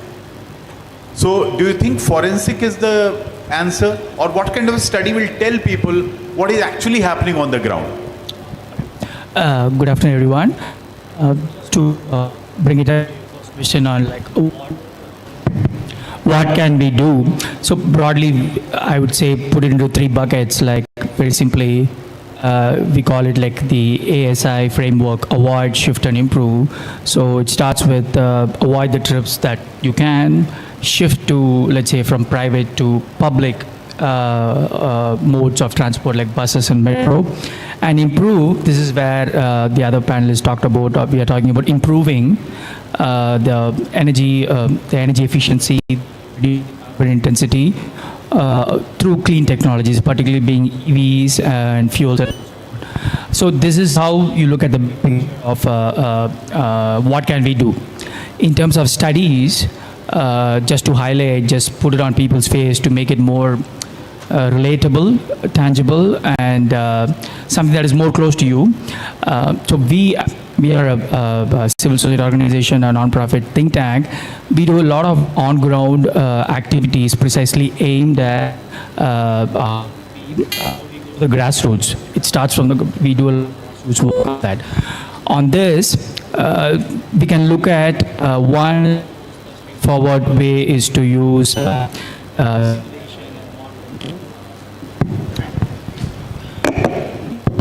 apologies for that. So one is a straightforward approach we can take is to theoretically simulate, model, predict, forecast, show where the hotspots are currently and where the next set of hotspots are going to come up between now and 2050 or so. What can we do proactively, preemptively? That's like what I call like a foresight, a combination of foresight and what can we do now. Outside of that, we require a lot of, there is no one magic bullet study. I would call it like a toolkit of resources that we need at our disposal. That can happen only when it's a confluence of stakeholders that are on the same page when it comes to, we're talking public, private, and of course the end users. We are also part of this. It's easy for us to tell we are a victim of air quality, but in a way, I don't want to put too much guilt on people, but we are also part of the solution. That's how I would like to think. Outside of that, we do a lot of pilot studies. We just give like for this two-wheelers, we are doing currently now in Amritsar, where we are giving auto drivers from their two-stroke to like we are giving them 3 days, 5 days, drive an EV, e-auto, see how do you like. and then we follow them, we track them. This is more evidence-based approach to we take it up to the local municipal authorities, for example, the Smart City Limited in Amritsar. Hey, there is a demand, and we have been, I would say, we have been very, we have had a lot of positive on-ground impact in terms of influencing the policy decision at the local level. Now that we have made the case, now we are talking about scaling it back. So now we are taking all the way up to the, let's say, the state level organizations to how do we expand and scale up. So one is, I talked about the pilot side, one I talked about the simulation modeling side, and the third, I would say there is a lot of talk about awareness campaign broadly under behavior change, how do we nudge people into adopting sustainable, cleaner mode. So these three, I would say, probably what we focus on a lot, and probably ties to your question too. Okay, I'll have a supplementary question. I don't want to forget this. Yeah. Because we have Kamal also sitting here in this session. Why don't we do one thing? After this conference, we do a report with your assistance and have all the recommendations. Other panels have also suggested to you. Some of the recommendations which are very simple. They can be for citizens, they can be for the government, they can be for legislators, they can be for municipal corporations, and for the policy and think tanks. We can do a 3-pager, and I encourage that we all contribute in our own way, and the teamwork can prepare the 3-pager or 4-pager on that entire thing. Do you think it's a good idea? It's a good idea. We do a lot of such initiatives aimed to disseminate in a easy to understand, digest format rather than detailed reports. Yes. Understood. So, Jayant, I'll come back to you, and this is our final round. Take us, you have a global perspective, you represent a company too. Take us to what is happening in other jurisdictions so far as solutions are concerned for air pollution, and what are the good things India is doing and what you want India to do? Thank you, Sudhir. Yes, I think one thing we have to give credit to India. India is the first country in Asia which has adopted ISO 16890 as standard for air filtration. What actually is that? It's a way to qualify the air filter which should be used in any commercial building, public building, pharmaceutical. It's the first country in Asia. I think we have to give a round of applause for Indian BIS system to consider that. I mean, I'm working with various standards committee in the region, China or Singapore, everywhere. They are behind. So India has taken a lead considering the air quality. So all the commercial building, now India has published the standard which should be used to make sure that the building which are using the air filter, they are protecting the clean air or giving the clean air environment inside the building for people's health. At the same time, it can save energy and be sustainable as well. What happens when I go out? Exactly. So there are two things. 90% of the time you spend indoor, either home or offices, and 10% you go out. So for go out, I'm sure my colleagues have said enough that we have to do education, various things, legislation and all things. But indoor, we also have to make sure that we should not forget it. Because the number of cases are increasing from people living indoor, which is asthma and those things. How to make sure that we are not letting it go. That indoor air quality is much, normally it is higher than the outdoor air quality. It is about 10 to 20 times higher. And I'm not talking about particle only, I'm talking about gases on molecular concentration as well, which is NO2, SO2 or TVOC or formaldehyde or ozone. Now, frankly speaking, I represent a company, Camphil, which has a solution which is mechanical filtration to take care of particle and gases filtration. Just by mechanical filtration. So there is a possibility to achieve what we want to achieve with indoor air quality. If WHO says 5 microgram per cubic meter is the requirement, I'm sure with the necessary equipment or air filtration, you can achieve single digit in home.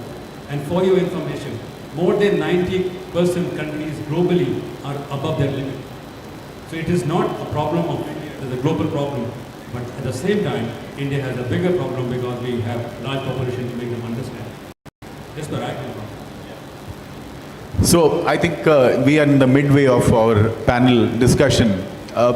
We need to also understand that apart from government intervention and the solutions and the policies and the laws, the consumption part is something which we are not able to communicate to few jurisdictions. And of course, this is not primarily based about Delhi, but I'll bring back Delhi that even in 1989 when I came to Delhi, the first thing which I was told in my college. I was a 18-year-old student. I was told that Delhi has 3 times more vehicles than Bombay, Calcutta and Madras put together. At that time. Even now today, Delhi has more vehicles than those 3 and other metros put together. But there is a sense of pride in that. Do we really need that many? So our consumption part is something we are not addressing to, that हम तफरीह करने के लिए और ऐसे ही निकलते हैं कई चीज़ जो हमारे सोसाइटी की प्रॉब्लम है. And I'm saying because you know what happens when you see the problem from close and you see the solutions. Fortunately this year Delhi had more clean air days and that's why it is happening. While preparing the report about that particular state with Terry and one particular private university, I had the first-hand experience of going and visiting the air quality monitoring station which is near Janpad. I was blown away. It was like an air traffic control system. They were doing amazing job. You can clap for them.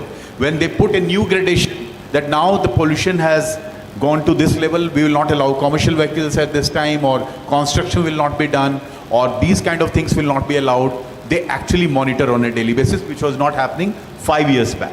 So things are improving. I'm also saying that things are improving.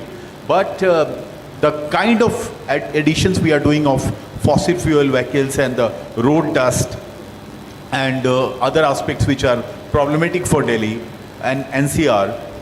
Doctor, I want to know from you again that what do you think? We are the 5th largest economy. We want to be 3rd largest economy soon. We are very educated. We have a double standard here. What is the double standard? Same person will tell you when he represents the environment, like we just understood about a new matrix that, okay, we have adopted that. So they will say about the net zero, India's commitment to ending fossil fuel faster than most of the countries, and we'll talk about that. At the same time, we also say, हमने तो उतना carbon बर्बाद नहीं किया अभी. We are a developing country. So हमको भी पहले अमेरिका बनने दो. So ये दोनों स्टैंड हम कैसे ले लेते हैं? So that is one. Did you understand my Hindi? Of course, yes. We have this duality. We become the 5th largest and we become Congo also. So it's we become both. Exactly. So how do we deal with this paradox? See, it's the classic economy versus development, right? Environment paradox. I'll give you an example of what I have seen. So similar to Sir, I represent a company that provides air pollution control equipment for ambient outdoor pollution, primarily in heavy industries. We work with polluting industries like steel and metals, thermal power plants, mines, and so forth. So why do our customers care about the environment? You know, they buy equipment and realize, you know, simple business, Jan, companies buy things either because they make more revenue, number 1, number 2, they reduce cost, or number 3, they reduce risk. And what we figured out, why do companies want to buy air pollution control equipment? It's not because, and I don't mean this, please take this a little bit cheeky, but it's not so much because they care about health or they really want to meet their ESG goals. It's because they want to reduce their risk of non-compliance with environmental norms. Now, we have an installation in Chile, in South America, where the customers are so concerned because another competing mine got shut down for 1 week because they failed to comply with the environmental regulations in Chile. That 1 week that mine was shut down, they lost $3 billion every day in output. And you can imagine that kind of negative publicity, the nuisance complaints that followed, the community complaints that followed from neighboring communities. So this customer wished to avoid it. Now the problem is in mines, you don't have electrostatic precipitators and other stack methods of reducing air pollution that you would have in, say, a steel plant, for example. So they turned to our technology, pollution dropped by 40%, everybody happy. But there, the pressure was they didn't want to look bad. They didn't want to go through that same risk. Now let's come to another company. This is in Bangalore. Now, have all of us use anything that comes out of graphite, right? Your tires, right? So there's a graphite company, was a graphite company in Bangalore. They built their plant decades ago in the 1970s, and then gradually, like many other big cities, communities started to grow around them. Now they have a residential colonies all around them, and there's so many complaints that we were called in to go and assess, not only for our technology, but because we know a lot about industrial hygiene, how to keep things neat. We walked in there, we went to the storage area, we saw holes in the roof. We saw raw materials uncovered. We saw raw materials being transported without the proper conveyor belt. You know, when you have a conveyor belt, you're supposed to have, the conveyor belt is supposed to be covered. We saw that the roads inside were made out of dust. They were dust roads, not metal or steel roads. There is no street sweeping or washing of tires. None of the best industrial practices were followed.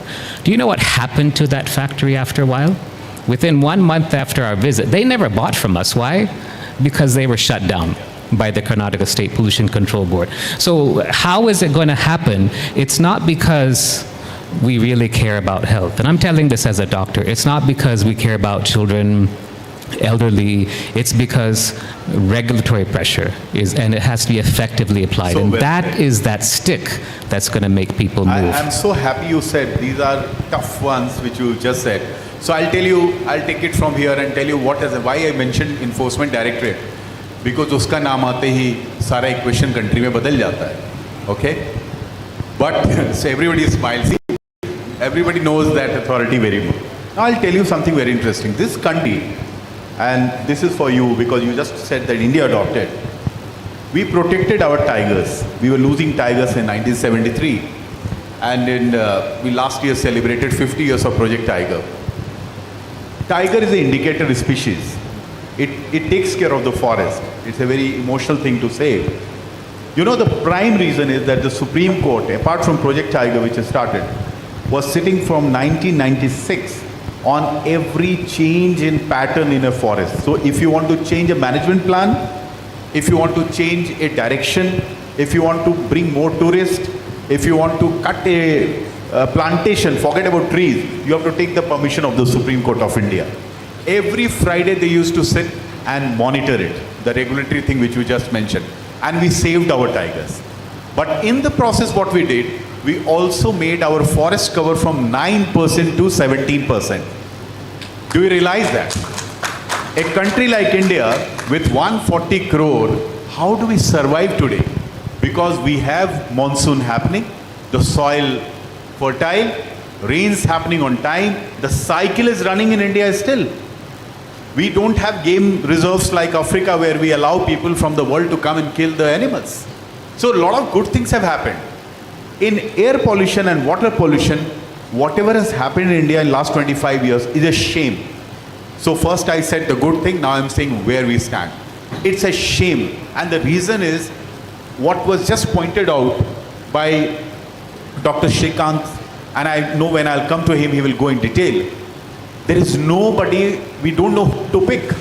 Now on Yamuna, we have started targeting. So they have computed an amount and told Agra Municipal Corporation and Mathura Vrindavan Municipal Corporation to pay more than 80 crore. And if they have to recover this money from the polluting industries.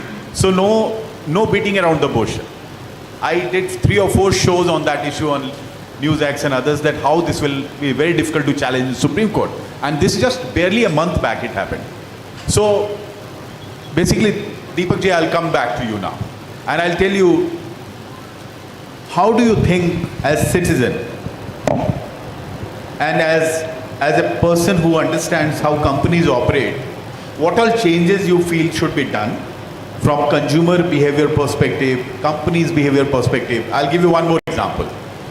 In my office, last month I created a ruckus because I realized every 20 minutes somebody is putting a bell and some e-commerce company is there. Sometime bringing 1 coffee, some other room is ordering 3 coffees. Every day you will have 30 to 40 visits in a small law firm like mine. How much carbon emissions I am doing? So I said, you can't do this, please regulate it. Somebody is bringing clothes, somebody is जूता. एक तो इस mobile ने life hell कर दी है हमारी. आप काम कब करोगे? So there is a larger problem because, and then we don't understand that part, that how much this travel is happening. So There are various things which can be done in small steps. Last panel made a very good observation about the use of air conditioner. How many of us know that the hotels in India are supposed to keep their temperature at 17 degree or 24 degree? They all keep it at 17 degree. Lobby में चले जाइए, restaurant में चले जाइए, room में चले जाइए. And then they write sustainability is important. मैं towel नहीं धोऊंगा आपका कल. So there is a drama going on in this country. Nobody says to them, please make it 24 degree. उससे भी आपका air better रहेगा because the ill effects of air conditioner. I am sure somebody will say. So tell us what are your observation about this entire problem? Yeah, in fact, we need to change our behavior. Corporates, consumers, we need to consume in a responsible manner. You know, one of the SDG is responsible consumption. We need to consume in a responsible manner. अब पानी भी है, अब here also we find plastic bottles. We need to shift from plastic bottles to we need to find some alternatives because 25% of the plastics it goes to oceans and 25% plastic goes to the landfills, and we know, I mean, how it is creating problem. At present 25% of the weight in the oceans is of plastics only. So if the things go like this unchecked, maybe after 50 years or maybe after 25 years we may find minute particles in our stomach also. Somehow, if we take fish and all. So consumer behaviors, we need to change our behavior. We need to watch our footsteps. कि मैं कितना carbon footprints atmosphere में डाल रहा हूँ. While I eat, we need to eat products which consume less and less energy while cooking. I mean, now it is not a question of taste. It is not a question of whether you are having resources or not. It is a question of survival now. So we need to eat food and products which consume less energy. For example, in non-vegetarian products also, I was reading a few months ago that there is a technology we call, with this technology you can produce clean meat. Clean meat. You know this technology? I mean, they produce the meat. I mean, what they do, the cells of the animals, they are artificially planted, generated somehow, but that food is having equal nutrition that a original, a natural animal has. So we need to shift our behavior. And for example, आपने अभी vehicles की बात करी. If we buy a vehicle, now instead of going to a 1500 to a 2500 cc vehicle, if I can manage with 1500 cc vehicle, it is well enough. And if it is hybrid, it is very well enough. Recently I bought one vehicle. It is a mid-size SUV. It runs on it is a hybrid engine. So when I was distributing sweets, so one of my colleagues in neighborhood said that जान साहब मैं सोचता हूँ 3 साल बाद आप एक बड़ा व्हीकल लो तो हम विश करते हैं. मैंने कहा नहीं चाहिए यार व्हीकल, क्या करना है मेरे को 2500 cc व्हीकल चला के. 1500 cc में I am doing fine. I mean, it is producing less and less carbon. You know, I mean, 2500 cc and 1500 cc, a lot of difference is there. So we all need to change our habits, our priorities, our styles, our lifestyles, our clothing, our रहने का हमको पूरा कुछ सब कुछ change करना पड़ेगा. We need to become now conscious. We are all sitting leaders over here. We need to be now conscious leaders. We need to behave consciously. And in fact, when we behave unconsciously, we become more unsustainable. When we have some bad habits, or when we depend more on our senses, when we are not able to control our senses, we become unsustainable. So we need to change our habits, our styles, our behavior. Many times I feel that when we order some food in office or in our, हमारी society में आजकल रात के 12 बजे तक ही आते रहते हैं. रात के 12 बजे तक चलता रहेगा अपना कुछ जोमेटो एंड ऑल. तो समटाइम्स मेरे को लगता है कि इतनी ज़रूरत होती है हमको खाने की. 25% हम वेस्ट कर देते हैं, जिन नहीं खाया जा रहा, यार हटाओ, नहीं खाया जा रहा. It do happens. So we need to change our styles also. And we need to see that what can I do. अगर जो इंट्रोस्पेक्ट करें, आज ही हम सब के सब इंट्रोस्पेक्ट करें शाम को सोने से पहले बैठ के, कि मैं अपनी लाइफस्टाइल में क्या क्या चेंज कर सकता हूँ जिससे ये कार्बन फुटप्रिंट्स कम हो.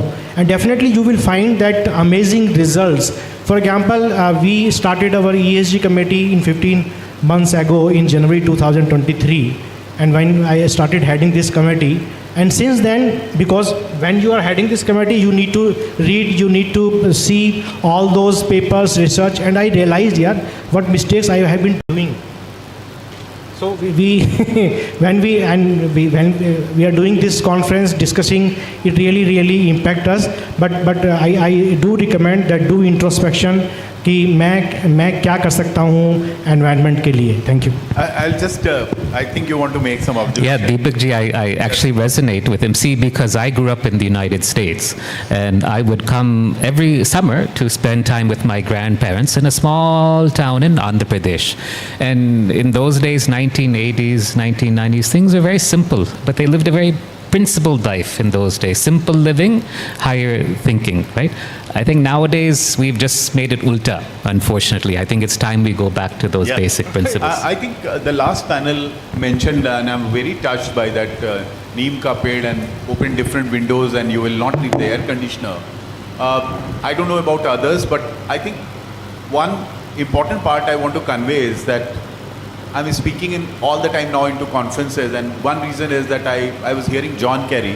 He's a climate negotiator, ex-vice president, ex-secretary of state of US, and he's a climate negotiator, and I met him once and in International Bar Association conference, and he had come and he has said that he knows about India a lot. So he said that it's like chanting. The more you will talk about the same issues, the more it will go to the people. So full marks to you, Kamal. It's like chanting. We will say it every day. Every day we will make some changes, more changes. I have learned something. I'm sure others will learn. And Dr. Sesha, I'll come to you and just see that we are dealing with a crisis. All our panelists are saying. Even at Everest now there is a traffic jam. So everybody has to climb Mount Everest. So I saw the picture. I thought it was a fake picture. Then I saw the video and I was shocked that in order to make a reel, you are putting your life at risk whether you are equipped or not, and everybody has to do Mount Everest, right? I think our biggest challenge today is how do we tell the younger generation, and even we are equally to be blamed, and when I say younger generation, that they need to draw lines. I don't want to say something here, it's a little controversial, but in one house, different rooms are ordering different stuff without even checking with each other. That's the kind of situation you are landing up. So where do we go from here? Because good is a very good word actually. We need, Thomas Friedman actually famously had said, why do we have to connect so much? Why do we need so many flyways and highways? Why do we need to go from New York to Washington in 1 hour on a motor drive, or why do we need to go faster?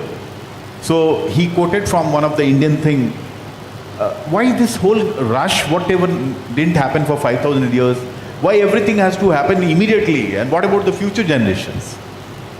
Okay, so I take that as a part philosophical, part scientific sort of a question. So where do we go from here? So by all indications, the trends are like India is going to continue booming. People are going to want more, do more, faster. This is something that that's just the nature of the beast we are dealing with. The way when we talk about consumption. So I like to just draw a fine line between how do we consume more sustainably versus how do we consume and consume less. These two could sometimes be conflated.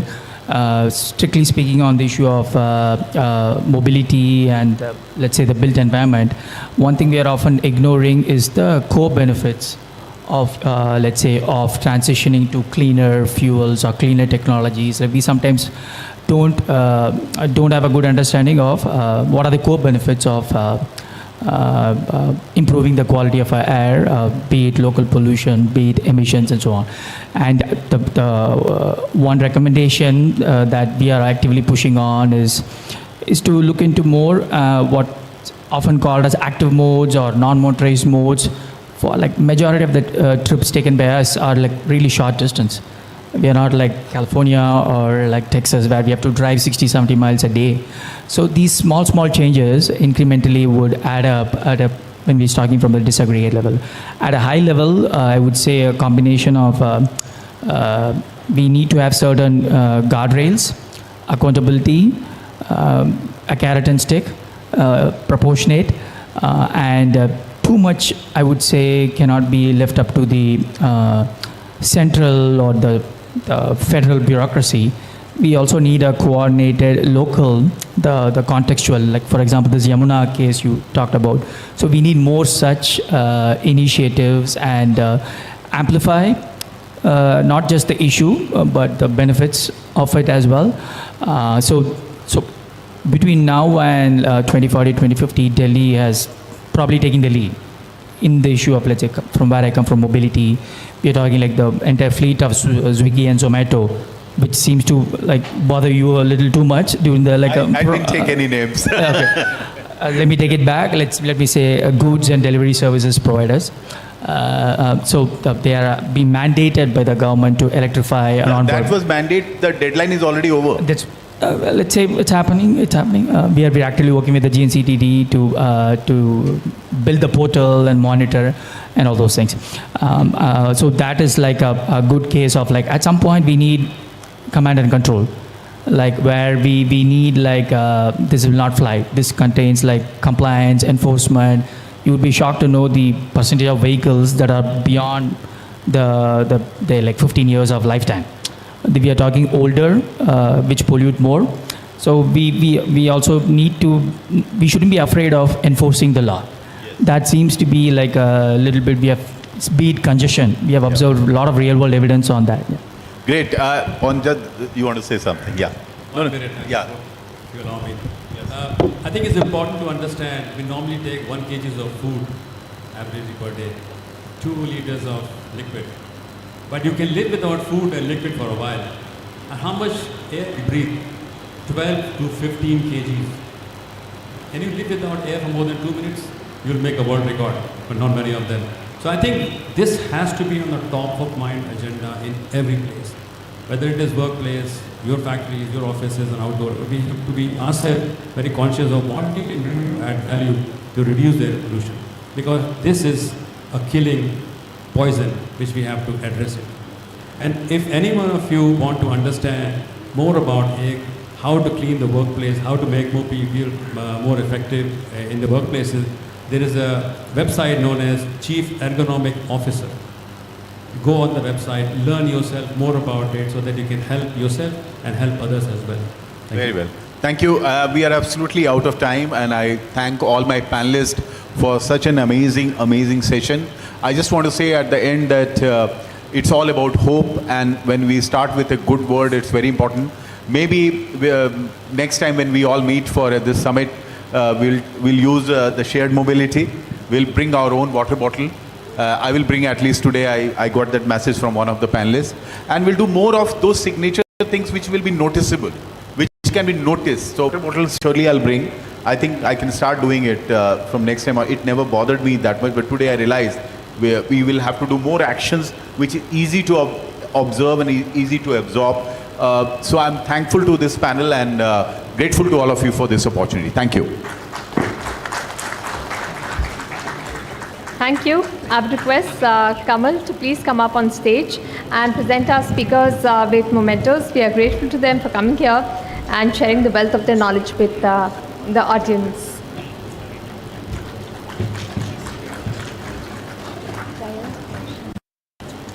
A memento for Mr. Jayant Kaushal.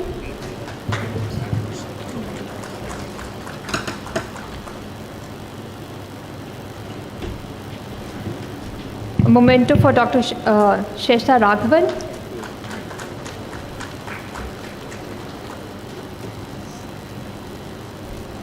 One for Mr. Sola.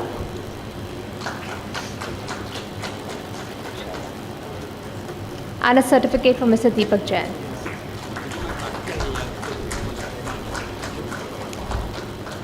I request all of you to please gather in front of the tables for a group photograph.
On leveraging CSR and public engagements as catalysts for positive climate outcomes, amplifying the cause towards a more sustainable and resilient future.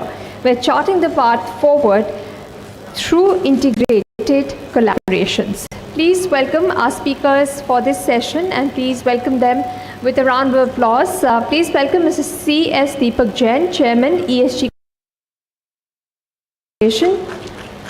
Please also welcome Dr. M.S. Kanwar, Senior Consultant and Advisor, Department of Pulmonary, Critical Care and Sleep Medicine, Lead Lung Transplant in the Trust Apollo Hospital. Please welcome Mr. Siddharth Bhatia, Lead Earth Exponent, India Climate Collaborative. Please welcome Dr. Supriya Sharma, Executive Director, Brain Glow Business Services. And please welcome our moderator, Ms. Shubha Raha, Head New Initiatives, Council on Energy, Environment and Water.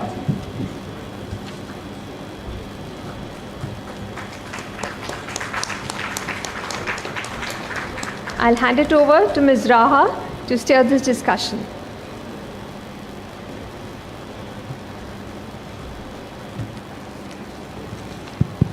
Hello. Hi, good evening everyone. We're running a little bit behind schedule, so thank you all, first of all, for waiting. And it's going to be worth the wait, so you're not going to be disappointed with this session. First of all, hello to my co-panelists over here. I'll get to introducing them in a second. First of all, I'm Shubha Raha. I am a fellow of the Council on Energy, Environment and Water. My colleague Sesha was on the panel before me, speaking on sustainable mobility.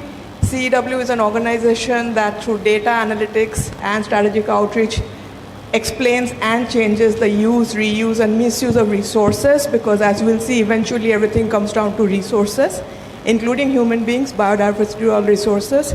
I lead international cooperation, and when we speak of climate action, we're going to zoom out from what the previous panel was talking, which was very microclimate, very individual, inside your household, which is very important, to where are we in the global scenario of climate action. And the favorite people that we like to blame, which is industry, for the cause of all our ills, but at the same time, industry is completely essential to every single thing that we do every minute of our lives.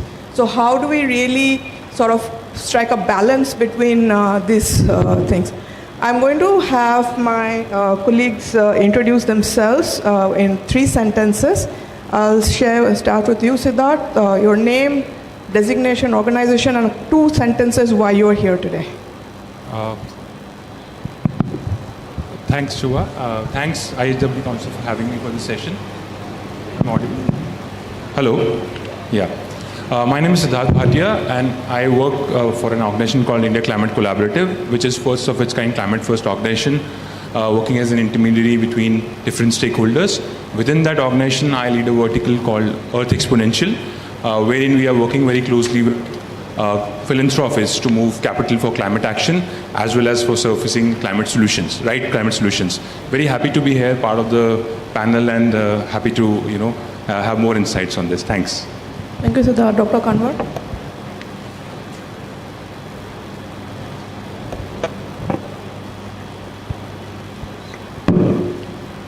Hi, thank you, Shiva, and I'm glad to be here. Thanks for inviting me here. I'm Dr. M.S. Kanwar. I'm from Indraprastha Polo Hospital. I started sleep medicine in India in 1995, and now I'm also the lead in lung transplant. I deal with lungs and critical care. Lungs, that's why I'm here. So lungs, critical care, and sleep medicine. Sleep, which has been affected to a large extent, by the events happening and the lifestyle that we are into. So I deal with those kind of things, and dealing with lung-related problems all the time. We'll probably have a little something to say about the air pollution bringing us different spectrum of diseases every day. Thank you. Thank you. We also have Dr. Supriya Sharma, who has the word alchemist attached to her definer. Supriya, please tell us what you're going to alchemize for us right now. Sure. Thank you for that opportunity, and thank you and grateful to each of you for being so kind and patient, because this session is even more challenging than the one after lunch, because now we are headed home and all we can visualize is, I want to get home and I just want to relax after this tiring day. So that's me, Dr. Supriya Sharma, as how I call myself. I'm a business alchemist by profession. My core area is business strategy. So I help companies formulate and implement their business strategies, and we also help them at the same time to gain competitive advantage in the businesses they are. Now, when it comes to competitive advantage, gone are the days when cost or your product specificity used to be a competitive advantage as such. Now is the time when sustainability itself is a competitive advantage. And that's also the reason that I am here to enhance my leadership skills and also to work together with the leaders, each leader present in this room, because I strongly believe that leadership is not just a title but a lifestyle, and the lifestyle whose highlight is to influence the world around you. So if all of us, each of us in this room are able to take home some actionable insights, of course I'm already loaded with everything that has been downloaded, and now I'm going to upload it, going back home and going back to my office, these actionable insights. 50 of them we must have noted down in our notebooks or our devices.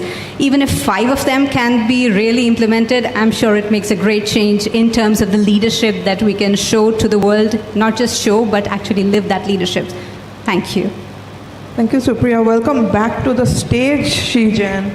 And this time I will challenge you a little bit to go beyond what you have already said, very inspirational, but now from the corporate perspective. Now you are on the other side of the table. So thanks, myself CS Deepak Jain. I am a company secretary by profession, doing practice consultancy. But apart from in the profession, I have a passion to in learning and development, motivation. And company secretary they used to draft in various companies ESG reporting. So I combined my learning development motivation with the ESG, because I believe ESG at present is the global governance mantra, not only for the corporates, but it is the mantra for ourselves also. We all, as an individual, as a corporate, need to take care of environment, society, and the governance. ESG can really help us, help the corporates, help the nation, can help the world to be a better society, to be a better world. Thank you. Thank you, Sir Jain. So we actually initially had a couple of industry people on this panel who haven't turned up. I'm hoping it's because of it's Friday evening and not because of they're scared off by this panel. But so it falls upon us to sort of devise solutions for the industry on their behalf. We are industry adjacent, if you will. So I'm going to first start with Dr. Tanwar, because I want to bring you in on more than the lung issue. Okay, so what we're having right now in terms of climate action is a triple planetary crisis, as we call it, right? So climate change is one at a global level. We have the science behind that. We haven't really given social science any attention in that direction. We also have biodiversity loss, and here, of course, we spoke of tiger conservation, etc. But you touched upon the mental health impacts of us losing our biodiversity as well. And the third is pollution, which we have discussed at length. So if you can sort of tell us what you're observing in terms of overall change in human behavior and response to heat, cooling, the change in food quality, the change in lifestyles, all of this put together, where are we going with this? I'll take you back 40, 50, 60 years. The life was different. We used to drink tap water. We never thought breathing clean air was an issue. We could see the stars, even in metros. We could see the stars at night. And all these things have changed. And I don't think anybody raised an issue about the food, the vegetables that were grown in the soil, and the chemicals in the soil was an issue in those days. Over the last few decades, life has changed, and so has the spectrum of our approach about these things, and also the kind of patients that we are seeing in the hospitals has changed considerably. For example, if I just name a few diseases, cancer. How many of you? Is the mic working and everybody heard of it? Okay, can you hear me now if I keep it closer? All right. So, cancer, for example, let's go back 30, 40 years. Who are, you could probably talk about 1970s and 80s. How many of you really were worried that much about cancer in your families? Now, have we ever thought it's not just cigarette smoking? Cigarette smoking was there at that time also. It's something to do with other things, whether it is air that we are breathing, the environmental pollution, a long way it goes to cause the carcinogens which trigger those tumor cells to become rogue cells. Same way, you just look at the airway diseases. The airways become constricted because of the reaction to the pollutants. Bronchial asthma, chronic bronchitis, COPD, all these diseases have been rampant. Have you heard about ILD, interstitial lung disease? Well, when I was a student 50 years ago, I never, we could see an ILD case and we would say, oh, well, there is an ILD case, and we would discuss among ourselves. Now, today itself, I've seen 2 ILD cases in my OPD. So that is the degree of change that we have seen over the last 30, 40 years. So now, is it only the environmental pollution to blame? Well, why is it not something to do with water and soil, what we eat or what we drink? So the chemicals are there, the metals are there, and the reactions are taking place. So all these things are actually affecting our families, their mental health also, because you're worried about somebody losing his life. Cardiovascular diseases affected caused by the environmental pollution, tobacco. They are all a part of this, and coronary artery disease, and people developing heart attacks, becoming so much more frequent, and in younger age groups. This is all a tremendous change that has happened over the last 30, 40 years. And even neurological problems, stroke has increased. So all these things have affected us mentally.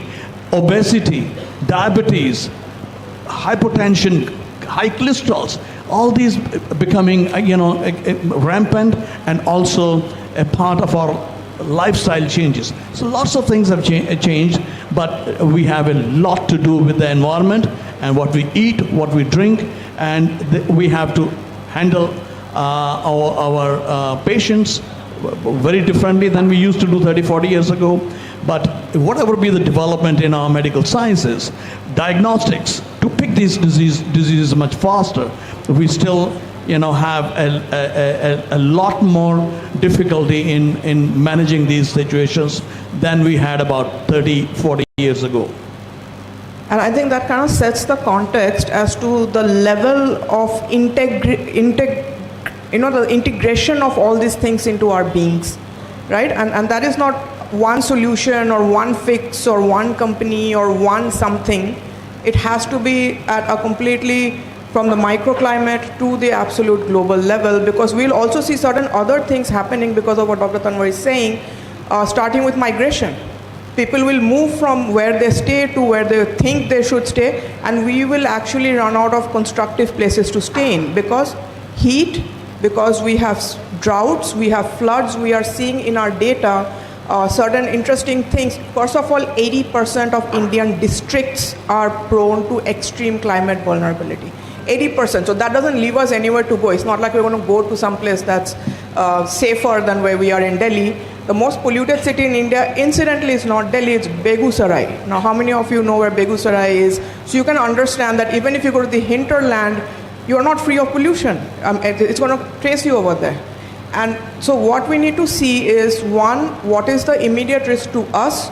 Two, what is the immediate risk to the change in the way we are interacting with our immediate environment? And what do we need to change in consumption, which we spoke of, on reducing consumption? I want to come in from a slightly different perspective because you're discussing industrial production and output, GDP. It has economic implications to it as well for a growing nation such as ours. Though, to be very honest, the global north consumes at 8 to 16x what we do. That was also touched upon, why we should not do climate action. That's not true. India is actually one of the leaders in climate action within our limited scope. So I want to, before I come, I'll come to you last because you're going to kind of bring in the philanthropy aspect of it beyond CSR. A little bit about what CSR is and where that came in from. In the 1950s in the US, it was an economic theory that companies which were profiting should also be giving back to society. That is the initiation of CSR, corporate social responsibility. That time it was not about climate action, etc. Now India has adopted this voluntarily in the 2000s. In 2014, it became a law for companies. It applies to certain companies which are high net worth companies beyond a certain income bracket or revenue bracket, at which point 2% of your profits you're supposed to put back into 14 categories of what we call social responsibility work. This 14, within this category is how much you allocate, what you do is mostly left to the ambit of the companies.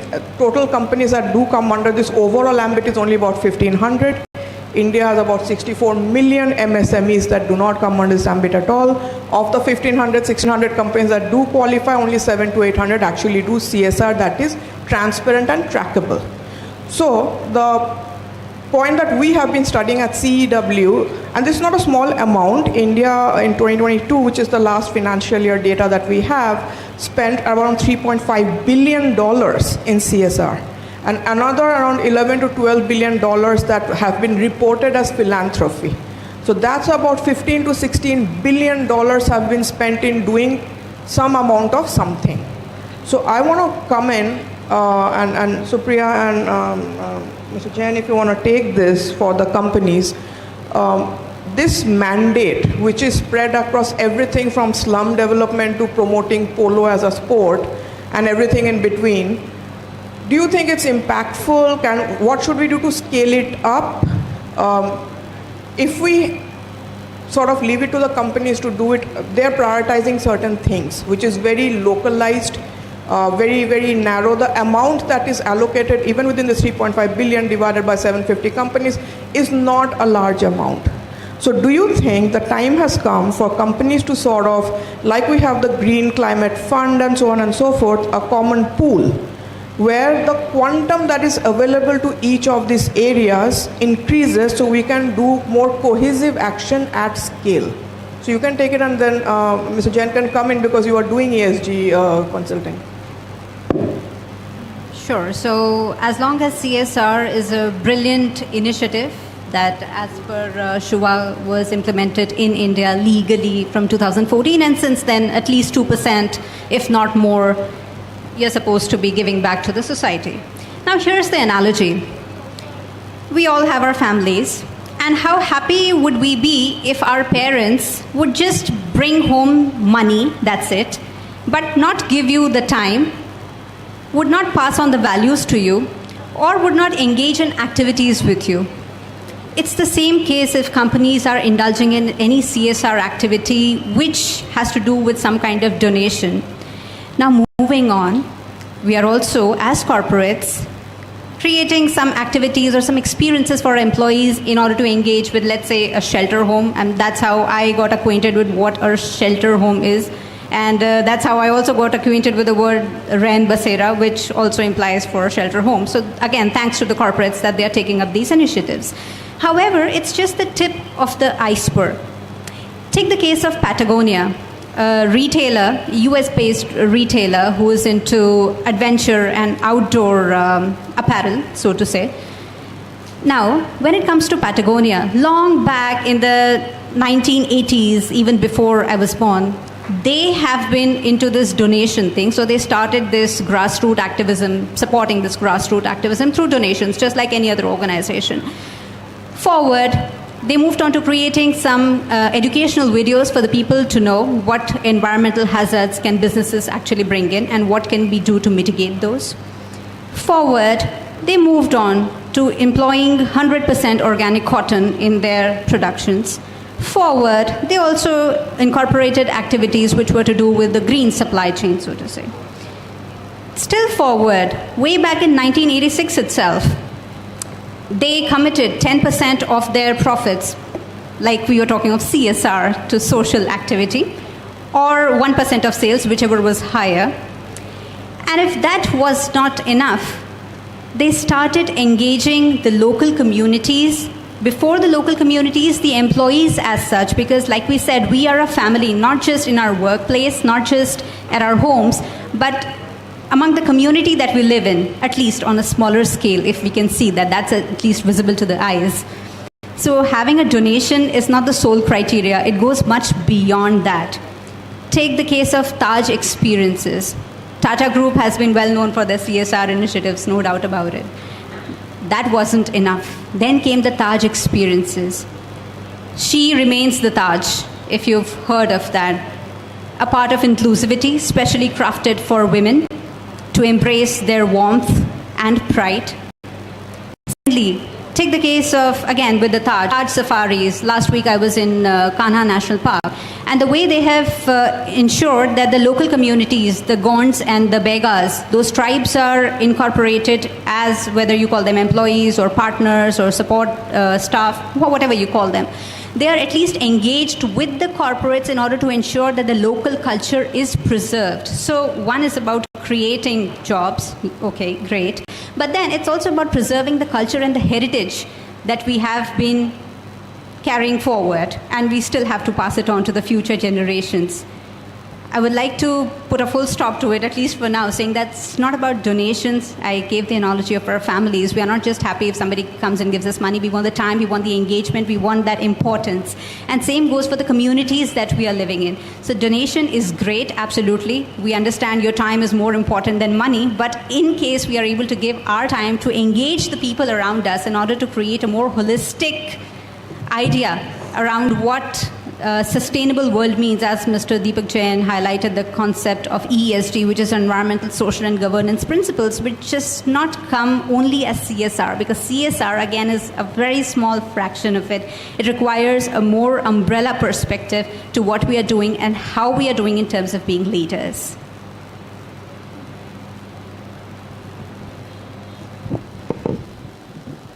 Yes, Mr. Jain, you can carry on. And in addition to the A-list companies doing, because Tatas and Birlas and Godrej's, they know what to do. If you can bring in the perspective of the MSMEs, where are they? Because they are the bulk of our workforce. They are the ones that not only are not, in the donation sense, they don't have to donate their 2%, but they also need to make the transition to green fuels, to energy efficiency, to better systems, to all of those things. Where are they in the scheme of this CSR or philanthropy? How can larger companies bring their value chains, as we call them, which is scope 3, as we call it in technical terms? Where are we with the MSMEs, bringing them into this conversation? Because you'll see a lot of local pollution is done by them, but it's not intentional. It's just because they haven't been able to transition efficiently to that. So as far as at present CSR, it is applicable to the profitable companies, big companies. 2% of the profit you need to give for the CSR purposes. But as far as MSMEs are concerned, again, if MSMEs is a company registered under Companies Act and they are having profits, they need to contribute 2% towards CSR. But if they are not a corporate entity, because MSMEs, they need not be a corporate entity, then that 2% is not applicable to you. But here I would like to say, for example, our topic also says profit with purpose. So this profit with purpose should be applicable not only to big corporates but to smaller corporates also. Even I mean, I will go to the extent of saying that this is applicable to individuals also. That when we earn a good amount of salaries, I mean, in India, there are CEOs earning crores. There is no limit to their salaries of CEOs in India and the world over also. So many times shareholders stop the resolutions to be passed for giving huge salaries to the MDs. So point is that even individuals should work with this motto that 2% of their salary or even 1% of their salary they are contributing to the social purpose. It is very much required. It is very much required. This law was made mandatory in 2014, and so far I believe more than 1 lakh, I was reading the figure, 1,25,000 crores so far have been spent on CSR in India. So that was a good step taken by the government. But now I would say that it may or may not be a law, although it is a law, but everyone, if any organization, whether small or big, if they want to grow and survive in India or the world anywhere, they need to grow with a motive that profit with purpose. In fact, I also believe in the statement that do with purpose, live your lifestyle, run your companies with purpose, profit will definitely follow. And India is a spiritual country. We all know all our scriptures have written over there, including Gita, that live your life with purpose, profit will definitely follow. So MSMEs, again, I mean, it may not be statutory for them, but they should follow it. Profit with purpose need to be there. That's that's very valuable, because what Supriya has said and what you have said really dovetails into the essence of it, where beyond CSR is philanthropy. And corporate philanthropy, which is very common in the Western countries, is not so much over here. Again, industrialists do it, certain foundations do it. Now, Siddharth, I want to come to you with 2 questions. You don't have a mic? Sorry. 2 questions to you. One is, I know ICC has been working on this for a while, trying to, and again, you are also working with both the A-list and not. So you're evolving a number of family trusts to kind of get into this beyond the CSR mandate, because see, anything that is legal, to my mind, no matter how many court judgments you get, people will find ways around it, which is why the intention becomes very, very important when you're solving. That is one question I want to ask. How is that going? The second question I want to ask, and this is something I come across when we are actually getting sort of grants for projects or the overclassification of CSR. So it's in, or even philanthropy. I get a lot of family funds that tell us that, oh, but we only want to fund this type or this particular project, and the rest of it is not my outlook. And how are you tackling that? And if you want to add something to Siddharth, please come in. After that, I'll go back to Dr. Tanwar with that. Thanks. I'll also pick up from where Supriya and Trojan said. So basically, I'm coming from the perspective of, the corporate philanthropy or the philanthropy as catalytic capital for climate action. And now we're directing towards the action side of it. So, but it's easier said than done. It's not that easy. We have been working with a lot of corporates as well as with individual donors in terms of, identifying some of the gaps in the ecosystem. And primarily those are, first, lack of, the innovations. Basically, it is about the risk-taking capacities to look at innovative projects. That is the first part. Second part is insufficient and inequitable funding, which goes to, first, it is not kind of fulfilling the gap that we have for climate action. Secondly, it's also going to very few organizations and geographical areas for several reasons. Third is, measuring the right indicators or the impact, which is again a problematic area with most of the implementers here in this case is not-for-profit organizations in terms of how do you report impact. And then of course, the capacities at different level, organizational level, to absorb more funding and to have the right solutions in place.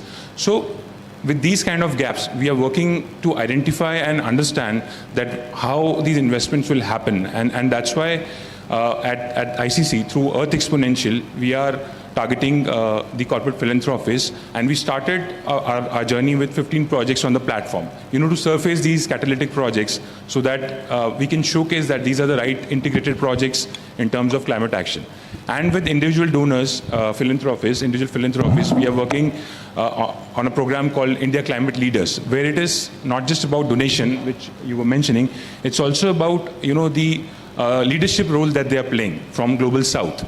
Because as we see, a lot of narratives in climate have been shaped from north side, and now it's a time then where we take lead in terms of, this catalytic fund that we are talking about, or catalytic finance. These individual leaders will also take lead in terms of policy and advocacy, and advocating the right solutions that we have where they've already invested. So that's an important piece that we are going forward with. How are we doing it? Basically, we work very closely with the not-for-profit organizations in terms of helping them to bring the right climate lens. Now, to your second part about, overclassification. And of course, in the CSR laws, there is basically environmental sustainability and other aspects. Climate is not mentioned, and so is not. It's more about environmental, investments. So how we are dealing with this, and basically what is happening is, if you look at, say, nature-based solutions, in the last few years, it has got a lot of traction. But exactly what is a nature-based solution? How do you classify it? How do you approach it? So that's a big debate, and it has also hindered, a lot of investments going forward in nature-based solutions. In fact, a report said that nature-based solution not just kind of limits the temperature, but it also has co-benefits in terms of environmental, economic, and social benefits. But how do we approach it, right? So we are trying to work with the donors to help them understand that these are the right frameworks, and then where you can come in and invest, build those narratives, and we do it through convenings, we do it through knowledge products. That is one thing.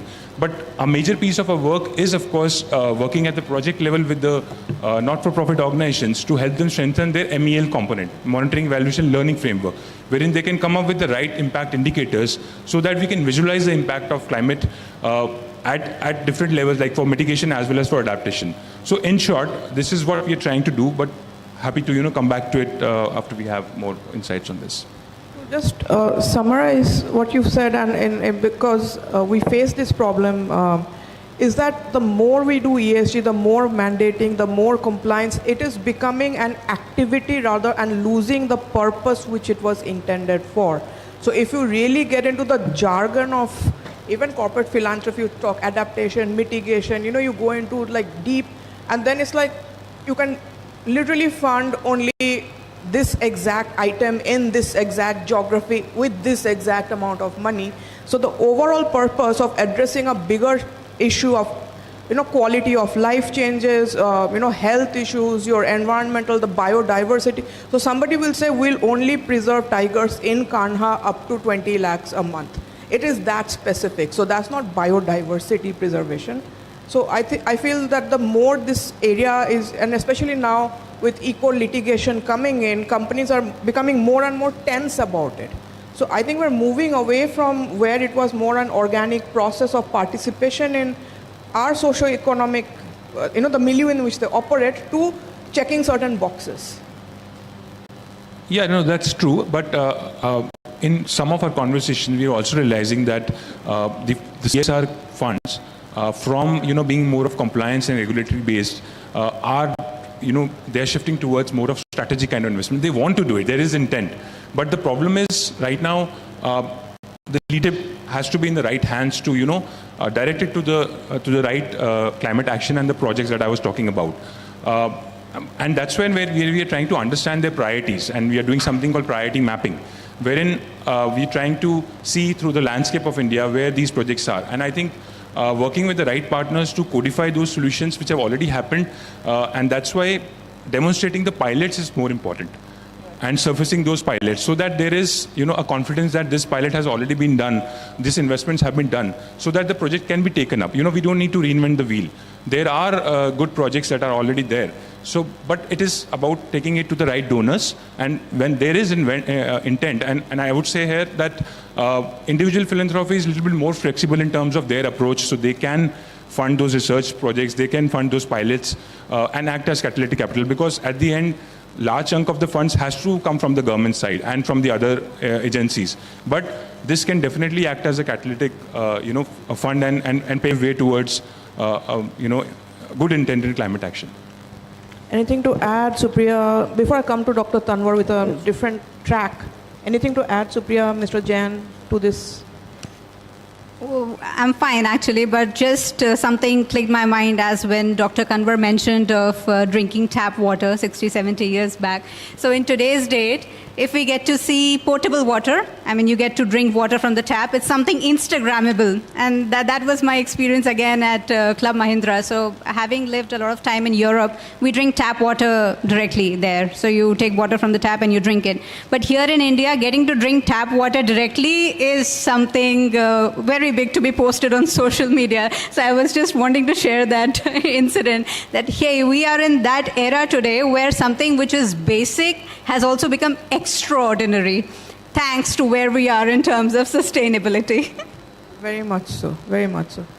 So, Mr. Jain, anything to add before I go to Dr. Tanwar? To the corporate funding, ESG funding, anything in this CSR field? Because I want to go back to another angle of this conversation before we close. No, as far as CSR funding is concerned, I mean, there are problems, there are transparency problems. I believe that when I was going through the data, the poorest state in India, for example, Bihar and Jharkhand, they are receiving the least contribution from the CSR amount. So there is a I mean, it should not be there. When I read, checked, researched, and why it is happening. So I mean, all the big industrial state companies, they are in other rich states, for example, Gujarat, Maharashtra, and all. So why we are not spending in the Bihar, Jharkhand, even West Bengal? And I also noticed that जो intermediaries होते हैं, agencies होती हैं, those who implementations, they implement, they spend the money, collect the money and spend. They are all in the Delhis, they are all in the metros, they are not in Bihar. So I found this troublesome. When I go to Bihar, I used to go Bodh Gaya, Rajgir and all for meditation and all. So I found a lot of poverty is there. And in CSR data, Bihar is the least, Bihar को सबसे कम contribution मिलता है. I don't know why. This needs to be removed if our voice is going to the authorities.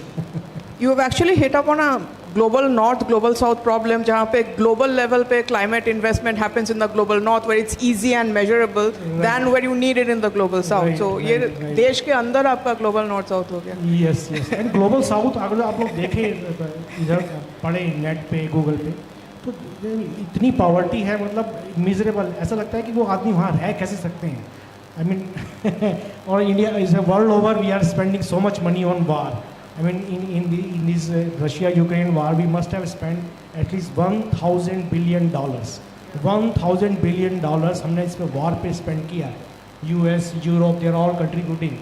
This could have, मेरे ख्याल से, it could have wiped out poverty from south, global south. That's $1,000 billion is a too much amount. So sorry, can I add? Yeah, we didn't touch you when you talked about the wars. Yeah, we didn't talk about the radiation earlier. The radiation hazards that has spread all over. In fact, it's not just a war zone; it's elsewhere too, and that is another way that you're inhaling and you're contacting through your skin those kind of elements which can lead to not only respiratory diseases, skin cancer, the oropharyngeal gut cancer, the esophageal cancer, and urinary bladder cancer, colorectal cancer. So all these things are multiplied, not just in the war zone, but the radiation hundreds of miles beyond. And you don't really hear people saying, like a Chernobyl or a Fukushima, it'll be global news, but nobody's talking about this wide angle damage that's happening in very, very large areas of the world. Yeah. So I want to bring you to something else because we are also a little bit short of time, but this is important. All of this is being seen as spend and not investment. So you would see in the West, a lot of investment is done by companies in R&D, etc., that then feed into constructive action with the upstream circularity. So instead of just having these bottles and seeing what we individually do with them, change the engineering of this thing, right? In India, we do not have a culture of R&D, first of all. We have very little investment in GDP terms in it. But companies at the same time, Indian companies, we talk a lot about innovation and all of those things, but we do not put money back in. Do you think this philanthropy should be directed also at the companies to invent sustainable solutions that don't require austerity on our part, but better and responsible products that are coming into the market? Because 8 billion people's behavior is not changeable, but the value streams are changeable. So when you are working, when you interact with the CEOs, when you work with large companies, what is their thought process about this? No, I fully agree with you. That's, in fact, countries without their own R&D, they are actually just borrowing, buying the stuff, but they're not having their own skills into that, not the grassroots skills going upwards, you know. So that is, you know, absolutely. Now, example is our pharmaceutical industries. They have done exceedingly well. And in fact, they are in a way global leaders now. So that is their R&D and their scientific approach. Though initially they did sort of borrow the technology to make those combinations from abroad, but then most of them are now sustaining with their own effort to continue their productions and make billions of profits anyway. They did this in COVID, you know that. So certainly, you know, I mean, R&D is something where in every field, whether it is something to do with bringing down the air pollution levels, or and the other thing that we have not talked about is, taking away the polluting industries far away from the cities. Like there should be, they are trying to, the industrial zones should be probably 100 miles away from the nearest possible major city or any city. So these are the things where people should be putting their thoughts together. And then there should also be looking at the pollution levels in the soil, for example.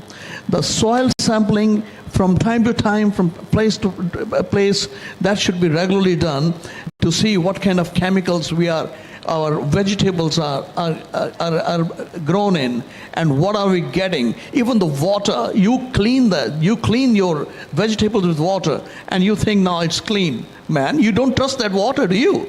And that water is actually might be contaminating your vegetables, that you then after that you might be eating that fruit straight away. So they have to be checking these things, and that is indigenous. It's not going to be an American coming to tell you what you should be doing. They are actually, they have reached a level where they should be doing all these things. And R&D in every field, scientific field, our manufacturing field, in our your instrument manufacturing, everything they have to do on their own. Military, for example, militarization of India, that the Prime Minister has been, talking about, and now they're talking about exporting those things. This is all through R&D. And that effort has to be sustainable and continued over decades, not just a patchy effort here and there.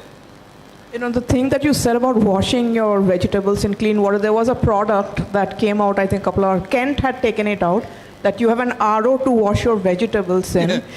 So they have actually run into this issue and said, okay, well, let's have a product out there for this. I mean, nice thought, but I don't know if it caught on. Because you have said, and because we have a new government coming in, I'm going to zoom out into high policy in a rapid fire round before we close, 1 minute each.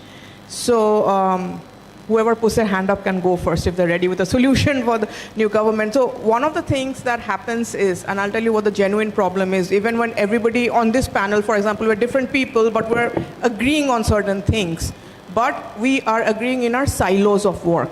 And so the government also is well-intentioned. I've worked with them for many years. I don't think they're intentionally the way they are. It's just that one department doesn't know what the other department is doing and so on and so forth. So Ministry of Health would be talking air pollution with Dr. Tanwar and not the Ministry of Renewable Energy, though we have done a lot of work over the last 10 years to build certain councils, have interministerial committees and so on and so forth. So now we have a new government coming in. Incidentally, India, I would say, unlike Western countries, is not ideologically sustainable or unsustainable. We do not have political parties that are like, we are green, we are not green, we are going to do this. So we don't have that liability. I think Jain sir said it well when he said that we are intrinsically nature and civilizationally oriented towards not hard capitalism. Some amount of welfare thought exists in general. Now, how do we translate that into policy that takes into account, we heard the activists, we heard the legal PIL route, we've got the CSR laws and stuff, we've got some philanthropy which is voluntary coming in, we've got some ESG compliances and things. There are many things happening to each entity. Siddharth, or unless somebody wants to put their hand up first. Okay, you go.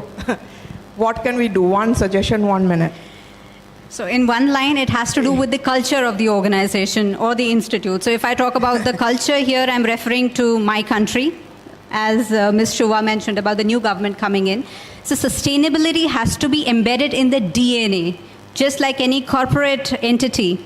Even the nation as a whole, or the global scale, if we talk of, sustainability has to be embedded in the blood of the people, the constituents, the stakeholders, everybody who's involved and who is a part of that ecosystem actually. I'll give you a case, an illustration, because in psychology we generally have this confirmation bias. So if you already have an image of me, you tend to judge my actions based on that, right? And you say, okay, Supriya is, let's say, arrogant, so any of my action will be judged based on my arrogance. That's how, and you'll confirm that this is how she acted and therefore it implies that she's arrogant. Similarly, we've had our perspectives about different nations across the world. So Dubai, take for instance, one of the fastest growing economies in the present date and also the business hub of the day. So everybody wants to go and do business in Dubai because it presents a lot of opportunities, which is perfect, which is awesome. Everybody should do that. Now, if you're in Dubai, you enter a supermarket, you come out of the supermarket, very easily you can carry your items in a nylon, okay, a nylon bag. It's very simple. We have an impression of Dubai that, okay, it's a developed part of the world. Then contrast with Africa. Africa, we all have a different opinion of Africa. And what I'm going to say is not because I grew up in Africa, but because, yes, Africa does present a very different picture in real terms as opposed to what we read on the internet or what we get to know through different authorities about Africa. So as I move out of Dubai and I land in Kenya, I have to ensure that each and every nylon in my suitcase has to be removed, because if I don't do that, I can easily get a penalty of some $500, $600 to carry that one nylon in my suitcase. And that is Africa, which we have a perspective saying, okay, they are not the developed part of the world. Similarly, coming to India, different nations across the globe will have a different perspective about us. It's important, what is the perspective that we have of ourselves? And based on that, let's act in encouraging sustainability as a part of our daily lifestyle, whether we are at home or we are in the corporate or the community. Because Mr. Chetan Shah in one of the previous panels was mentioning about charity not being sustainable unless it has a commercial aspect to it, which is very true, because when we talk about the corporates making an impact, CSR, philanthropy, wonderful, brilliant terms to use. At the end of it, how far it's going to be sustainable if we are not engaging the community around us? So thank you for the opportunity to share my opinion on this. So I think you've got a slogan from Swachh Bharat to Sustainable Bharat coming up over here. But who wants to go next? This is open house. You want to go? All right. And I think it's time to move away from the rhetoric of trying to bring the stakeholders together to actually bring them together on ground for action.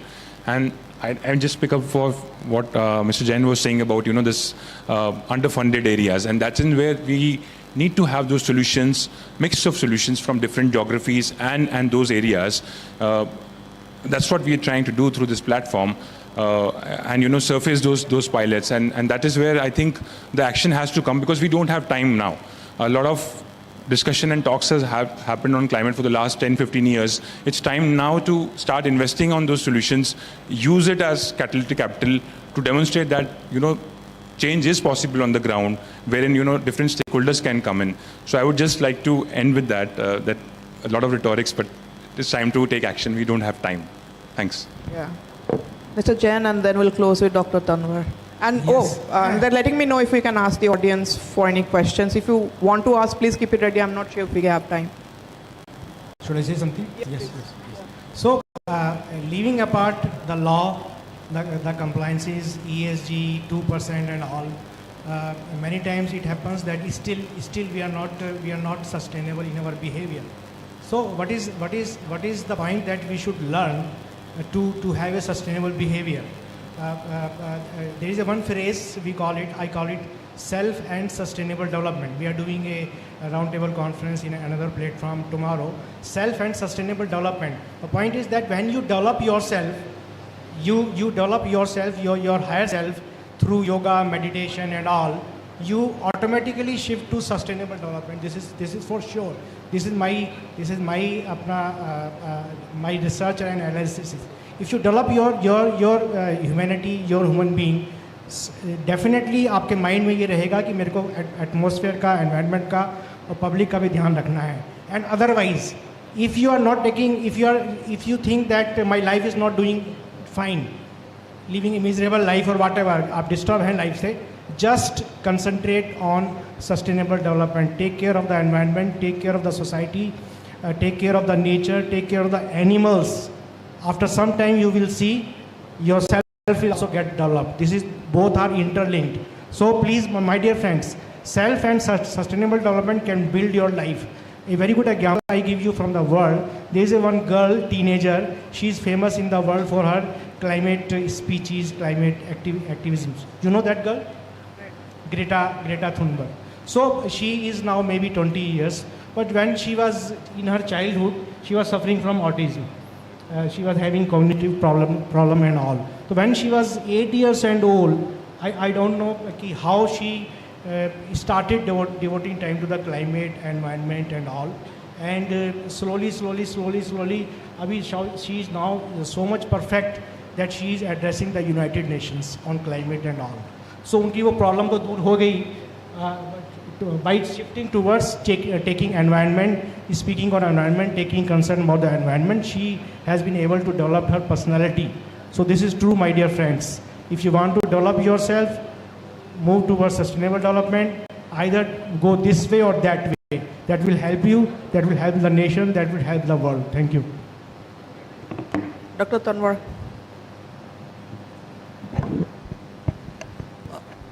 I think the time will come sooner or later for individual philanthropy to grow more and more. And we should probably right now start drumming us support for that through media, through other means, and in print media or television media. So that should be, in the foreseeable future, should be a part of it, not just depending on the CSR. With all of that, I just want to add that the word sustainable is not just green. It's something that can sustain for a long period of time. So you need to have the resources to do that. You need to have the willingness. You need to have the policy support. You need to have the funding coming for that. So unless everything comes together, these are one-off things that happen. So one-off is not going to save all of us from when either a microclimate change like is happening, indoor air pollution is a thing now, as well as if you want to talk IPCC 1.5, 2.0, 100 years later, whatever, it doesn't matter. It's all the same thing. Does anybody have a question? Yes, you'll have to keep it, and if you have it for one specific person, you can let us know.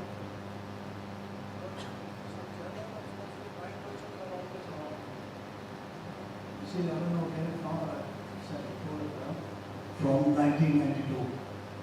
and I've been told to bring organic research.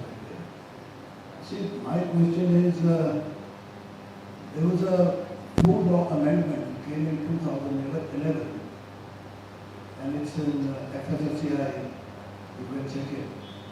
Minimum residue, you cannot have more than that residue. That's a law. Till date, it hasn't been implemented. So it's not, we don't even define what is sustainability. Basically, it should be socio-economic sustainability. But we have crossed that stage, and we are at the stage of changing fossil fuel economy to bioeconomy. Anybody wants to know about it, I can tell them later on. I don't want to take the time. But what I want to tell about my farm is, it's been organic since 92 and we haven't compromised ever. And my produce which we produce at the farm is not allergic. If somebody is allergic to wheat, somebody is allergic to chana or whatever we produce at the farm. You know, they can consume it and there is no allergy. And for these things, CSR plays a great role. You have to fund the R&D.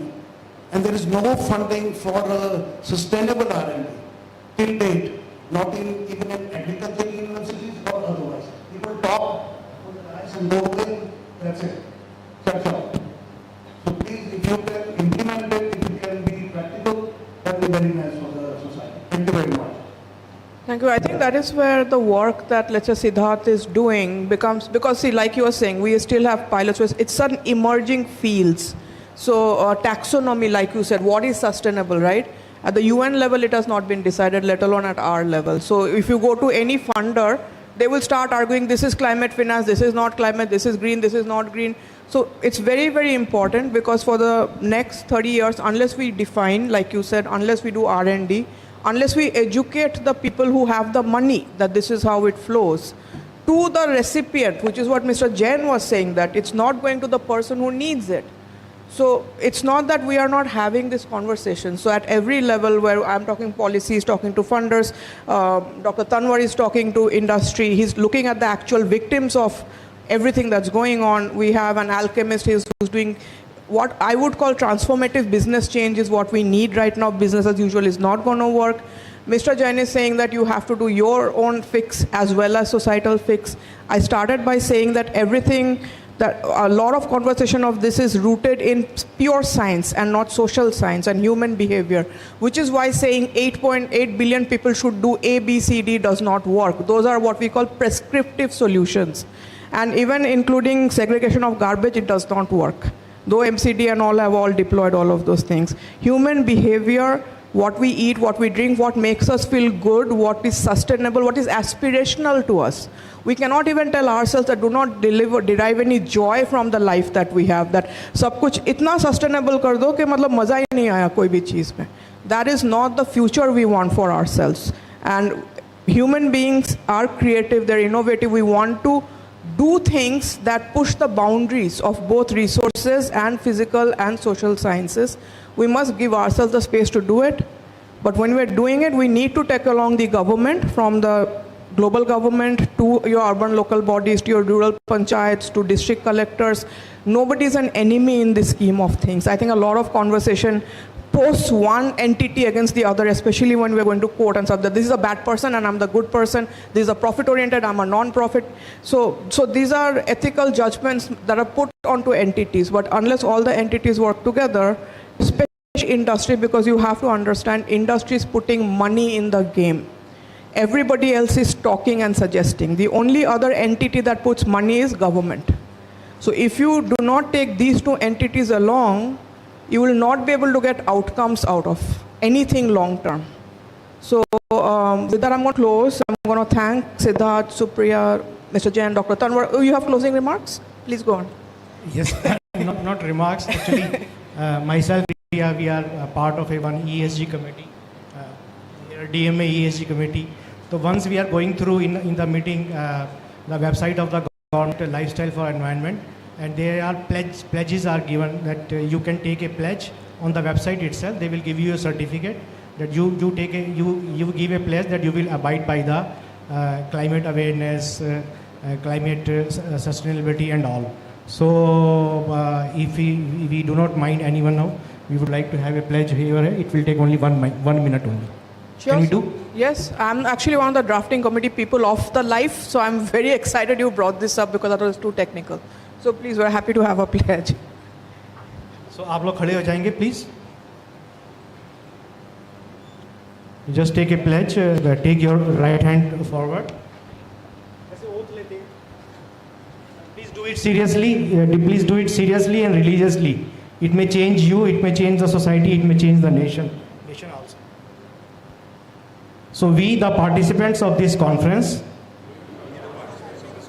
please do. Please say as loudly as possible. We, the participants of this conference,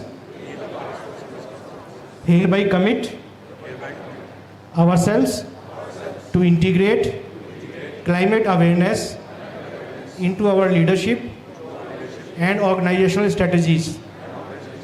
We pledge to drive progress towards a sustainable and equitable world. By taking this pledge, we commit ourselves as leaders to be conscious of our impact on the planet. We promise to uphold these commitments and to inspire others to join us in these crucial efforts. Ameen. Thank you.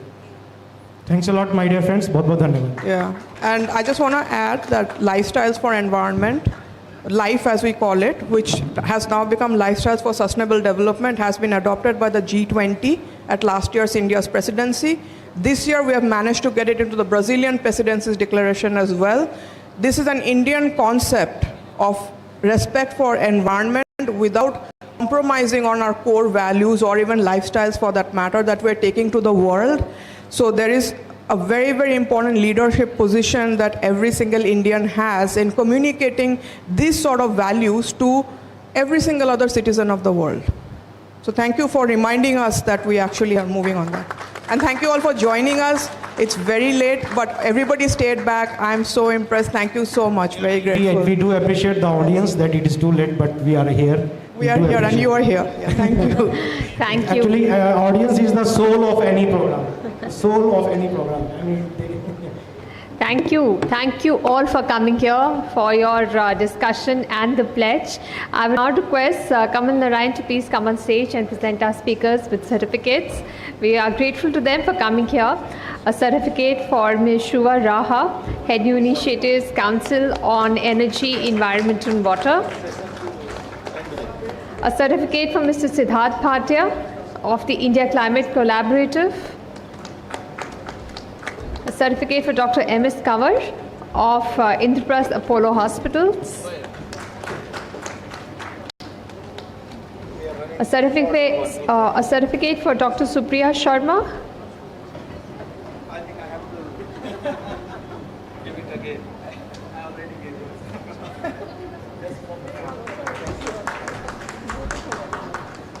This is sustainability.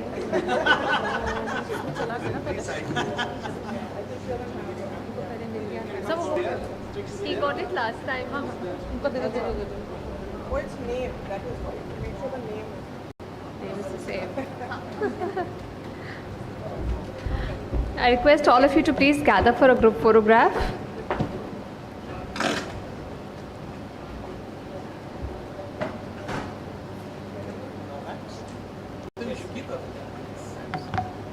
Oh, you keep it yours. Oh, okay.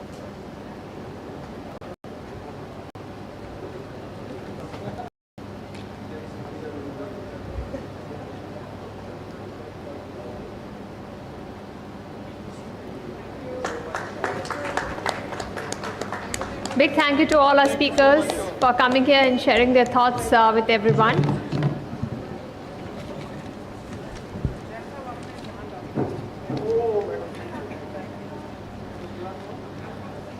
We now have a very important talk by Swami Prem Parivartan, aka People Baba.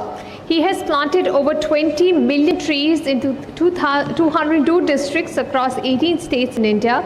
And he's the founder of Give Me Trees Trust, which was later recognized as a non-governmental organization in 2011. Ladies and gentlemen, please welcome on stage People Baba Swami Prem Parivartan.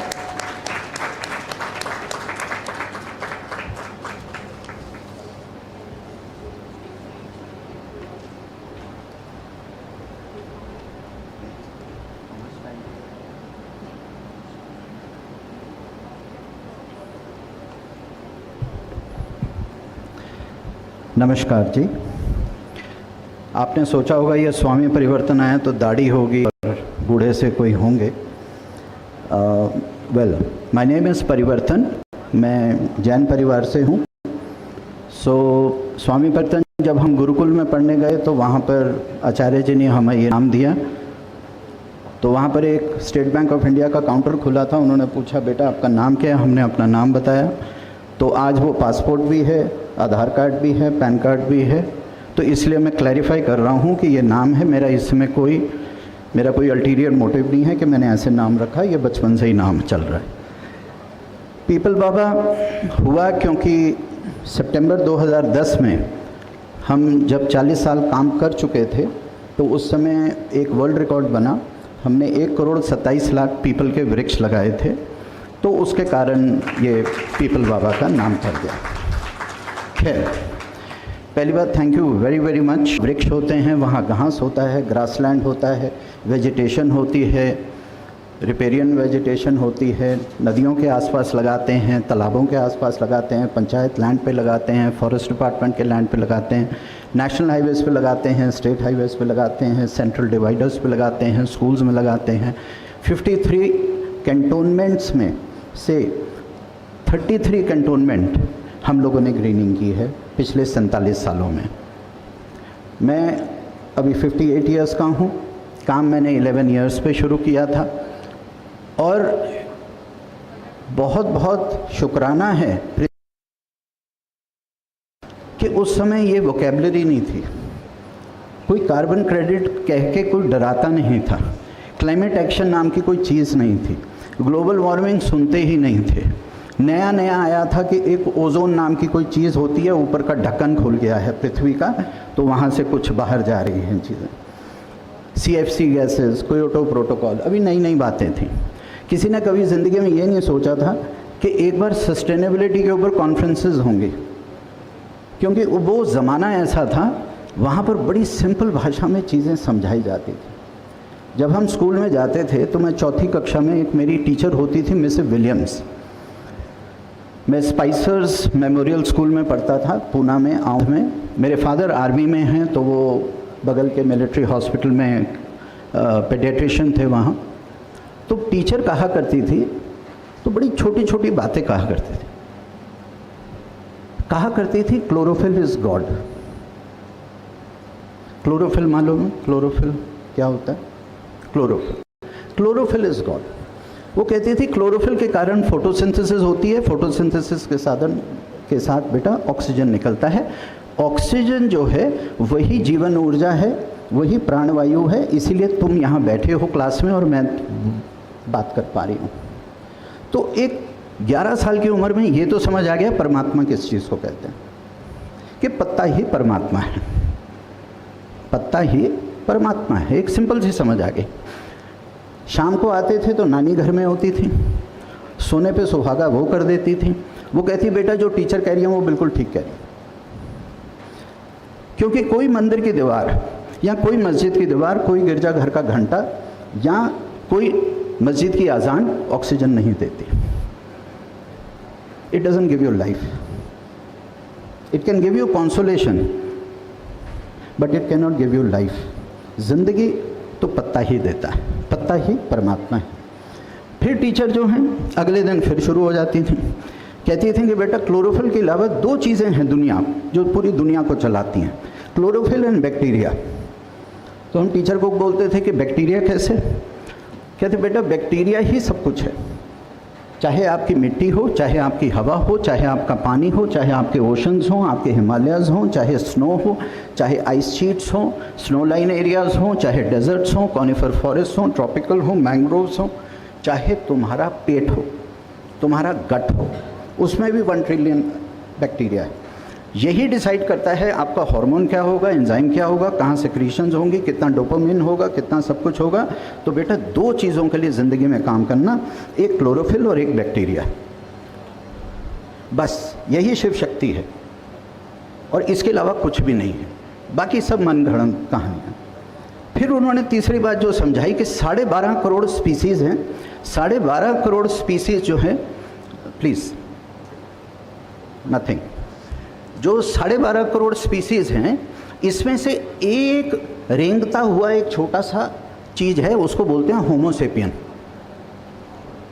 उस वक़्त 6 करोड़ लोग थे, 600 थे। तो उन्होंने समझाया कि आप अगर रेलेवेंट नहीं रहोगे in the scheme of things, in the scheme of cosmic intelligence, आज हम एआई की बात करते हैं, आर्टिफिशियल इंटेलिजेंस, जो सिर्फ अभी 20 साल पहले आया है, लेकिन cosmic intelligence has been there for 400 crore years. 400 crore साल से पृथ्वी चल रही है, लेकिन हम अपनी बातें उसके ऊपर, खैर एनीवे। तो ये तो हो गई फिलोसॉफिकल चीज़ें कि जो एक, मैं इसको फिलोसफी नहीं, मैं इसको बेसिक फंडामेंटल साइंस बोलता हूँ, क्योंकि this is the way we were taught by the teacher and by our grandmother. एक दिन जनवरी 1977 में उन्होंने कहा कि बेटा देखो, हम पूना में रहते थे, पूना की सड़क गर्म हो रही है, पूना के तालाब गर्म हो रहे हैं, पूना के आसपास पहाड़ गर्म हो रहे हैं, पूना के भीमा शंकर का जो इतने सारे 42 वाटरफॉल्स थे उसमें से सिर्फ 14 रह गए हैं। तो मैंने कहा टीचर क्यों? बेटा छाया ख़त्म हो रही है। उन्होंने ये नहीं समझाया फॉरेस्ट कवर हो रही है, बायोफ्यूल्स हो रहे हैं, हवा में ये हो रहा है, पानी ये हो रहा है, ना ना ना, सिंपल सी चीज़, बेटा छाया कम हो रही है। छाया कम होती है, बायोडाइवर्सिटी कम होती है, बायोडाइवर्सिटी कम होती है तो तुम्हारी जो जीवन ऊर्जा है वो कम होती जाती है, तुम बीमार होने शुरू हो जाओगे। उस वक़्त हमें याद है एक हॉलीवुड की पिक्चर आई थी, उसका नाम था पता नहीं 1 बिलियन या कुछ ऐसे करके मूवी थी। हम राहुल सिनेमा में देखने गए थे और वापस आके मैं इतना रोया था, क्योंकि उसमें था कि मशीन्स बनी हुई हैं, उसमें ह्यूमन बीइंग्स को डाला जा रहा है और उनके जैसे पार्ले जी के बिस्किट होते हैं वो बन बन के लोग खा रहे हैं, क्योंकि ज़मीन नहीं बची और पॉपुलेशन बहुत हो गई। तो टीचर ने इतने प्यार से अगले दिन समझाया, बेटा एल्गोरिदम, मतलब वो एल्गोरिदम आपको समझाने के लिए मैं कह रहा हूँ, क्योंकि उस समय एल्गोरिदम वर्ड नहीं होता था। तो उन्होंने कहा प्रकृति अपने आप पॉपुलेशन को कंट्रोल करेगी, वो वॉर्स करवाएगी, वो टेक्नोलॉजी नाम की एक वायरस को अपलोड करेगी, वो मनुष्य से पेड़ कटवाएगी, वो मनुष्य से ऐसे ऐसे पाप करवाएगी कि मनुष्य धीरे धीरे इररेलेवेंट हो जाएगा और मनुष्य की पॉपुलेशन अपने आप कम हो जाएगी और सिर्फ उतनी पॉपुलेशन रहेगी जितनी रेलेवेंट है। तो ये भी समझ आ गया। तो अब हम क्या करें? अब हम तो छोटे हैं 11 साल के, अब हम क्या करें? तो हम उनसे ये पूछते थे कि मैम क्या करें हम? उस वक्त क्या होता था कि टार्ज़न, फैंटम के हम कॉमिक्स बहुत पढ़ते थे कि दुनिया को बचाना है। तो टीचर ने कहा कि बेटा एक काम करो, पेड़ों की संख्या को बढ़ाओ, छाया को बढ़ाओ। छाया बढ़ाओगे तो बर्ड्स, बीज एंड बटरफ्लाइज खुश हो जाएंगे। पक्षियों के लिए हैबिटेट बनाओ, वर्क ऑन हैबिटेट्स। अब ये हैबिटेट तो बहुत बड़ा शब्द था। एनीवे, हम लोग निकल पड़े। हम लोगों ने 26 जनवरी 1977 मैं और मेरे कुछ दोस्तों ने मिलके हम लोगों ने 9 पौधे लगाए। एक बैनियन का पेड़ था सबसे पहले हमने जीवन में लगाया, फिर 2 पीपल के थे, 2 जामुन के थे, एक शीशम का था, एक नीम का था। इस तरह वो दिन गया और आज तक हम लोग छाया लगाने में लगे हुए हैं। और हमारे ये कहना पीपल बाबा, हाँ अभी जो इंट्रोडक्शन दे रहे थे कि पीपल बाबा ने, एक्चुअली हमारा 3 करोड़ के करीब है, कि हमने 3 करोड़ नहीं, ये कम्युनिटीज़ ने लगाया। अब जो यहाँ पर मैं मूलतः बात आपको टेक अवे देने वाला हूँ वो ये है, हमने 40 साल इंडिविजुअल सोशल रिस्पॉन्सिबिलिटी जिसको बोलते हैं, इंडिविजुअल फिलैंथ्रोपी। अभी सर एक यहाँ पर बात की, बड़ी प्यारी बात उन्होंने कही, इंडिविजुअल फिलैंथ्रोपी। तो हम लोग उसको बोलते थे दान दक्षिणा। 40 साल 1977 से लेके 1977 टू 2017 सितंबर तक जब हमने पहली बार सुना कि कॉरपोरेट सोशल रिस्पॉन्सिबिलिटी नाम की कोई चीज़ होती, तो HCL फाउंडेशन नाम की एक कंपनी है, उन्होंने आके हमें अप्रोच किया। उन्होंने कहा तुम लोग 2 लाख हेक्टेयर यहाँ पर लगा चुके हो, तो can we support you in some way? तो हम लोगों ने नोएडा का सबसे पहला सोरखा, हरित ओपन सोरखा, सबसे पहला अर्बन फॉरेस्ट उनके लिए लगा के दिया। उसके बाद तो of course we have done about 400 acres for them and 128 CSR projects we have done. लेकिन हमारी जो स्ट्रेंथ रही है वो इंडिविजुअल रही है। यहाँ पर एक बहुत इम्पॉर्टेंट चीज़ डिस्कस हुई है और जैन साहब ने बहुत अच्छा उस चीज़ के ऊपर बोला जो लास्ट में बैठे थे। इट इज़ ऑल, ये देश हमारा है, धरती हमारी है, ये पहाड़ हमारे हैं, ये आसमान हमारा है, ये एयर वाटर सॉइल हमारी, हमें करना है जो करना है। और वी क्रिएट दैट प्रेशर, वो प्रेशर ग्रुप, वो कम्युनिटी से हमने क्रिएट करनी है कि जो पॉलिटिकल लीडरशिप है और कॉर्पोरेट लीडरशिप है वो उस चीज़ को सीरियसली ले। यस, मैं मानता हूँ, अभी एक मैम ने एक बहुत अच्छी बात बोली कि कॉर्पोरेट लीडरशिप को एजुकेट करना है। राजस्थान, विदर्भा और मराठवाड़ा में, हमारे पास बुंदेलखंड में बहुत जगह है। हम लोग बिहार में इतना काम किए हैं, झारखंड में काम किए हैं, लेकिन सर आज तो कोई मैनेजर वहाँ तक पहुँच नहीं पाया, कोई CSR नहीं आता। कहते हैं भाई साहब एग्जीक्यूटिव एक्सेस नहीं है, we have no flight over there, वहाँ से हमें AC गाड़ी नहीं मिलेगी, हम पहुँचेंगे कैसे? सो ये जो एजुकेशन है कॉर्पोरेट लीडरशिप की, ये बहुत ज़रूरी है। So you have to put the money where it is actually required. ज़मीन कहाँ है? सब लोग कहते हैं दिल्ली NCR में आप ग्रीनिंग प्रोजेक्ट्स कीजिए।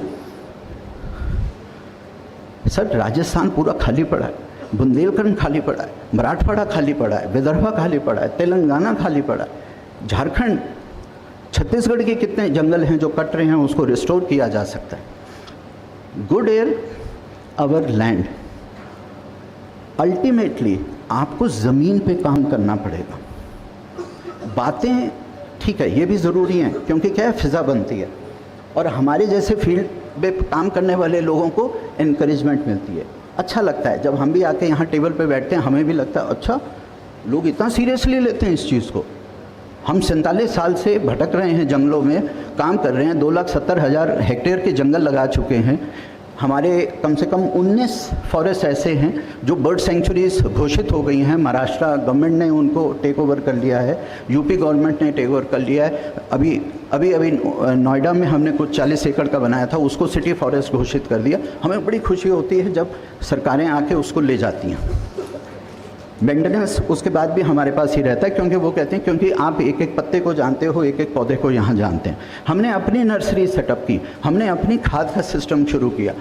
हमारे 4 लाख लोग हैं सर, 4 लाख लोग। ये 4 लाख लोग जो हैं, जैसे अभी जैन साहब ने कहा 2% ऑफ योर दिस थिंग, ऐसा तो नहीं है, लेकिन फिर भी कोई 10 रुपये देता है, कोई 50 रुपये देता है, कोई 1100 देता है, कोई 5100 रुपये देता है।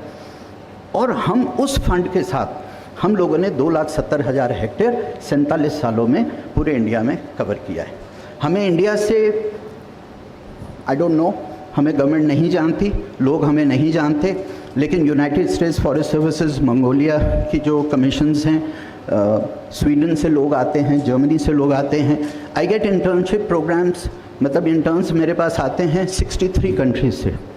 इंडिया से बहुत कम लोग आते हैं, क्योंकि इंडिया से मैं एक बहुत बड़ी बात बोलने वाला हूँ यहाँ, हम फिज़िकली बहुत वीक हो रहे हैं। कोई धूप में काम नहीं करना चाहता, धूप में काम नहीं करना चाहता, सर्दी में काम नहीं करना चाहता। आप सब कॉन्ट्रैक्ट करके कॉन्ट्रैक्टर को काम देना चाहते हैं। सर कॉन्ट्रैक्टर का क्या इमोशनल बॉन्ड है ज़मीन से? वो तो आएगा, टेंडर खुलवाएगा, अपना चेक लेगा और निकल देगा। इवेंट बेस्ड सस्टेनेबिलिटी प्रोग्राम हो रहे हैं, मैं बहुत जिम्मेदारी से यहाँ से बोल रहा हूँ, इवेंट बेस्ड हो रहे हैं, रियल काम फील्ड पे नहीं हो रहा है। थ्योरी बहुत अच्छी है, पॉलिसीज़ बहुत अच्छी हैं, मेरा ख्याल से दुनिया में सबसे अच्छी पॉलिसीज़ इंडिया की, रूल्स रेगुलेशंस बहुत बेहतरीन हैं, लेकिन फील्ड पे काम नहीं हो रहा है। सो जो फील्ड पे काम करते हैं, हम अपनी बात नहीं कर रहे, मैं बहुत लोगों को जानता हूँ। मैं उत्तराखंड में, मुझे सर 40 साल हो गए हैं, मैं बुलेट के ऊपर 16,80,000 किलोमीटर पूरे इंडिया का कवर कर चुका हूँ। कोई ऐसा देश का कोई कोना नहीं है जो मैंने नहीं देखा। मैं फ़ौजी का बेटा हूँ, मेरे फादर की पोस्टिंग्स होती रही, मैं उनके साथ घूमा हूँ। लेकिन मैं आपको बता रहा हूँ, हम जो मर्ज़ी बात कर लें, जो ग्राउंड पे चीज़ें, I don't want to create any negativity over here, लेकिन जिस तरह से उत्तराखंड का हाल है, हिमाचल का हाल है, कश्मीर का हाल है, आप महाराष्ट्र के जंगलों का हाल देखो, बेचारी जो इंडिविजुअल्स काम कर रहे हैं, जो कम्युनिटीज़ काम कर रही हैं, वही बचा के रखी हुई हैं। नहीं हो पा रहा है। So it is very very important. I just want to conclude by saying, बस आपसे एक अपील करता है, एक फील्ड वर्कर आपसे अपील कर रहा है, somebody who has worked on the field for 47 years. हम लोगों ने 4 लाख लोगों के साथ काम किया है, 212 ज़िलों में हमने काम किया। अभी हमारे और 400 प्रोजेक्ट्स हम इस साल हम स्टार्ट करने वाले हैं। पंचायतों में काम किया। आप क्यों नहीं पंचायतों को पैसे देते? पंचायत, उनके पास ज़मीनें हैं, उनके पास गोचर ज़मीन है, गोचर ज़मीन समझते हैं, ग्रेजिंग लैंड उनको है, उनके पास गीला चारा नहीं है सर, गाय बकरी के लिए उनके पास घास नहीं है, चोकर खरीद के लाते हैं, केमिकली बेस्ड सारा, उनको पता नहीं क्या क्या माइक्रो प्लास्टिक्स वाली उनको वो है, वही वाला दूध आप लोग पी रहे हैं। यहाँ पर सर अभी कोई ऑर्गेनिक की बात कर रहे थे, ऑर्गेनिक तो बहुत दूर की बात है। सो आई थिंक जो लास्ट माइल जो कनेक्टिविटी है, कॉरपोरेट्स में पैसा बहुत है, सरकारों के पास पैसा बहुत है, इंटेंशन भी है, ऐसा नहीं है इंटेंशन नहीं है, लेकिन थोड़ा सा कंफर्ट जोन से आपको सर बाहर निकलना पड़ेगा। आपको उन लोगों के पास जाना पड़ेगा, ये रिमोट एरियाज़ में, पंचायतों में, जंगलों में, ट्राइबल एरियाज़ में, जहाँ वो एक्चुअली काम कर रहे हैं, उनके पास जाइए। अब हमें कई बार बुलाते हैं, गुड़गांव में स्पेशली हमें बुलाते हैं, तो मुझे तो बहुत डर लगता है क्योंकि मेरे को लैपटॉप चलाना नहीं आता। तो वो कहते हैं जी sir come with PowerPoint presentation. अब भाई पावर पॉइंट प्रेजेंटेशन, ये हमारा जंगल खड़ा है, पक्षियों से पूछ लो, ये सांप हैं, ये बुलफ्रॉग है, ये हमारे तालाब हैं, ये हमारी मछली है, ये हमारी बटरफ्लाइज हैं। आप इसकी बायोडाइवर्सिटी इम्पैक्ट रिपोर्ट चाहिए तो वो दे देंगे आपको। अब कौन सी पीपीटी दिखाएं सर? वही जारगन, रेटरिक, हम ये क्लाइमेट सस्टेनेबिलिटी, मुंह थक जाता है। ये जो लैंग्वेज होती है क्लाइमेट एक्शन की, अच्छा, और हर बात पे तो वॉरियर बन जाता है आदमी, क्लाइमेट वॉरियर का। इतने अग्रेशन के साथ आप प्रकृति के अंदर आते हैं। अरे प्रकृति कोई अग्रेशन वाली चीज़ है? इको वॉरियर बन जाते हैं आप। अरे क्यों इको वॉरियर बनते हैं भैया? प्रकृति सर्वव्यापी है, वो तो परमात्मा है, उसके साथ आपको काम करना है, पूरे डिवोशन के साथ काम करना है। और जैन साहब ने एक बड़ी प्यारी बात बोली, एक चीज़ है, अगर आप स्पिरिचुअली ग्राउंडेड नहीं है ना, आप ये काम कर ही नहीं सकते, आप ये काम कर ही नहीं सकते। अगर आप सिर्फ पीपीटी के हिसाब से और एक करियर अपॉर्चुनिटी, जॉब, आपको सैलरी अच्छी मिल रही है, इसलिए आप ये सब चीज़ें करें, सस्टेनेबिलिटी का कोई भी एस्पेक्ट हो सर, एयर, वाटर, सॉइल, इसके अलावा है क्या? बाकी तो सब बातें, एयर, वाटर, सॉइल। और सर एक लास्ट चीज़, देश के बारे में आप कुछ भी कहो, मेरी जीडीपी इतनी, मेरा ट्रिलियन इकोनॉमी, मेरी ये जो मर्जी बातें कर, सर अपना हवा पानी तो ठीक कर लो। हमारा तो हवा पानी ही ठीक नहीं है। And I think environment should be given to the health ministry, बहुत ज़रूरी है। हम इसको हेल्थ के पॉइंट ऑफ व्यू से नहीं देख रहे हैं सर, लोग मर रहे हैं। आपके कोविड में कितने लोग मरे पूरे हिंदुस्तान में, पूरे भारतवर्ष में? 4,65,000। आप देखिए, आप गवर्नमेंट के उन पे जाके देखिए, पिछले 2 साल में कितने बच्चे मरे दिल्ली एनसीआर में? 5,35,000। किससे? पल्मोनरी डिसऑर्डर से, किससे? अस्थमा से, ब्रोंकाइटिस से। हवा सर टेररिज्म है, दिस इज मर्डर, उसके ऊपर तो कोई काम नहीं कर रहा। तो अगर आप हवा ही नहीं अपने ठीक कर पा रहे, आप कहाँ की बात कर रहे हैं सर? क्या बात कर रहे हैं आप?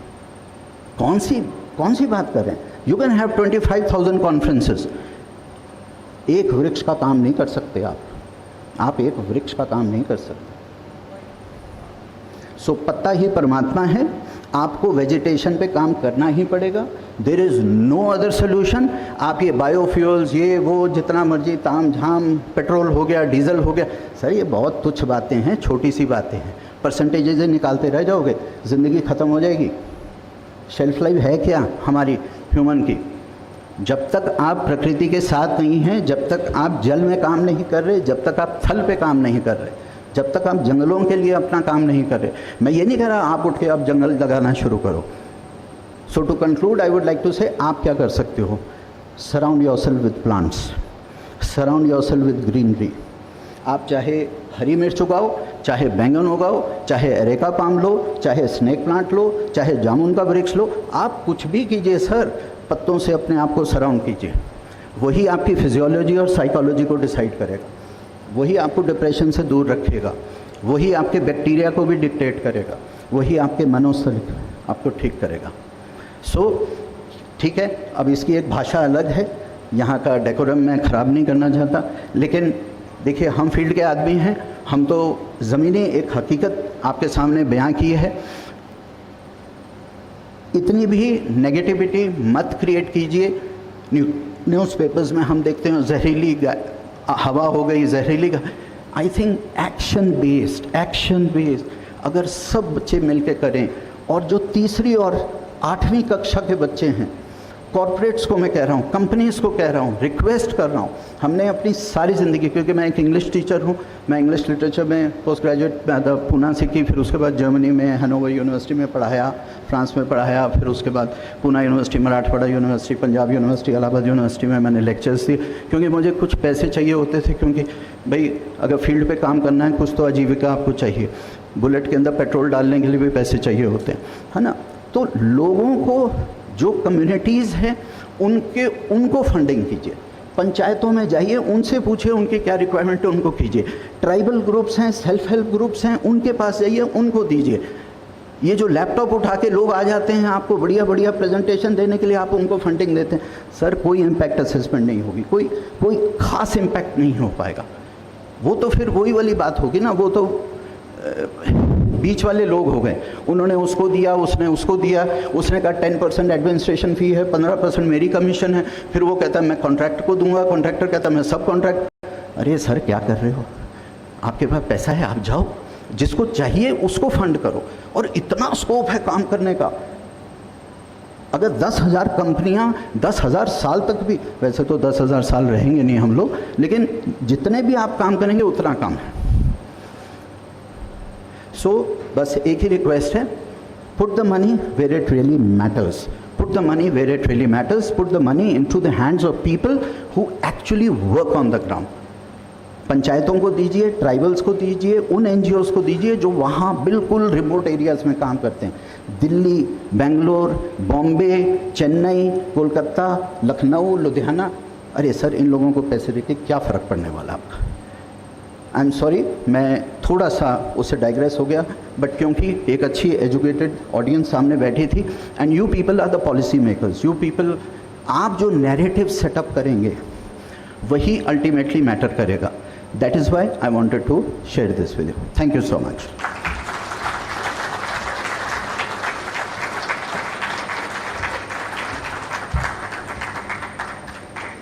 Thank you so much for that address. We can all do our bit, and surrounding yourself with plants is definitely a very good first step, because it does calm you, it does relax you, it does change you by just being close to plants. We'll now move on to the keenly awaited Good Air Awards, but before that, a quick reminder. Here's a video about the untiring efforts of IHW Council across different health campaigns that it has pioneered.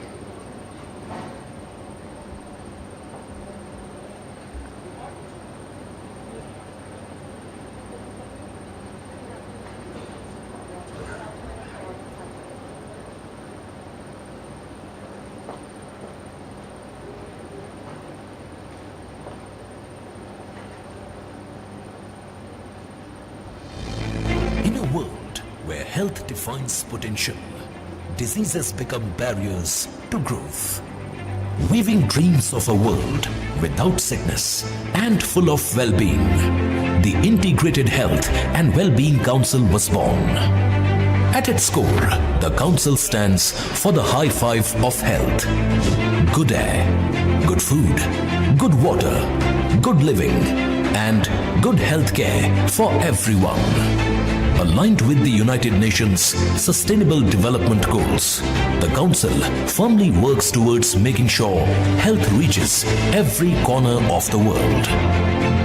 IHW Council has built prestigious forums for holistic health discourse, like India Health and Wellness Summit and Awards, CSR Health Impact Awards, CME Excellence Movement, Ayushman Bharat Conclave, Jal Shakti Conclave, Digital Health Summit, Patient First Summit, the Good Air Movement and Summit, Rapid Global Cancer Alliance, and the She Alliance for Spirituality in Health and the Environment.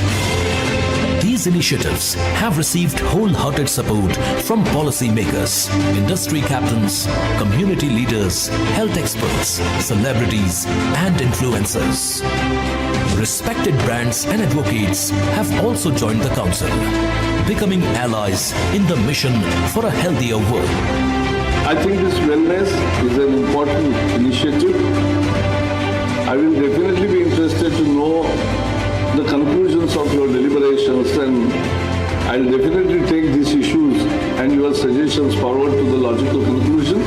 Health services कैसी होनी चाहिए, ये तो महत्वपूर्ण विषय है ही, पर उसके पहले हमको हॉस्पिटल या डॉक्टर के पास जाने की जरूरत न पड़े, इसके लिए हमारे एयर पोल्यूशन और वाटर पोल्यूशन को हम कैसे सुधारें, इस बात पर जोर देने की आवश्यकता है। कहते हैं क्षिति जल पावक गगन समीरा, पंच तत्व निर्मित यह अधम शरीरा।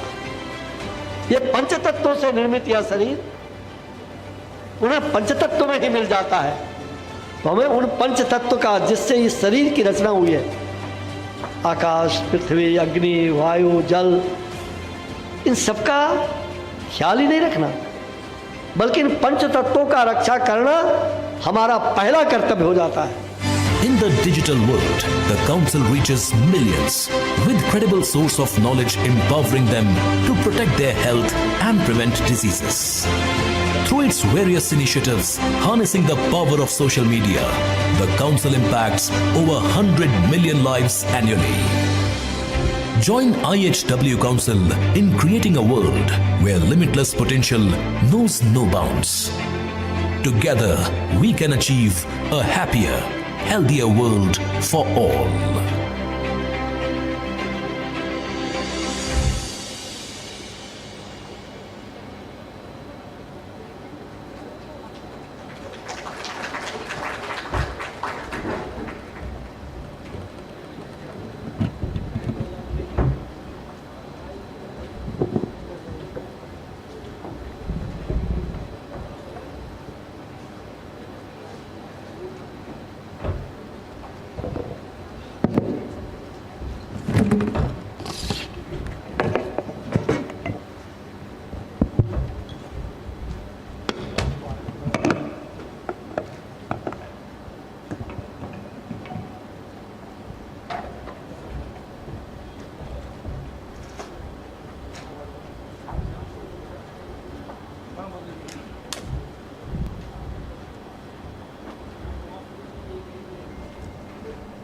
Thank you all for your patience. Here's a video about IHW Council's Good Air Summit. Air that brings and sustains life of each one of us on this earth, symbolic of the closest relation we all have with nature. The element that connects humans with the greater cosmos is turning to be the harbinger of disease and sickness.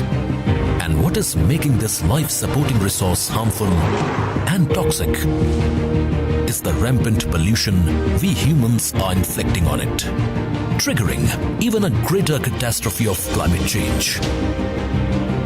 For many, good air has become a luxury they can't afford. Good air in which we and our children can breathe health, can breathe hope, and most importantly, breathe freely. With this mission of ensuring good air for all forever, Integrated Health and Wellbeing Council, India's premier universal well-being advocacy institution, launched the Good Air Movement in 2019.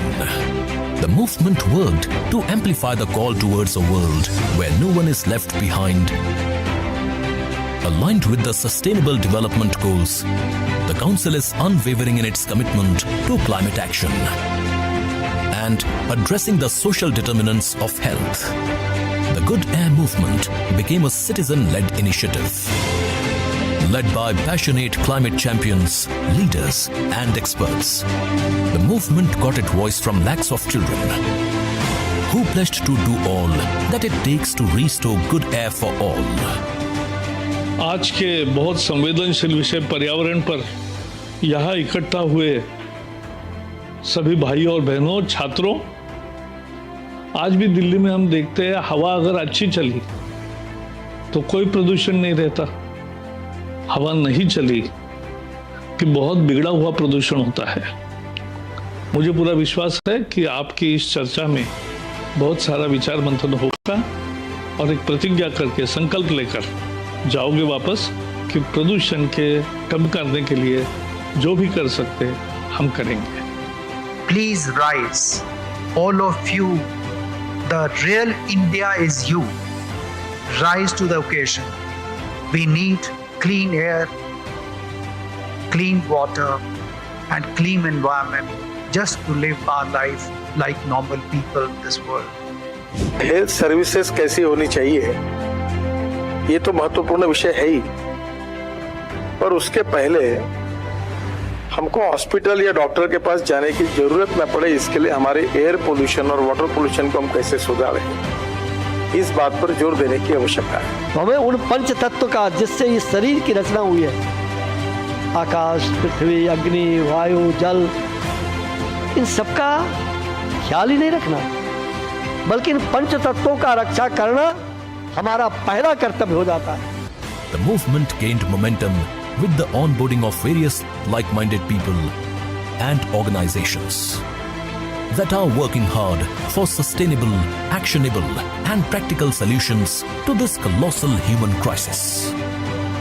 Continuing its drive to encourage multi-sectoral solutions and collaborative approaches, and to further strengthen the collective responsibility at the organizational, institutional, and governance levels, the IHW Council welcomes you to another milestone of this movement, Good Air Summit and Awards, that will initiate meaningful change, inspire action, and create a world where clean air comes as a natural and fundamental right to all. Supporting life, sustaining health, and helping everyone achieve their life's potential.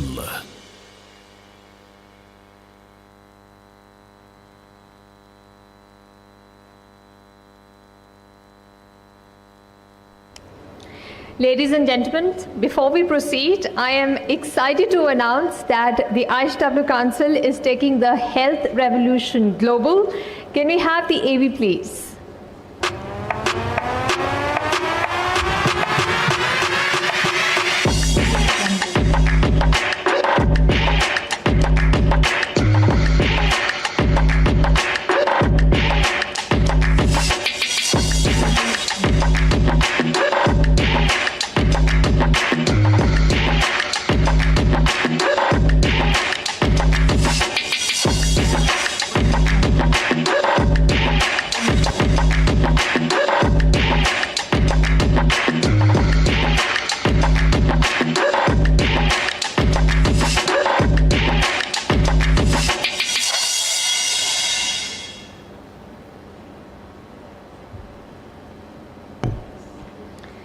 Next up, we have the much-awaited Health Influencer and Communicator Award.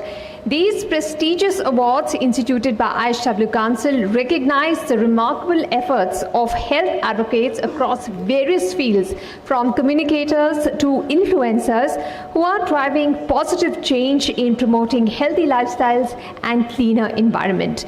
Today, we shine a spotlight on those individuals who have gone above and beyond in advocating good air, making our world a healthier place to live in. To give away these awards, I would like to invite on stage Ms. Nikki Gupta, Founder and CEO, Teamwork Communications, and Kamal Narayan, CEO, IHW Council, to present these awards. Please give a round of applause to Ms. Nikki Gupta and Mr. Kamal Narayan.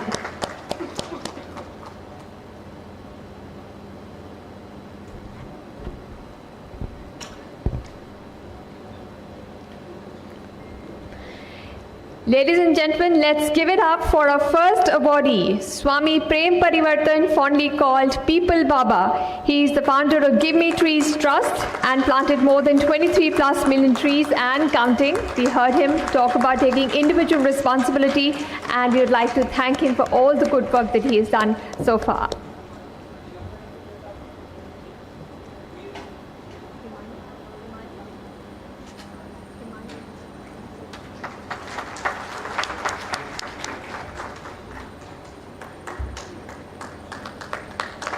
I will request him to please say a few words.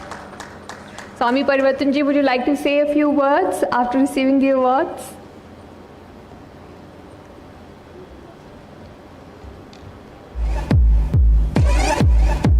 Thank you so much. Very humbling. बस ये कहूँगा, समय बहुत कम है sir, वक्त बहुत कम है। हम लोग इस office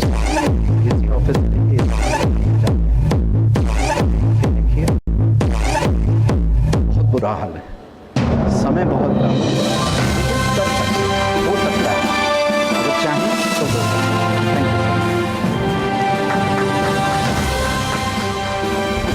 Thank you so much, Swamiji. Actually, your words have been, they will echo in the ears of everyone, I think, for days to come. And People Baba ने कहा कि हमें एक बार जंगलों में देखना चाहिए। शायद हम शहरों में कॉन्फ्रेंसेस कर रहे हैं, शहरों में पॉडकास्ट कर रहे हैं, शहरों में इन्फॉर्मेशन, तो मैंने इनको रिक्वेस्ट किया कि नेक्स्ट जो हमारा पॉडकास्ट हमें करना है हाउ बोरिंग का, वो जंगल में जाके करना है, जहाँ पर बर्ड्स, बीज और बटरफ्लाइज की आवाज़ भी कैमरे में आए।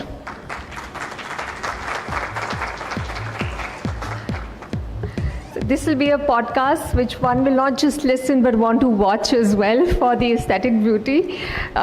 Really looking forward to that podcast once it gets recorded. Now let's extend a round of applause to Chinu Quatra. He has been restoring the beauty of our beaches through his Beach Warriors project. I request him to please come on stage to receive his award.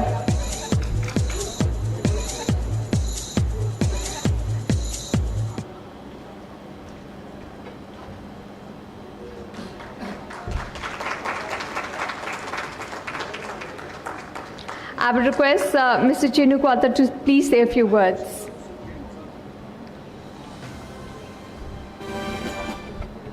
I'm so glad that I am getting this award in someone who have been inspiring me since a couple of years now, People Baba. Thank you so much. I resonate with your words, be on ground. This is not my attire. I was thrown out by a corporate where I was called, not thrown out exactly, but I was differentiated through my clothes. So I had my beach cleanup and I was in my track pant and t-shirt, and then I went to that corporate for a seminar, and that seminar में मेरे को labour के washrooms में बोला था कि आप जाओ because of my clothes. And then at that particular time I was on the stage and I told that only one thing you have to change, that is mindset.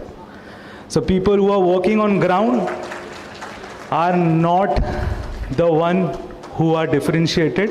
आपका पैसा उन लोगों के ऊपर ही लग रहा है जो ग्राउंड पे काम कर रहे हैं, और जो ग्राउंड पे काम कर रहे हैं वही शायद हमें एक बेटर इंडिया की होप दे रहे हैं. So thank you so much. We have completed more than 330 weeks in beach cleanups every weekend. I have lost 12 kgs. जैसे कि सर बोल रहे थे कि आपको मेडिटेशन, योगा वगैरह आपको करना चाहिए to get into the environment. So that's how I got into the environment.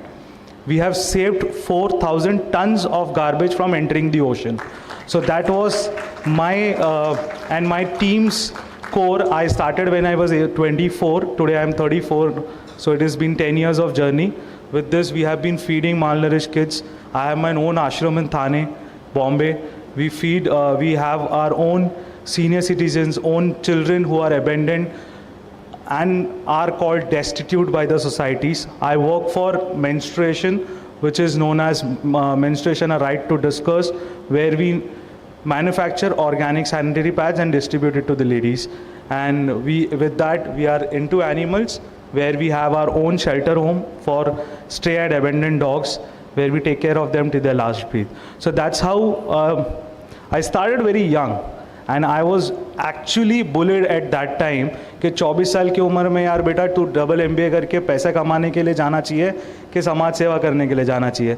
So today now when I see my social media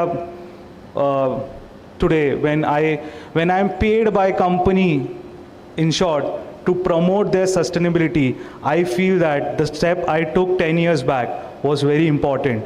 10 साल पहले लोगों हंसे थे, सिर्फ डिफरेंस एक चीज़ हुआ है, कचरे वाला से लेके सफाई वाले का नाम आ गया आज. Thank you so much.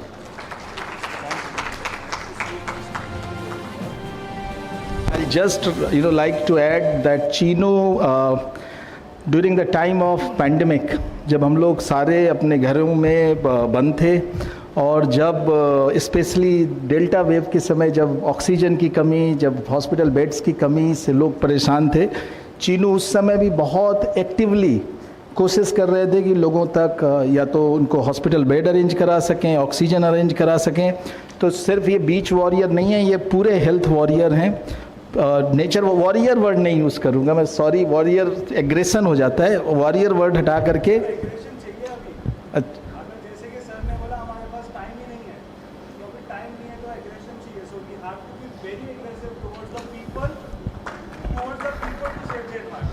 Thank you so much. Keep doing great work. Thank you. Congratulations, and I've got a new mantra. Get your hands dirty and get healthy. Now I would like to call on stage Arushi Sana. Her tireless advocacy for a greener, kinder world is nothing short of inspiring, and we'd like to present her with an award. Please give a round of applause to Arushi Sana.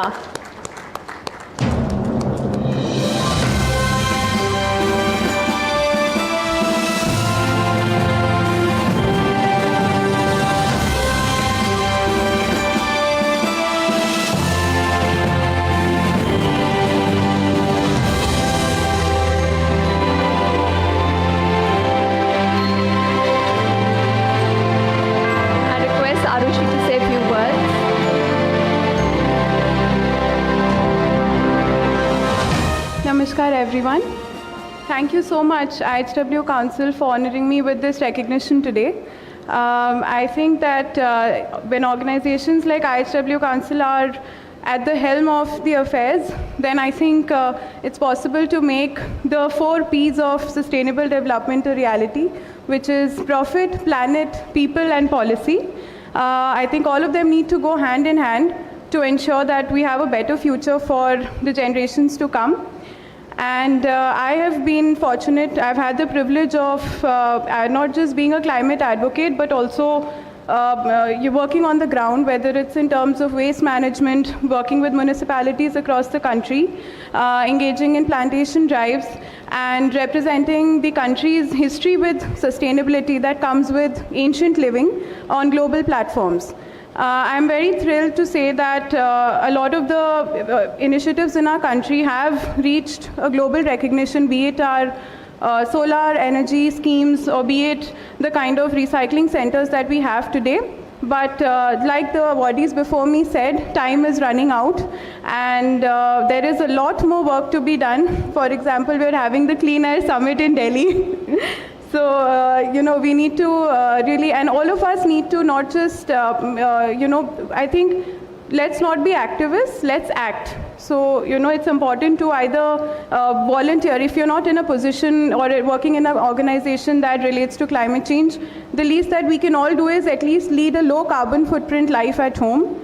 Whether it's through using eco-friendly products like a bamboo toothbrush, avoiding plastics that from coming into your house, using more of reusable items, and sending our everyday waste to a recycling center at least once in 3 months. and volunteering for cleanups wherever or whenever possible, and just being more conscious of our lifestyle as much as we can. And even clothing, wearing more of Indian handloom stuff it's a very, it's not just eco-friendly fabric, but it also empowers communities on a national level. So I think if all of us come together to just do to take little steps every day, then climate change is reversible. Thank you so much.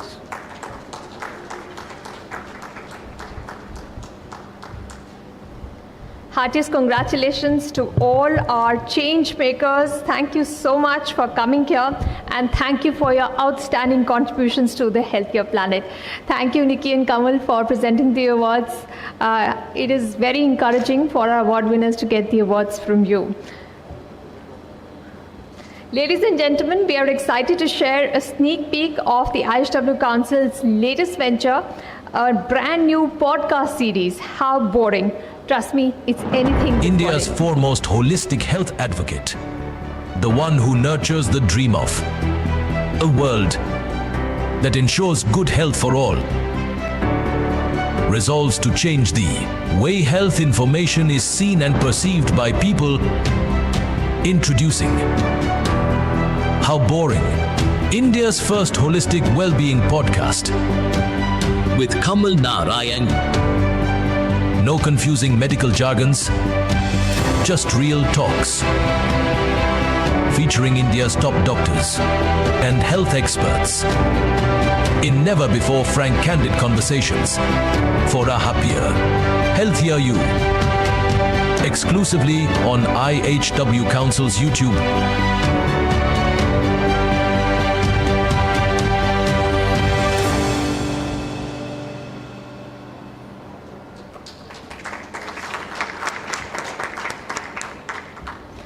We now move on to the much awaited part of the day, the Good Air Awards 2024.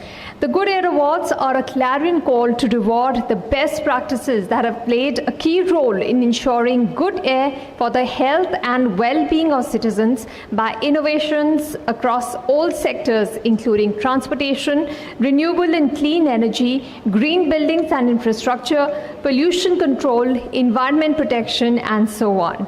The Good Air Awards not only highlight the best practices in environment conservation, but also inspire other organizations and civil society to come together for the cause of a healthy and safe environment for all. Through showcasing exemplary achievements and sharing best practices, the Good Air Awards strive to foster collaboration and accelerate progress towards a shared goal of creating a world where everyone can breathe freely and safely. We are hopeful that the awards will go a long way in motivating all those who believe in leaving a better world for our future generations to come. But before we begin, I would like to extend a big thank you to our jury members. We are extremely grateful to our jury members for sparing time and painstakingly going over the entries to select the winners. Your dedication and expertise have been invaluable in making these awards a true celebration of excellence.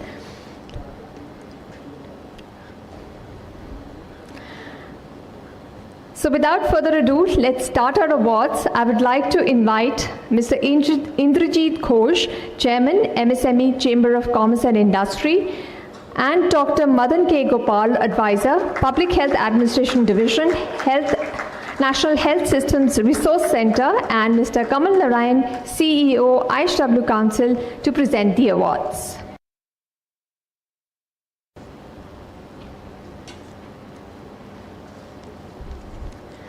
So let's start with our first category, Renewable Energy Project of the Year. In the category, Renewable Energy Project of the Year goes to Solios Solar Energy Private Limited. Congratulations to the Solios Solar Energy team. They have won this award for their project, Monwealth Solar Park.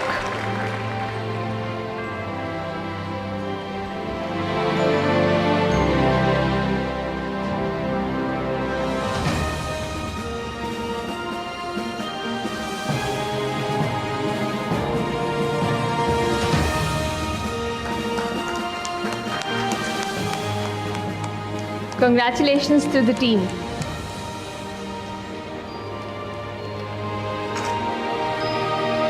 We now move on to our next award. The Silver Award in the category Renewable Energy Project of the Year, Wind Power goes to Hero Future Energies. Congratulations to the team of Hero Future Energies. Request you to please come up on stage to receive your award. They have won this award for Vayu Urja Bharat, a 120 megawatt wind power project.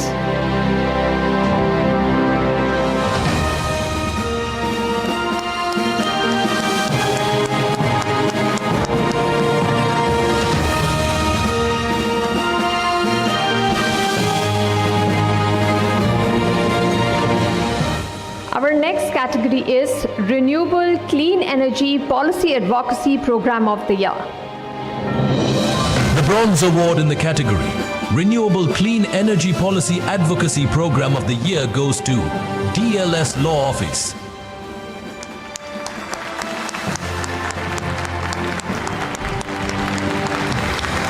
Congratulations to the team of DLS Law Office.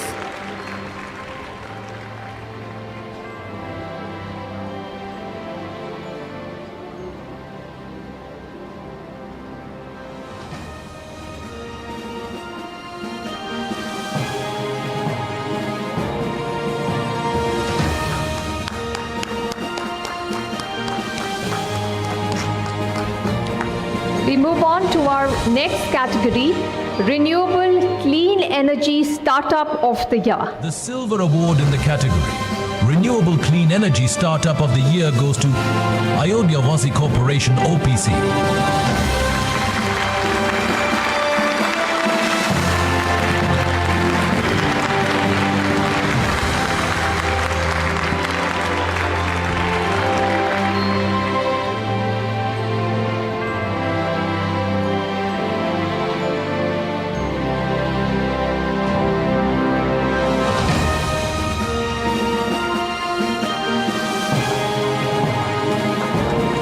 Congratulations to the team. We'll move on to our next award. The Silver Award in the category Electric Vehicle Charging Solution Brand of the Year goes to Genome LLC.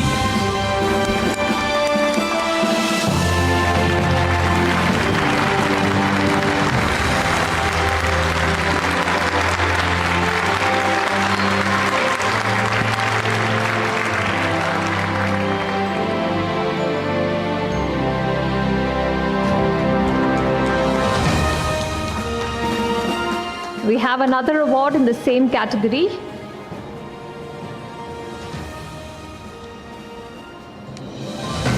The Silver Award in the category EV Innovation of the Year goes to Switch Mobility Automotive Limited.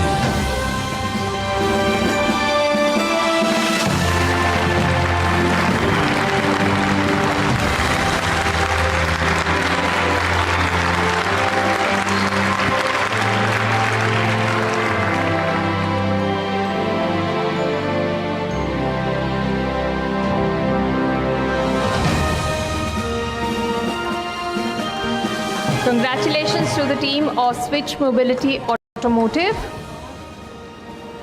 Let's move on to the next award in the EV Charging Innovation of the Year category. The Silver Award in the category EV Charging Innovation of the Year goes to MG Motor India.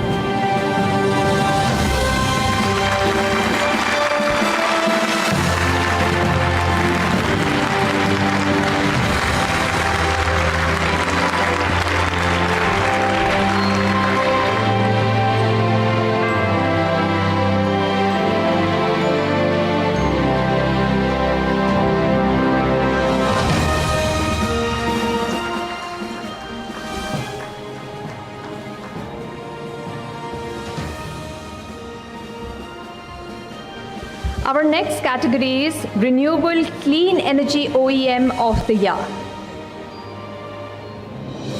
The Silver Award in the category Renewable Clean Energy OEM of the Year goes to Solex Energy Limited. Congratulations to the team of Solex.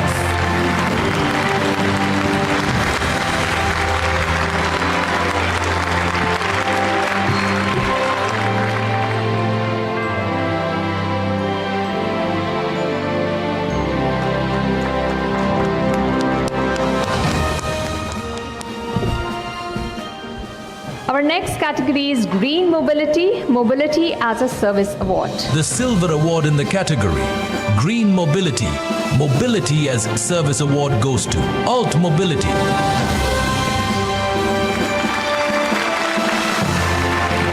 Congratulations to the team of Alt Mobility. Would request their teammates to please come up on stage to receive the award.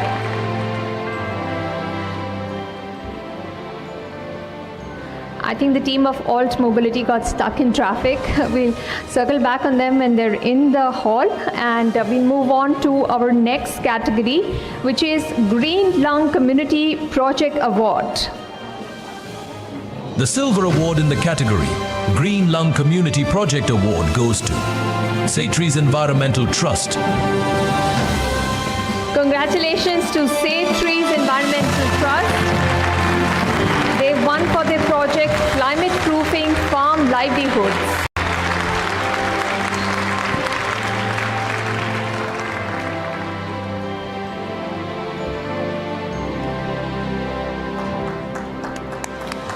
Our next category is Clean Mobility Brand of the Year. The Gold Award in the category Clean Mobility Brand of the Year goes to Switch Mobility Automotive Limited.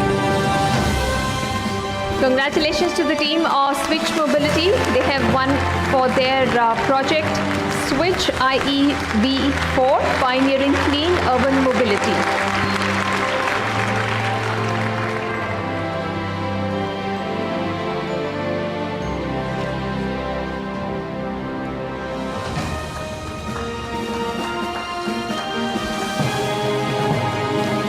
Our next category is EV Advocacy and Awareness Next Project recognition. of the Year. The Gold Award in the category EV Advocacy and Awareness Project of the Year goes to MG Motor India.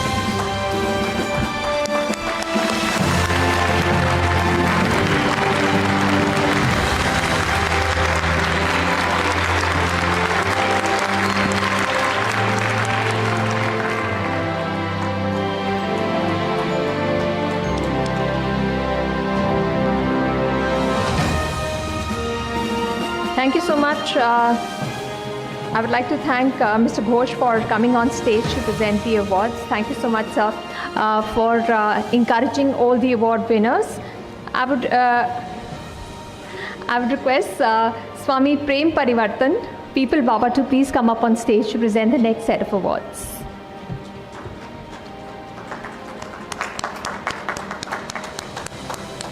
Let's move on to the category of Sustainable Agriculture Innovators of the Year. The Gold Award in the category Sustainable Agriculture Innovators of the Year goes to Urban Farmer.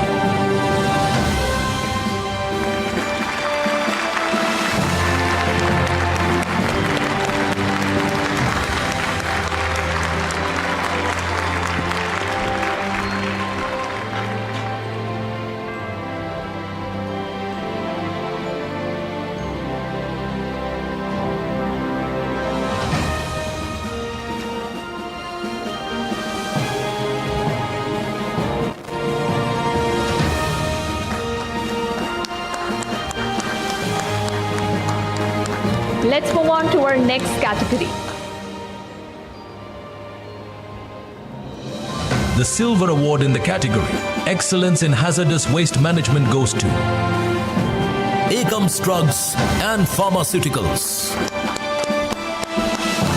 Congratulations to Akam Drugs team. They won this for their zero waste to landfill strategy.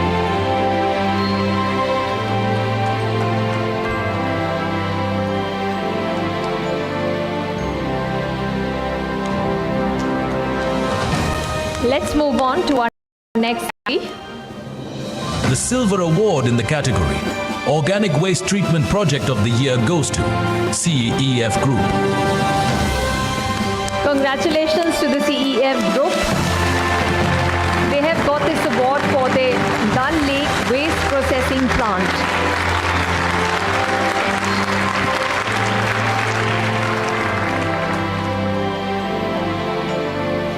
The next category is Good Air CSR Project of the Year. The Gold Award in the category Good Air CSR Project of the Year goes to TP Western Odisha Distribution Limited.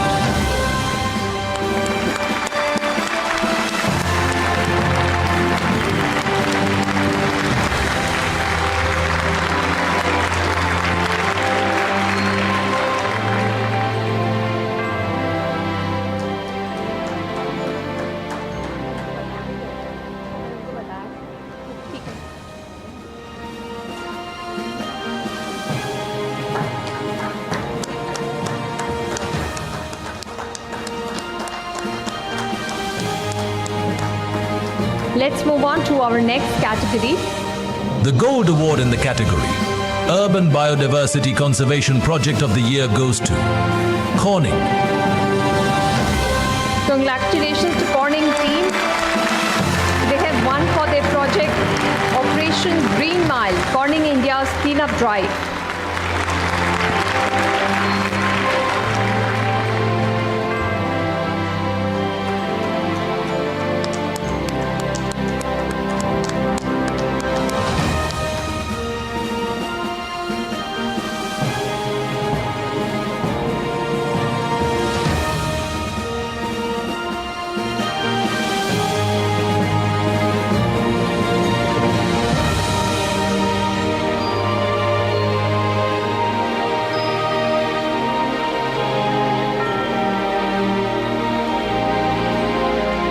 Congratulations to the Corning team.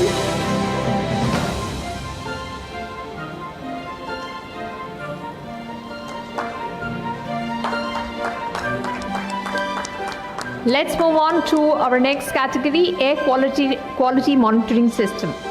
The Silver Award in the category Air Quality Monitoring System Technology of the Year goes to Orashow Private Limited. Congratulations to the team of Aura Shore Private Limited. They have won for their project Decoding Bhuvaneshwar's Air Quality.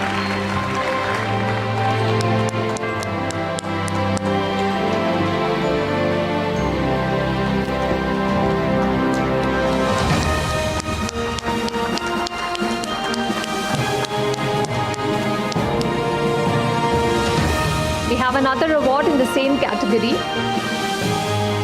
The Silver Award in the category Air Quality Monitoring System Technology of the Year goes to Ayurveda Technologies. Congratulations to the Ayurveda team. They have won for their project Amrit, ambient air quality monitoring over rural areas using indigenous technology. Give a round of applause to the Ayurveda team.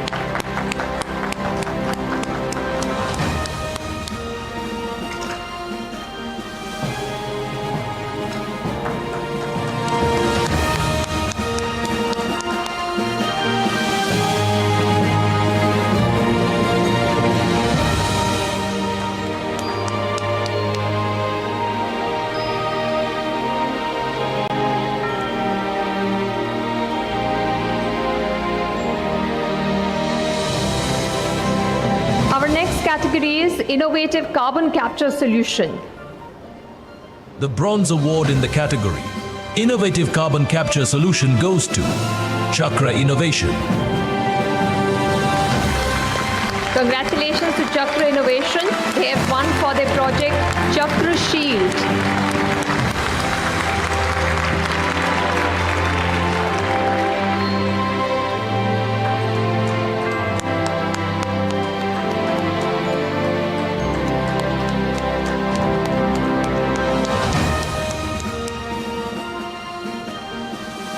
Our next category is Pollution Control Project of the Year.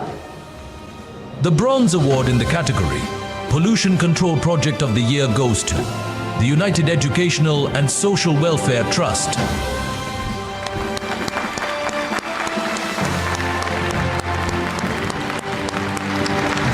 United Education and Social Welfare Trust has won for the project Pollution Control and Environment Protection.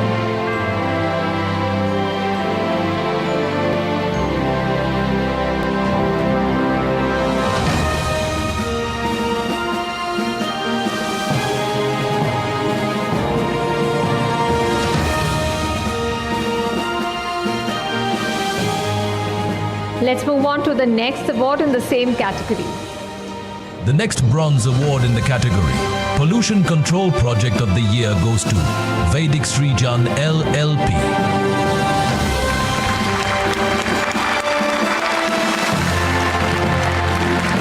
Congratulations to Vedic Srijan LLP. They have won this for their project Moradabad Amrit Sarovar project.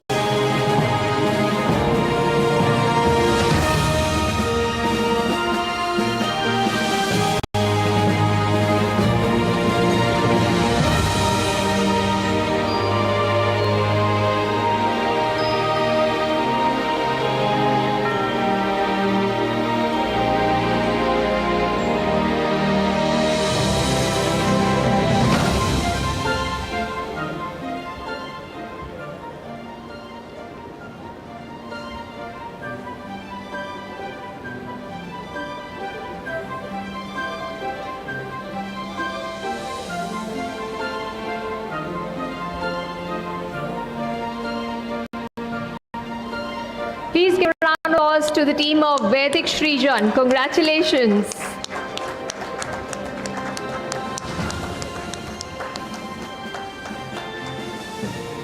We have another award in the same category. The silver award in the category, Pollution Control Project of the Year, goes to Glenmark Pharmaceuticals Limited. Glenmark Pharmaceuticals has won for their project Vriksharam Stand Tough Against Pollution.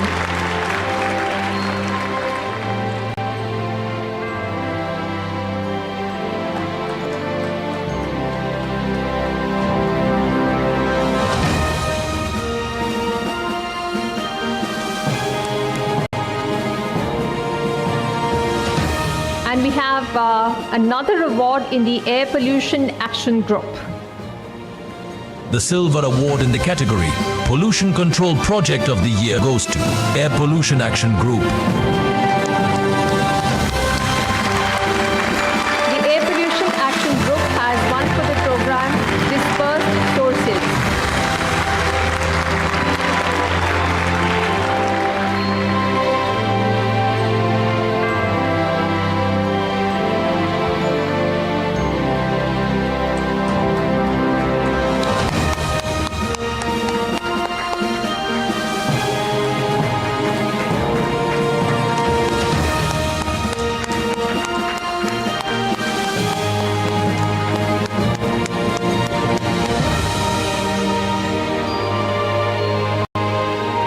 Congratulations to the team.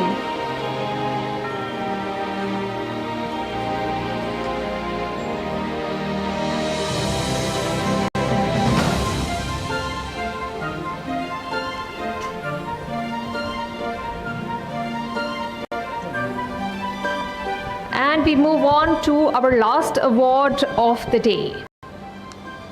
The bronze award in the category, Environmental Awareness Campaign of the Year, goes to Enviro Neutrality Services.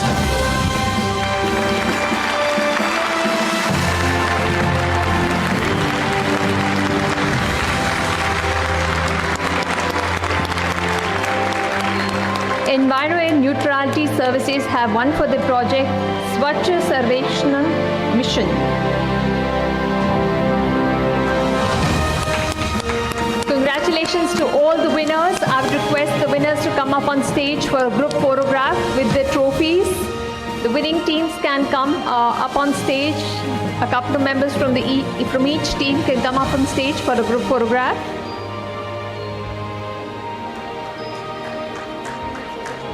I would request Mr. Indrajit Ghosh to also please come up on stage for the group photograph.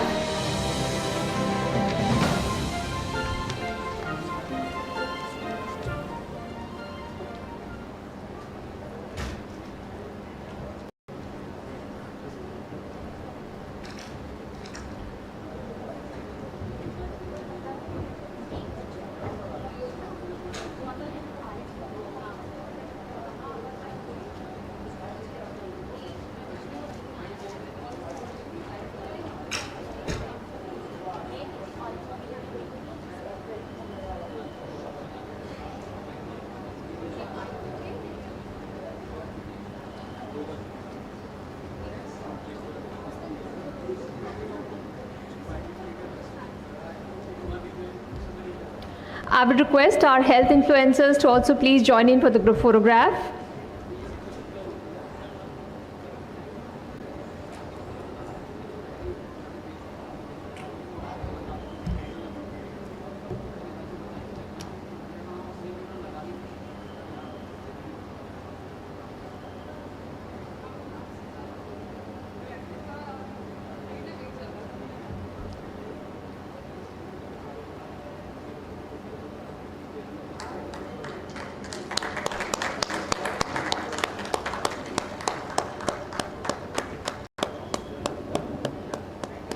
Congratulations to all the winners.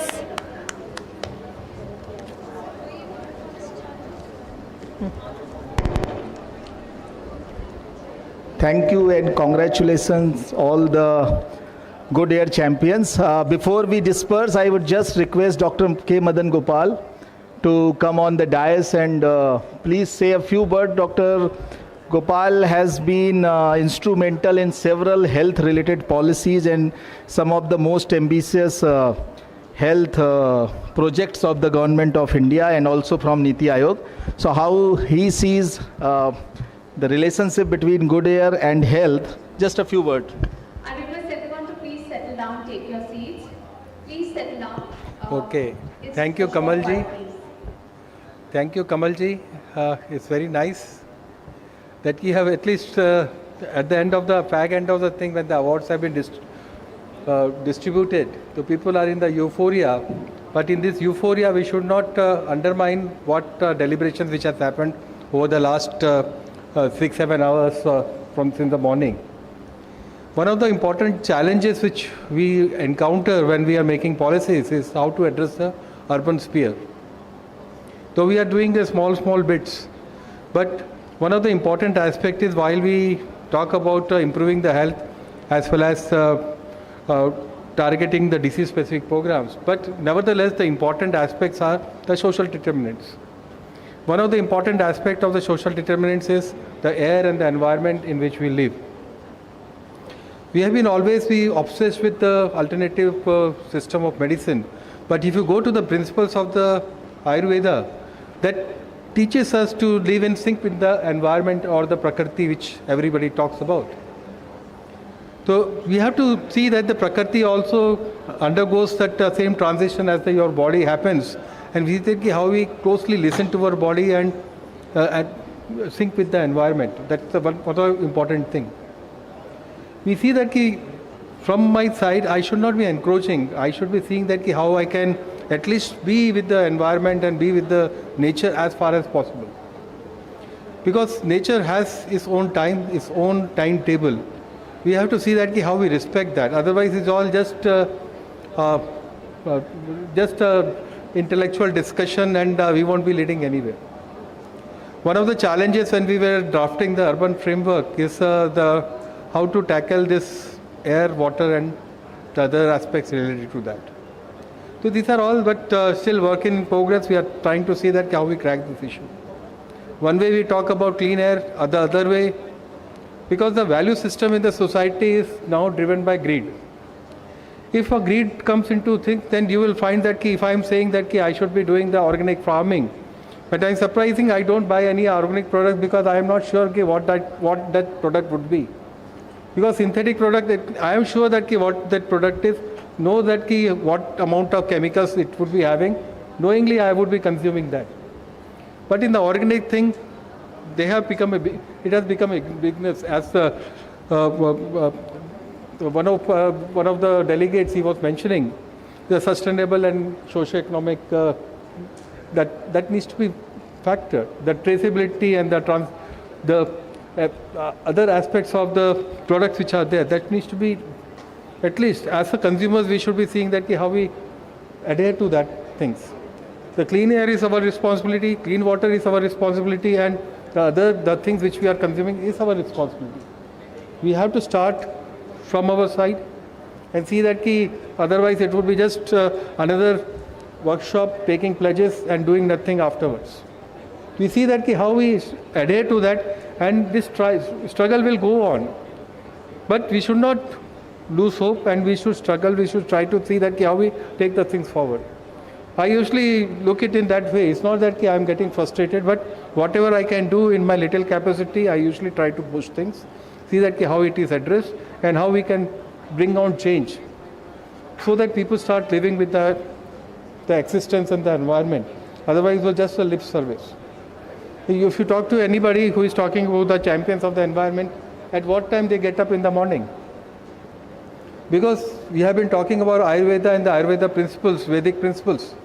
That also tells that the environment also undergoes is also having that velas of Kapha, Pitta and Dosh. If we get up at a Kapha vela, that means you will always be sluggish during your whole day, whatever kind of aphrodisiacs or the stimulants which you take in the form of black coffees and other things, you will always be lethargic whole of the day if you are not synced that. But that's a small thing. It's not, nevertheless, is a very good thing. We have to see that how the struggle for air. COVID has taught us that God has given air to everybody, but we have become consumers and we have become customers for the air which is there. It has taught us. Still, we have not been able to understand that thing, and we are still struggling to see that how the clean air and other things are. We have been, if we are talking about that which is already available free of cost and nature has given us, that means something is wrong, very, very wrong. If you start, that's a surrogate marker. If you start talking about air, pollution, water, everything, that means something is very, very wrong. Otherwise, we won't be talking. It's a natural thing. It is available. I will stop here. I can go on speaking and we can drink. But thank you very much for this opportunity, Kamalji. And we see that together how we can address the social determinants of health and take the things forward. This is one of the things. Thank you very much.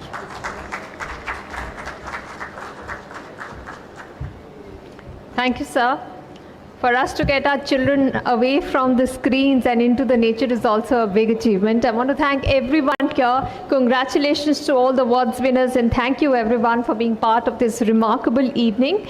Let's continue to innovate and lead the way in renewable energy and environmental sustainability. Have a great night, and please join us for tea. And before all of you leave this hall, I would also request all of you to put a round of applause for the wonderful team of IHW Council, which has been working hard to put this together and to ensure that all of you there. And I'll also request all the IHW team members to come on stage so that there can be a group photograph as well as a celebratory gesture here. Thank you. Come guys, Sumit, Himani, Manoj, Nikki, Divyani. I think many of you would have been hearing the name of Divyani for quite some time. So they put a lot of effort in terms of reaching out to all of you to find out all those people who have done wonderful work and encourage them to be part of this process. Saurabh, Anubhav, Himani, Babul, please come fast. People are waiting to see you, to all of you, and cheer for you.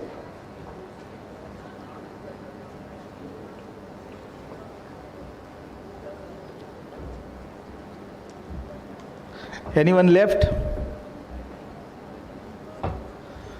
So a big round of applause for all of them. Thank you so much, and thank you for being such a wonderful audience today and participant, and all the work which you have been doing in protecting, preserving and nurturing good air for all. Thank you.